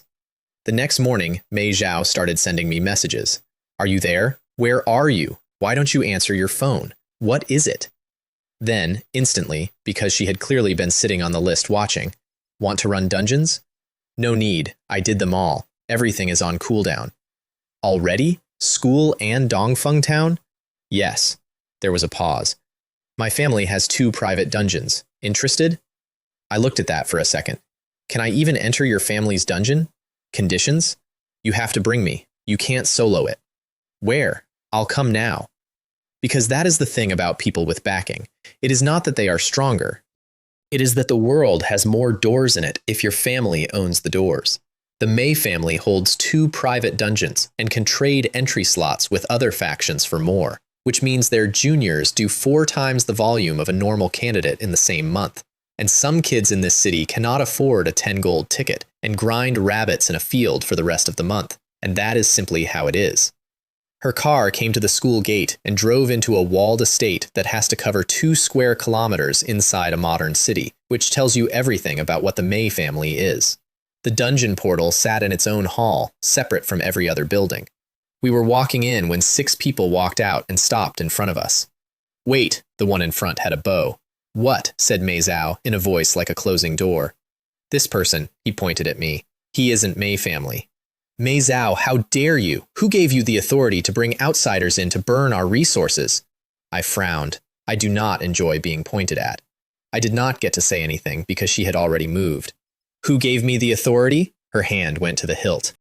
Strength. There was a flash of light, and she was standing next to him, and every hair on his head above about 2 centimeters was in the air. She had shaved him, mid-sentence, with a longsword, without touching his scalp. Her class passive is a draw technique, and it took her to something close to 400 agility, and her actual agility is under 50, because she has been distributing points evenly, like a sensible person. That is the difference between a hidden class and a normal one, and it does not show up at all until it suddenly does. You, how dare. He was patting his own head and shaking, and there was a small yellow puddle appearing under him. Useless, she said, sheathing the sword. Get out. He fled. The other 5 stayed, greeted her with enormous politeness, explained that this was entirely his personal behavior, and left as fast as dignity allowed. That was my cousin, she said as we walked in. Same year as us. Ordinary class, poor talent, no nerve. He can't use 3/10 of his strength against a monster. So the family doesn't invest in him. Correct. He's direct line, I'm collateral. He thinks I stole his resources. She shrugged.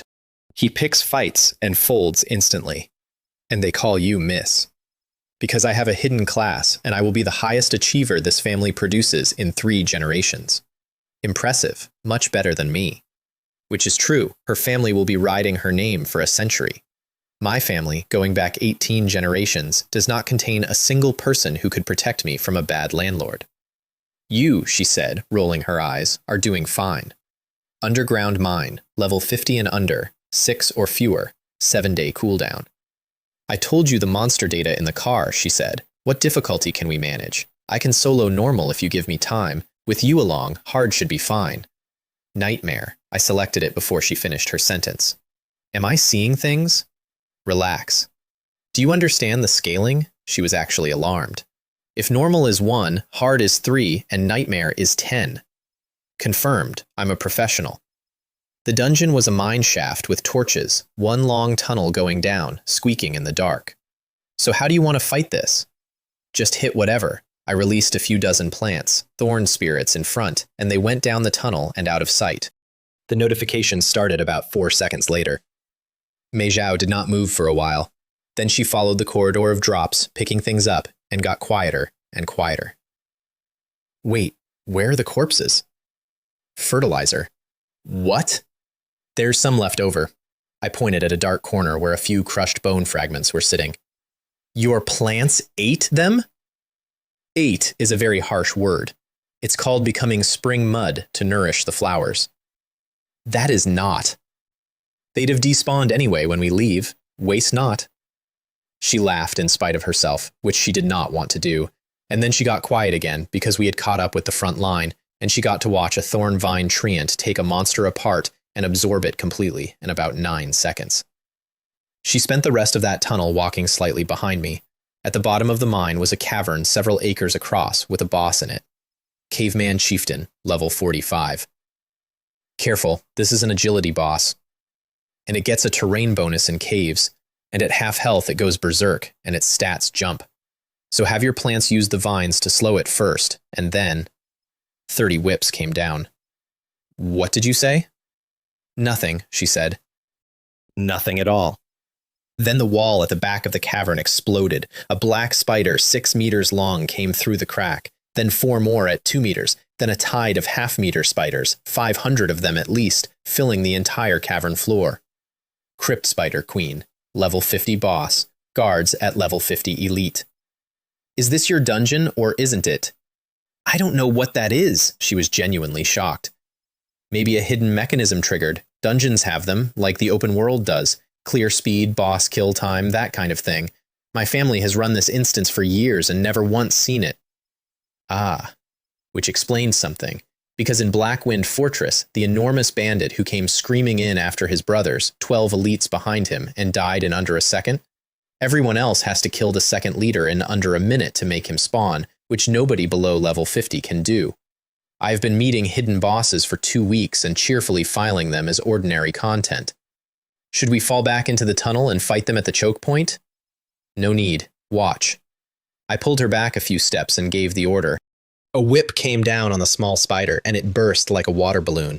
Then the swarm came, 500 of them, and it was over in 2 minutes. Settlement. Nightmare. Completion 100.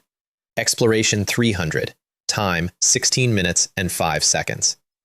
SSS. 2 skill points. 10 attribute points. Legendary chest. Oh my god. What? The highest rating. I got a legendary chest. Is that unusual? Is it? She grabbed my sleeve. Do you know how rare an SSS in a Nightmare beginner dungeon is? Out of the 12 prodigies in the year above us who cleared Nightmare advancement quests, only 5 ever managed it. Only 5 in the Empire. An S is hard. An S is where free attribute points start. If I could get top ratings consistently, I would farm attribute points for a year before I even considered advancing. Which is a good plan. It is the correct plan for her. It is worthless to me because my worst stat is currently over 2,040 free points is a rounding error, and because I intend to get SSS in dungeons that are worth something. Doesn't the advancement quest get harder the longer you wait? Sure, but not as fast as I get stronger. And her eyes went somewhere. Maybe in 2 or 3 years I could challenge hell difficulty. I looked at the wall for a moment. Right. Her dream. The far end of her ambition. The thing she might be ready for in 3 years is the quest I picked up last week on a whim on my way to buy sausages. Ready to go? I said. Wait. She held up a small stone tablet. Newbie Dungeon Cooldown Charm. Rare. Resets a beginner dungeon's cooldown to 0. 20 of 20 uses. I stared at it. Big families really are different. I had never heard of such a thing. 1 charm is 20 dungeon runs. 20 runs is 200 free attribute points and 40 skill points handed to whichever teenager your family likes best. I messaged Wei Yu Shi immediately. How much does Jubao Pavilion charge for a newbie dungeon cooldown charm? I want to buy a batch. ? I want a batch. Bulk. Are you unwell? Jubao Pavilion does not sell these. A batch. Listen to yourself. Then where do I get a lot of them? If you want a large quantity, the Imperial Treasury has some. You're capable. Go and take it. Then, after a moment, you are unbelievable. Most powers keep one of these as a family heirloom for generations. You want them by the crate. Just tell me if any come up for sale or auction. Beginner grade or better. They almost never sell. When they do, it is barter. The one you are looking at is priceless. So there it is. There is an entire category of object that decides who gets to be somebody, and most professionals will live and die without learning that it exists. We ran that mine 11 more times. By the 4th run, I stopped going down the tunnel. I released 100 treants, sat at the entrance with Aqua Nymph in my hands, feeding her snacks, and let them bring the drops back to me. Mei Zhao joined me on the floor after run 5 because the mine smells like a wet grave and there is no reason to be in it. So, she was trying to make conversation. The exam is coming. Which university are you aiming for? Tenglong. I did not have to think about it. Tenglong University is the best in the Empire, and it is not close. Dozens of dungeons on campus, tiers 0 through 4, free to students. Understand what that means. My entire city does not contain a single dungeon above tier 2. Every professional in Zhangyang City above level 100 levels by hitting wild monsters for scraps, forever. And a student at Tenglong runs tier 4 content for free between lectures. That is not an education. That is a different physics. Tenglong, she said, smiling, same as me. Then I hope we end up classmates. We will, and she meant it, and she had reason to, because 11 nightmare clears at SSS had just handed her 100 free attribute points and 20 skill points she was never going to get on her own. I have to thank you for that. Not really. It's your family's dungeon and your family's charm. I'm the middleman. Huh, she said. What's that?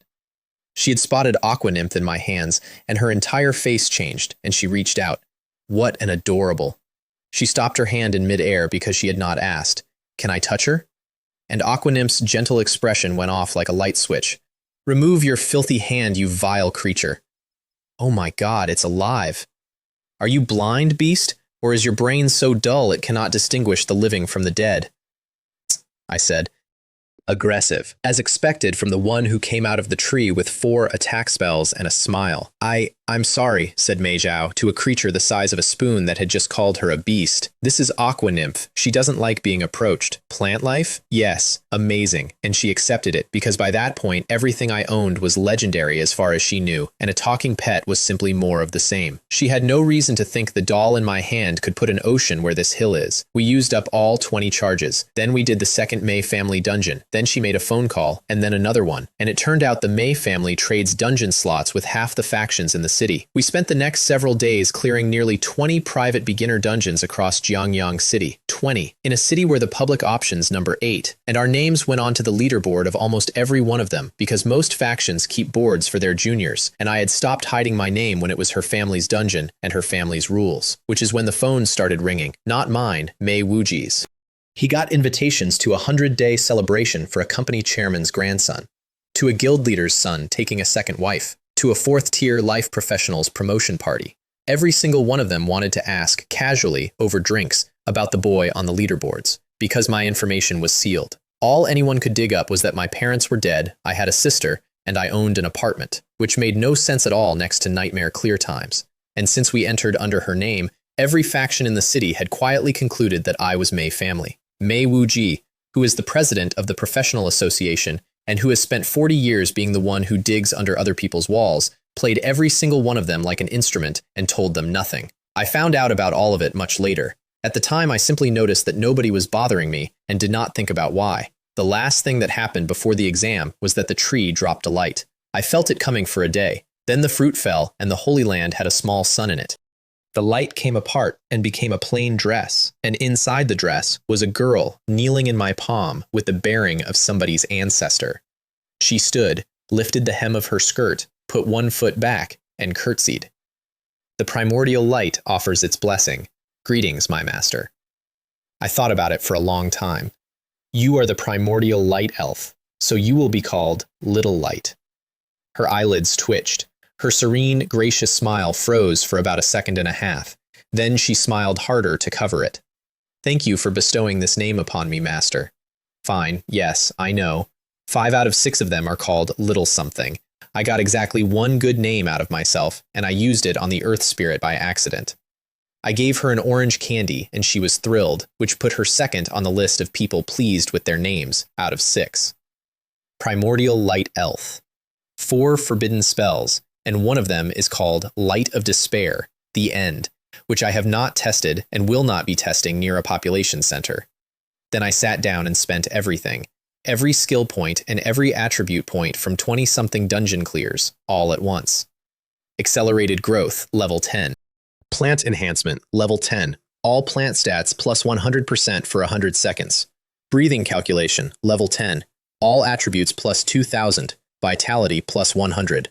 My panel on the morning of the exam read like this. Strength, 12, plus 1,300 from gear, plus 2,000 from the fundamental method. Agility, 13, plus 1,250, plus 2,000. Constitution, 455, plus 1,550, plus 2,000. Spirit, 470, plus 1,550, plus 2,000. The base numbers are still a joke. Underneath everything, I am still a boy with 12 strength who has never done a push-up. It does not matter even slightly because the numbers that reach the world are somewhere north of 3,500 in every direction.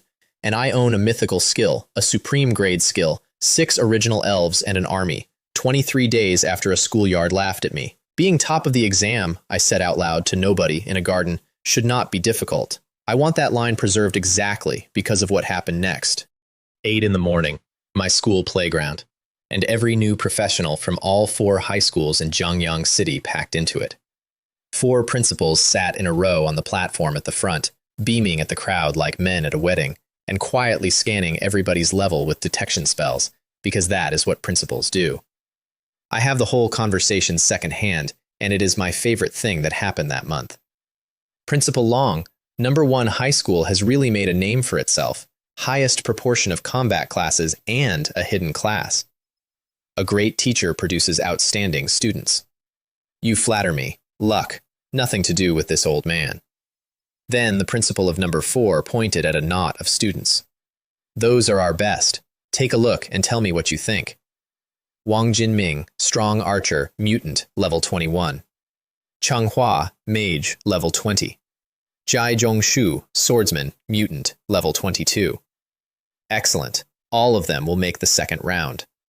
For context, since this is the part everybody outside the system gets wrong, new professionals awaken about a month before the exam. In a small city, reaching level 10 by exam day is average.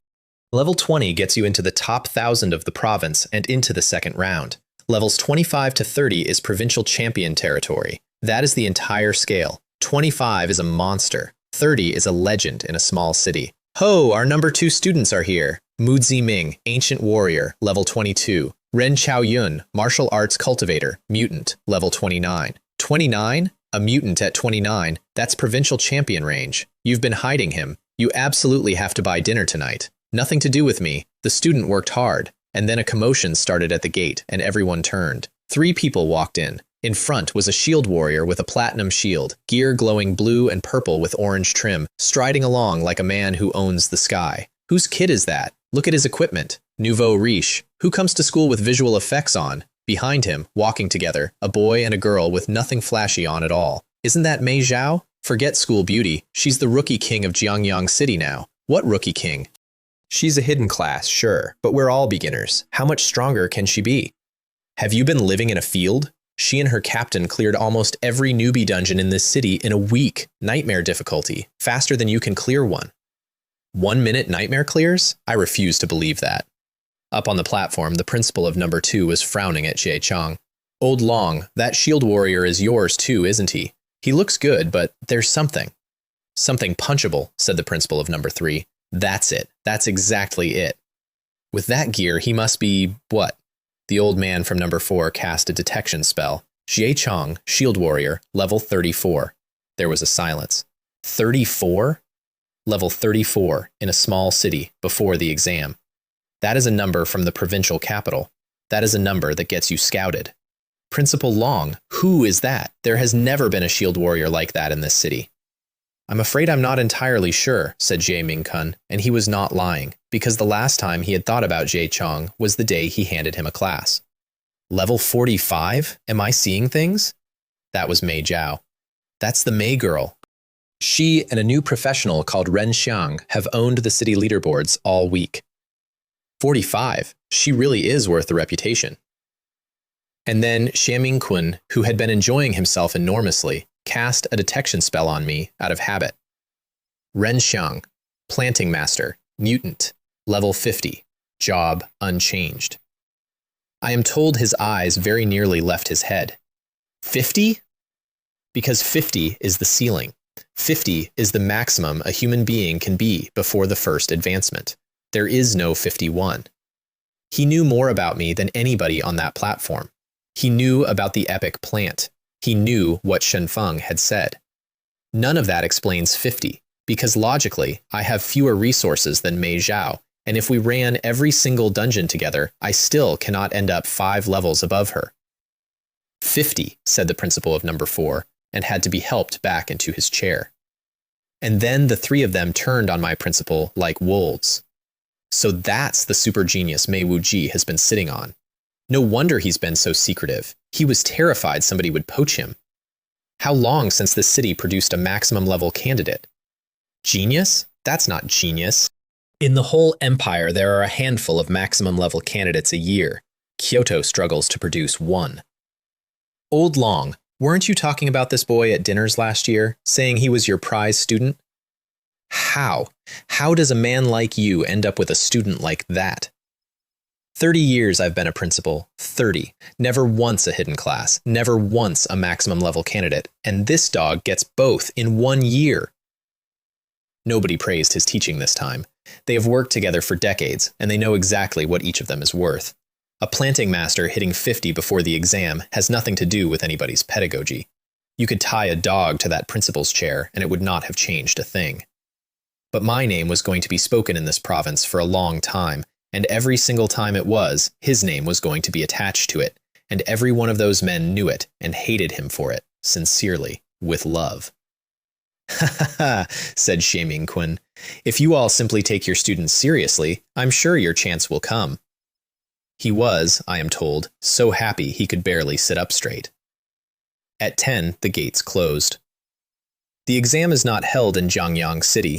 Every candidate in the empire tests in their provincial capital, and ours is Jiufeng City. Students, the school has prepared a teleportation array. Xie Mingkun stood up with a microphone. I don't think I need to say anything else. Good luck. Beginning teleportation. So, I looked at Mei Zhao. Confident about Tenglong? Obviously. Then good luck, classmate. Cheer each other on. The ground lit up, and 1,000 of us stopped being there. Teleportation feels like nothing. A half second of weightlessness, and then floor. The examination hall was an enormous enclosed plaza under a glass dome, with about 1,000 people standing in it. No Xie Cheng, no Mei Zhao, different rooms. Then a voice came out of the air with the specific weight that says an 8th tier professional is speaking. The rules will now be read. Remain silent. Everyone did, instantly, because they drill it into you for a month. The rules of the examination are absolute, and any violation ends your entire academic future. Examination content is divided by class category. Personal equipment is prohibited.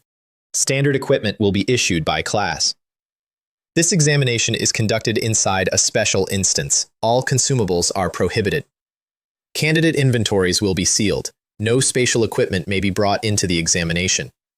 Violators are disqualified and referred for administrative penalty. Sealed inventories, standard gear, no potions. Every one of those rules exists to level the field between rich kids and poor ones. They are good rules. They did absolutely nothing to me because my equipment is not in my inventory. My equipment is a country I keep behind my eyes, and the rules of this world have never once thought to look there.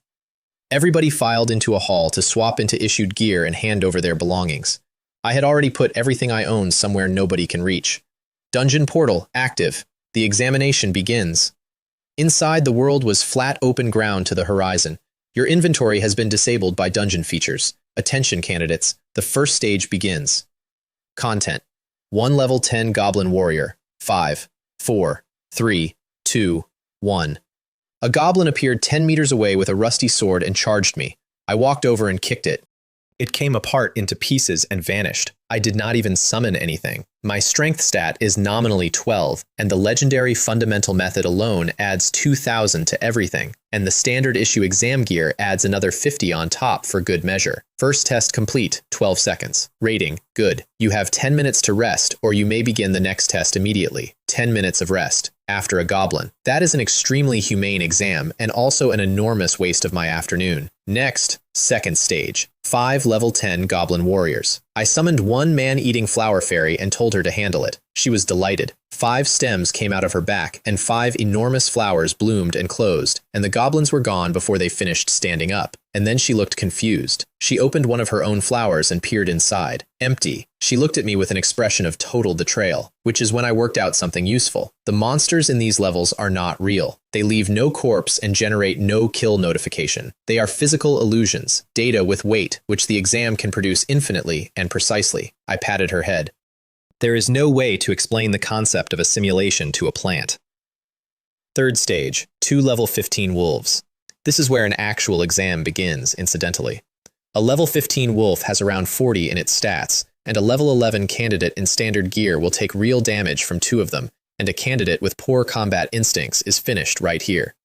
My flower girl, still traumatized by the disappearance of her lunch, did not bite them immediately. She reached out and physically grabbed both wolves and held them for a second, feeling for life, checking whether these ones were real.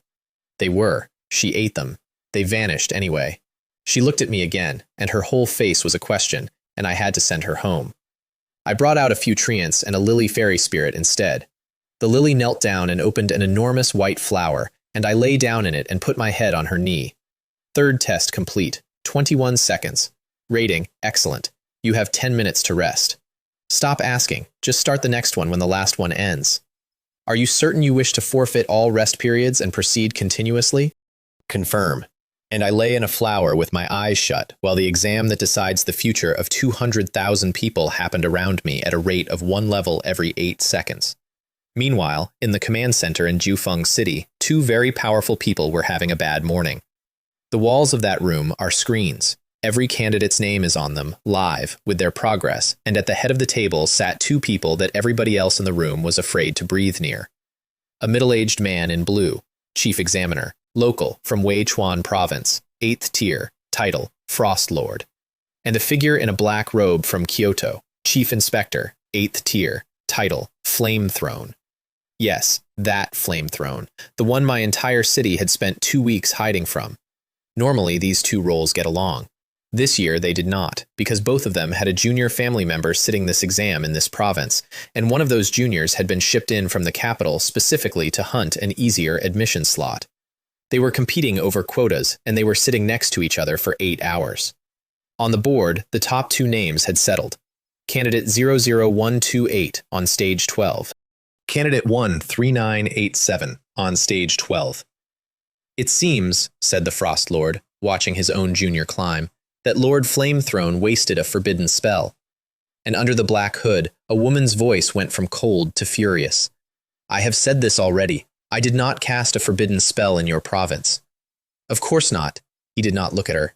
How many fire-type forbidden spellcasters does this empire even have? If not you, then who? The Crimson Flame Lord, who is overseas commanding a battlefront? The Heavenly Flower Lord? Perhaps our reigning emperor was bored and came down to Wei Chuan to practice. It was not me. Certainly, I want to sit inside that moment for a second. An 8th-tier professional, one of the most dangerous individuals alive, sat in the highest room in the province being sarcastically accused of a war crime she did not commit, with no way to prove her innocence, because the only alternative explanation was so stupid that nobody in the world would ever consider it. The alternative explanation was a 16-year-old gardener saying, "Try your best." She is going to go to her grave with that on her record. Then 2 names came up the board like rockets.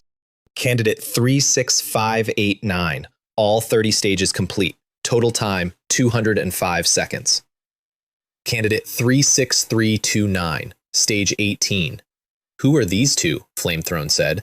30 stages in 205 seconds? You have monsters like this in Wei Chuan? Why did I bother coming here? I have no idea who they are, said the Frost Lord, and he was not lying, and he sounded ill.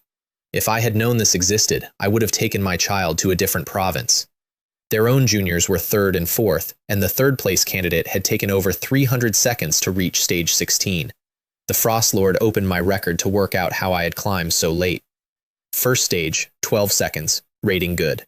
Second, 5 seconds, excellent. Only from stage 5 onward is it perfect. So the early ratings dragged the composite score down, and it corrected once the run completed. Fine, that's just display. Then he stopped. Because when you take away the first 4 stages, every single one of my clear times was the same. Stage 9 and stage 29 took the same number of seconds, which means the spawn point is the only variable. Monster appears, I locate it, monster is deleted. There is no difficulty curve in my data because I never touched the curve. He kept reading it and did not want to. Stage 30 is 5 level 30 elite monsters. In the Kyoto Examination Hall, the actual prodigies of the Empire, the ones with families and names, have to work for that stage. And in my log, 5 level 30 elites and 1 level 12 nobody are the same event. Pull up his live statistics, he said. Inside, I had been resting for 2 minutes when the voice came back. You have completed all 30 basic stages. You may end your examination or begin endless mode. In endless mode, monsters spawn continuously and you are scored on kills. Points from endless mode become your starting score in the national ranking competition. You have 10 minutes before endless mode begins. Note, points may be exchanged for resources after the examination or converted to university credit after admission. Note, the Ministry of Education encourages capable candidates to give endless mode everything they have. The Ministry of Education encourages me. Begin. The basic stages announce themselves and count down. Endless mode does not. The moment I confirmed, a semi-transparent portal opened 40 meters away and 10 fully equipped goblin warriors walked out of it. I know goblins. These were level 30 to 35. Not good enough. The treants were already moving. 30 whips, 10 goblins, 1 second. And this time, the kill notification came. Level 30 goblin warrior. 30 experience, stored to the pool. Real ones. These are real monsters, brought here and kept somewhere, and released for us. Which meant corpses. Which meant my daughters stopped waiting politely. Kill 10 goblin warriors. Examination points +1. A palm-sized number 1 appeared in the air in front of me. 30 seconds later, the portal produced 10 more. They did not get 4 steps. After 10 waves, it went to 20 per wave. Then the corpses started stacking faster than the treants could process, so I released several hundred more plants, and the man-eating flower fairies arrived, and the sky over that portal filled with flowers. And then the smart ones remembered the trick they invented in my school dungeon. One of them stopped competing for goblins that had already emerged. She walked up to the portal, opened 4 flowers, and pressed them flat over the opening. Then she waited. The goblins spawned directly into her mouth. She filled up, swapped the full flowers out for empty ones, filled those too, and only then withdrew, satisfied, from a queue she had turned into a vending machine. Within a minute, every flower fairy on that field was doing it. The portal disappeared under layers of them. The treants, who cannot do that, gave up entirely and went and sat in a row with the lilies to watch. I sat with a lily fairy spirit in my arms, and about 20 of them arranged around me like an audience, and we watched the Empire's examination system get eaten. I do not know how long that went on. There is no clock in there. Eventually, I looked up and the counter read 5,000. 5,000 points at 1 point per 10 kills is 50,000 goblin warriors. And then the notifications stopped. The portal was still open. Nothing was coming out of it. Is that it? I said out loud. Surely not. The last basic stage was 5 level 30 elites. There is no possible design where endless mode consists only of low-quality trash. Something was wrong. Something was extremely wrong, and it was happening in the command center. And it is the single funniest thing that has ever happened to me. An assistant in an examiner's uniform came into that room, walked to the chief examiner, and whispered, "Chief examiner, there is a slight problem in one of the rooms." "Speak." The endless mode beginner monsters, the goblin warriors, were out. The Frost Lord did not look up. Then restock. We cannot let a supply issue affect the scores of top candidates, particularly the one in first place. Because the exam can fake anything in the basic stages, but endless mode must use real monsters. That is a hard rule. Real monsters captured, transported, and stored at real expense. Sir, the reason we are out is the candidate in first place. The assistant was, by all accounts, having some sort of episode. You know the design of endless mode, waves every 30 seconds, 10 per wave for the first 10 waves, 20 for the next 10, and so on until the field reaches capacity, with replacements as they die. Yes, there is a hidden mechanism as well. If the number of monsters on the field drops below 80% of capacity, the interval shortens and the wave size grows until 80% is restored. Meaning the faster a candidate kills, the faster we spawn. And there is no upper limit on the spawn rate, sir. It simply keeps accelerating. And, sir, from the first second to the last, there has never once been an accumulation of monsters in that room. Silence. So he emptied the reserves. Yes, sir. All of them. Yes, sir.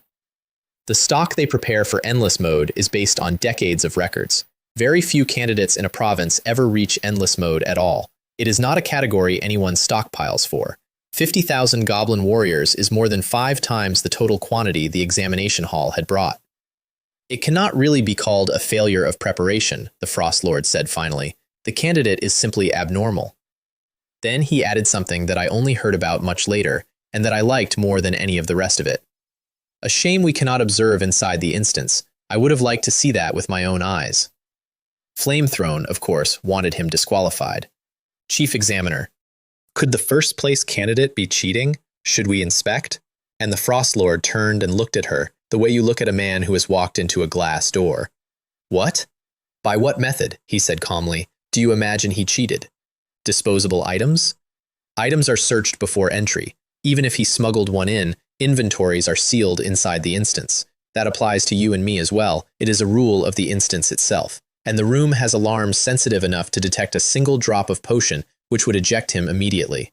Then a substitute. Some professionals stay at level 50 deliberately without advancing. He simply looked at her until she heard herself.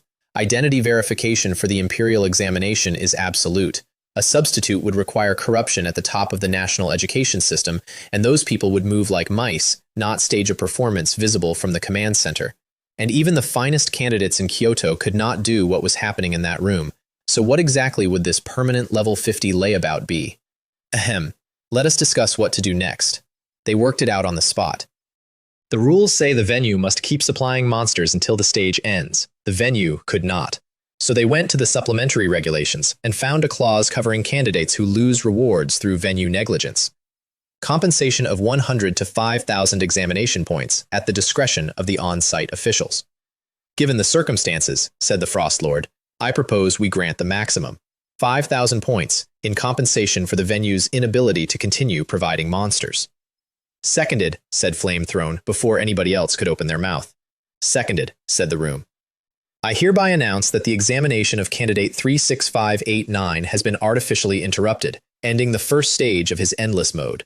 Clerk, record the reasons in full and attach the command center footage. Executive, proceed. And then Flamethrone pulled her hood back. She turned out to be a woman with a striking, hard-boned face and bright eyes, and she was smiling, and she had done arithmetic.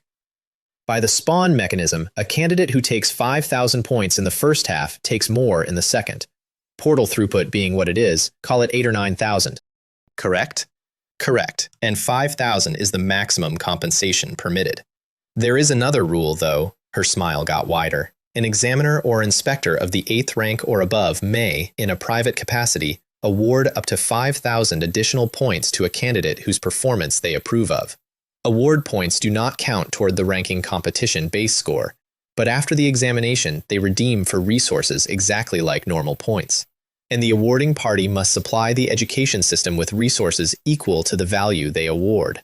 I am awarding him 5,000 points. The Frost Lord's face did something complicated, because that rule exists so that powerful people can invest in promising strangers, and almost nobody ever uses it, and when they do, it is for tens of points, hundreds at the outside.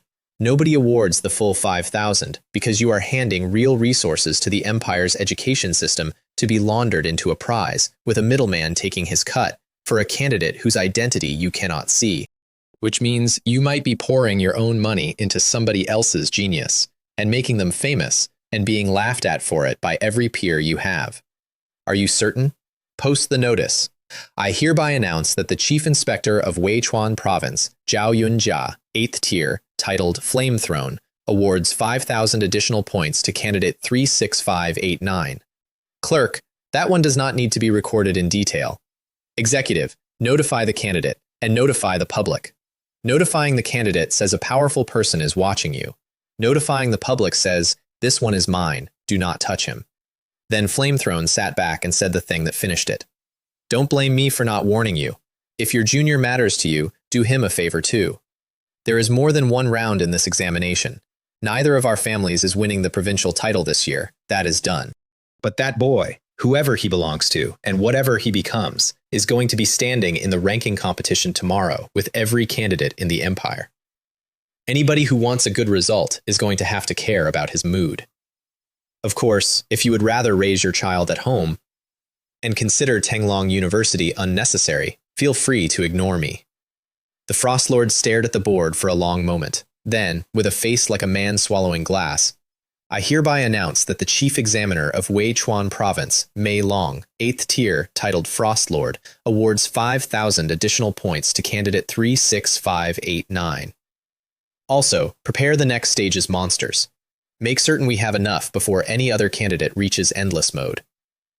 Inside, I was standing in front of an empty portal, being extremely annoyed when the voice came. Announcement: Candidate 36589. Due to insufficient monsters in the examination room, the first stage of endless mode has ended early. Your remaining time has been converted to 5,000 examination points. I actually laughed. The college entrance examination of the Tenglong Empire ran out of stock. Then, notice. Candidate 36589. The Chief Inspector of Weichuan Province, Zhao Yunjia, 8th tier professional, titled Flame Throne, grants you an additional 5,000 points. I stopped laughing. Some enormous person had just publicly put money on me, not privately, publicly, in an announcement, with their name and title attached. That is an investment and a claim. After the exam, somebody would be coming to talk to me, and I decided, standing in an empty field, that if it did not cost me the championship, I would hear them out. And if they tried to put a contract on me, or a leash, I would take whatever was on the table and walk, and if they insisted, I would introduce them to 6 little girls and their 19 forbidden spells. I have already fleeced a demon god. What is a forbidden powerhouse? Then, a second announcement arrived. Notice, the Chief Examiner of Weichuan Province, Mei Long, 8th tier professional, titled Frost Lord, grants you an additional 5,000 points. And that one confused me completely. 2 of them, the same amount, to the digit. If the numbers were different, you could read it as competition. Identical numbers is not competition, it is protocol. It reads like 2 rivals who both decided, at the same moment, that whatever happens next, they wanted to be on record as having backed me. I filed it and moved on, because the voice was already talking. Endless mode stage 1 complete. 30 minutes rest, or begin stage 2. Immediately. 10 humanoid monsters over 2 meters tall came out of the portal, green-skinned, tusked, carrying heavy weapons. Orcs. Or rather, Norseman warriors, which are the same family as goblins, green-skinned and tribal, except that where goblins gain 1.5 stats per level, these gain 3.5. Better fighters. More importantly, better nutrition. My last batch had eaten 50,000 goblins and were rolling around full, so I sent them home to digest and brought out a fresh batch, and this time I included the 2 cloud-scraping vines. A cloud-scraping vine is not a girl. It is one single vine, 100 meters long, a meter thick at the base, and at epic grade it has 1,650 strength and a skill that lets it extend to 10 times its length instantly. It is also stupid. Genuinely, the intelligence of a garden hose. Without direct orders, it acts on instinct. 10 orcs charged. 2 vines came down out of the sky like falling architecture and hit the middle of the group. There was a crater. There were no orcs. That was the whole of Stage 2, honestly. The vines plugged the portal, and nothing else got to do anything. My man-eating flowers could not find an intact body and sulked. My lilies, for the first time in their lives, ate properly, because there was so much overflow that even the back row got fed, and the mechanism had been changed. Strict 30-second intervals, wave size capped at 50, a total of 5,000 monsters over 1 hour, and no acceleration at all. 5,000 orcs at 5 per point is 1,000 points. They had nerfed the room, specifically around me. Notice, candidate 36589. Due to insufficient monsters, the spawn mechanism of Endless Mode Stage 2 has been modified. The mechanism change has been settled at 5,000 examination points. Called it. Stage 3. 10 brown bears, 5 meters tall, level 50 elites. 1 vine, 10 bears. Stage 3 complete. Is that it? 200 points. There was no compensation notice this time, which meant that Stage 3 genuinely does consist of 10 monsters. From Stage 3 onward, Endless Mode stops being a survival test and becomes a challenge ladder. Small numbers of high-quality monsters, no time limit, clear the stage to advance. For a normal candidate, that is where the real points are. For me, after eating 50,000 goblins, it was pocket change. I went from Stage 3 to Stage 10 in the time it takes to walk between them. Stage 10 was a level 60 ogre boss, and it was the first thing all day that fought back. 2 epic cloud-scraping vines traded with it and could not close it out. So I called everyone. Hundreds of level 50 epics arrived at once. Lilies threw poison, flower fairies threw acid, treants threw barrages of thorns, and the ogre boss died somewhere in the first 2 seconds of that, and the rest of the attack landed on a corpse and kept going for a while out of enthusiasm. You have completed all Endless Mode stages. Calculating. Your total for the first round of the college entrance examination is 30 basic stages plus 18,500 Endless Mode points. White light took me out of the instance and put me back in the plaza, and there were candidates everywhere, comparing wounds. I only made Stage 6. My life is over. Stage 8 had archer monsters. They stood at the back and shot me. Wiped. That's a combat awareness problem. With the issued gear, anyone above level 10 should clear Stage 10. Exactly. The first 10 stages don't test your stats at all. They test whether you can think while something bites you. A boy appeared in a flash of light with his gear and ribbons, laughing like a lunatic. I made Stage 25. 25! And the whole plaza turned around, and I watched 30 teenagers look at that boy with open, uncomplicated envy. 25 is incredible. Jufeng University's admission line was 23 last year. My cousin got in on 23. 25 is a guaranteed place. Jufeng is a top-tier school. You graduate as a second-tier professional. Big guild, real job, real life. I'm so jealous. God, I'm so jealous. I stood at the edge of that crowd with 18,500 points and did not say a word. Because that is what this exam is. That boy just changed his entire family's future by clearing 25 stages with a sword and a lot of courage, and he is going to remember today for 50 years. Staff came and moved us out. The top scorers get put in the examination dormitory to wait for final rankings. Everyone else can go home, since you already know your own result and just have to wait for the admission lines. My room was on the top floor of the first building. 10 rooms on that floor, names on the doors, 200 square meters each, with a balcony and an outdoor pool. They do not give everyone that. They give it to the top of the board, and it is the first thing anybody in that system had ever given me for free, and I stood in the doorway for a second and thought about a dormitory with 4 boys in it and 1 bathroom. Around 10 at night, somebody knocked. A middle-aged man in blue with a serious face, and a woman in a black robe, striking, hard-boned, with a face that could have been called masculine and absolutely was not. Hello, Renshang, I am Zhao Yunjia. Hello, Mei Long, Flame Throne and the Frost Lord, in a hotel corridor, in person. I had been expecting a summons. I had assumed somebody would send a car. 8th-tier professionals do not knock on doors. Chief Examiner, Chief Inspector. I bowed properly. No formalities, Zhao Yunjia smiled. We are here privately, to meet the young talent of the Empire. Are you going to invite us in? My rudeness, please. They came in, and each of them had a teenager with them. Behind Zhao Yunjia was a boy who was doing his absolute best to become furniture. Head down, shoulders in, radiating a desire to be elsewhere. Behind Mei Long was a girl with enormous almond eyes who looked at me the way you look at a museum exhibit. Roland, come here. Mei Long put a hand on her back. This is a junior of my family, also a candidate this year. Hello, Master. I'm Peng Roland. I'm a breeder like you, but I'm a beast tamer. She stuck her hand out and shook mine with enthusiasm. Zhao Yunjia kicked her own junior in the ankle and dragged him forward. Ren Xiang, this is Zhao Kun, also sitting this year. Hello, he shook my hand like it might bite. We sat down. I poured tea. And then two of the most powerful people in the Empire spent 10 minutes complimenting me warmly and saying absolutely nothing about the 10,000 points. They did not need to. The points had already said it. Bringing the children said the rest. They wanted me to look after these two in the ranking competition. That is the whole of it. Or, at the very minimum, if I run into them out there, to let them live. Nobody can say a sentence like that out loud, so nobody did, and I answered in the same language and told them I would do what I could for the children. And everybody understood each other perfectly, and they left. It costs me nothing. I will assign each of them a plant, and they will finish the exam with a very respectable score, and never understand why the monsters kept dying near them. 2 8th-tier professionals, permanently in my debt, for the price of 2 houseplants. That was my evening. The evening in Kyoto went differently. I did not learn about this until much later, and when I did, I sat down. In the capital's examination accommodation, 5 teenagers were in one room. A refined boy on the sofa, making tea with the movements of a man who has been taught by somebody expensive. Everyone tea. Xiele, are you 80?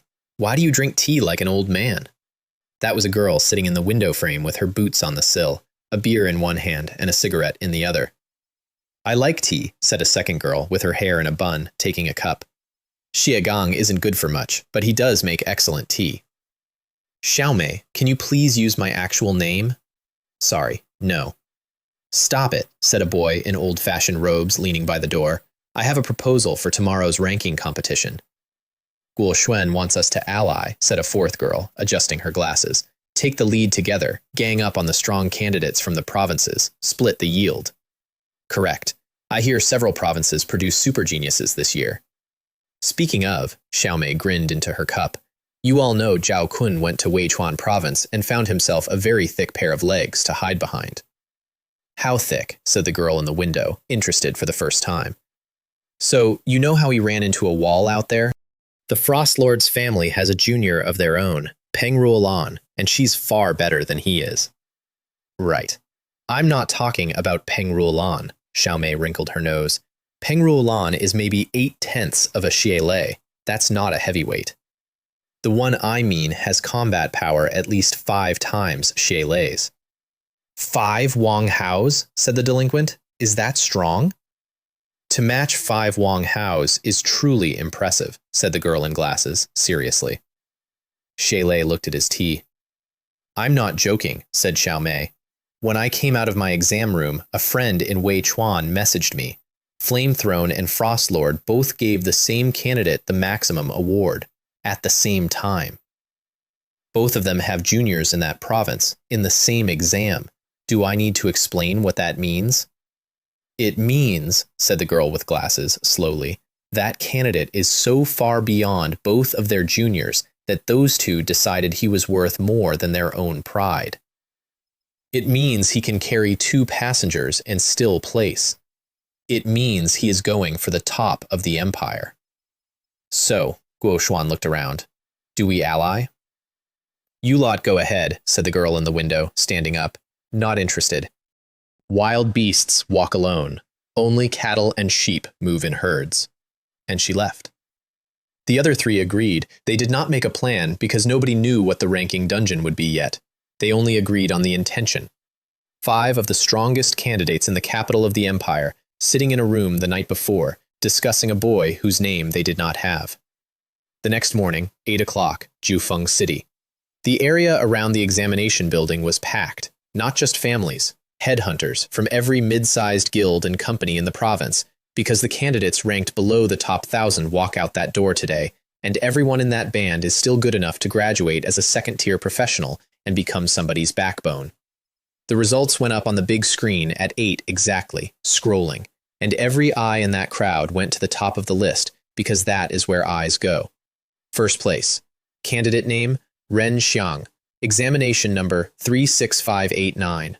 Origin, Weichuan Province, Jiangyang City. Result, 30 basic stages, 18,500 endless mode points, 10,000 award points, 5,000 from Flame Throne, and 5,000 from Frost Lord. The crowd noise, apparently, was something. 1,850 in endless mode? That's an incredible score. Only last year's champion is comparable. Most champions get a bit over 1,000. Are you blind? That is not 1,800. That is 18,500. 18,000? Am I reading that right? Holy, what is that? That is not a champion. That is a monster. Impossible. That has to be cheating. Cheating? On the Imperial examination? Do you think this is a folktale? Show me how you cheat on the college entrance examination. Ladies and gentlemen, a calmer voice from someone who had clearly looked this up. 18,500 is extraordinary, but it is not the record. The all-time high is 73,600, held by Yang Qingtianjun, 9th tier Grandmaster. Different rules back then, and harder. The record under current rules is 32,600, and it is held by a forbidden powerhouse. So this kid is on the same board as an 8th tier, and both forbidden powerhouses running this exam gave him the maximum award? Both of them. Could this year's champion end up in the forbidden ranks? Forbidden is a stretch. 7th tier is genuinely likely. Second place isn't bad either, over 1,600. Hold on. Jiangyang City again? Where is Jiangyang City? I've never heard of it. Small city, cutting there. For some reason it has started producing people. Look, 7th place, Xieqiang, also Jiangyang City. Wasn't last year's champion from Jiangyang too? My son sits the exam next year. Should I move him there? Rub some of it off? Go home and go to bed. Your son will bring you a championship in your dreams. Second place in Weichuan Province was Mei Zhao. 7th was Xieqiang, level 34, with a shield and a friend who dragged him through 9 dungeons. And in an office in a small city, my principal was watching the announcement live with his hands on his desk. When my name came up at the top, he later admitted, he could not hear anything for a moment. He checked twice that the Ren Xiang on the screen was the Ren Xiang he knew. Then he wanted to laugh out loud and go outside and hang banners across the whole school. Wait, 18,500? And 10,000 in awards from 2 forbidden powerhouses? The phone rang. It was the principal of number 2, and his voice was full of envy and joy in exactly equal measure. Old Long, congratulations, another champion out of your school, and this one is worse than the last. And Xie Mingkun sat there for a second. Then he laughed until he had to hold on to the desk. Congratulations to you. Ren Xiang is from Jiangyang City. He has made Jiangyang City proud. He has. He has. Ha ha ha. And that is true, by the way, and it is the part I like best. Inside my city, I am a student of number 1 high school. Anywhere else in the empire, I am a student of Jiangyang City, and that is a place with 1 skill practice room and no dungeons above tier 2, and now it has a name. 24 days. 24 days earlier, I had been standing on a platform in that city with my hand on a rock while 1,000 people laughed at the word farmer, and the girl in the front row gave me a look that said, I win the part that counts. She came second. The boy who said he would change his name if I dared walk into a dungeon had to say sorry out loud in front of 30 people. The party that told me not to squeeze in and steal their experience finished somewhere below a shield warrior who quit them to carry me, and the entire province spent that morning arguing about whether a planting master had cheated on the imperial examination, because the alternative was worse. I did not answer any of it. I never said a word to any of them. Nobody has to be told they were wrong when the board is right there. The buzz outside changed nothing for the 1,000 of us in the building, because the 1,000 of us had somewhere to be that morning. At 9, they lined us up in a square inside the examination hall. 1,000 candidates, in rows, absolutely silent, with the administration team on the platform in front of us, and 2 forbidden powerhouses standing at the head of it. The Frost Lord stepped forward. Candidates, you have all heard about this. In the national ranking competition, there are no rules except that you may not bring consumables in from outside. What you are required to do is use any means available to gain examination points and improve your ranking. There is no preparation time. The examination begins the instant you step through. Do you understand? Answer me, yes or no. Yes. Then on behalf of Weichuan Province, I wish you success, and I hope you reach what you are reaching for. Portal. Open. A pale blue gate opened in the square, and 1,000 of the best new professionals in the province started walking into it. I want to be clear about what I was carrying through that gate, an advancement quest at hell difficulty that says, become champion of the entire empire, that does not exclude sabotage, and that I only get 1 attempt at. A crate of ritual objects belonging to a demon cult that intends to summon its god into this examination.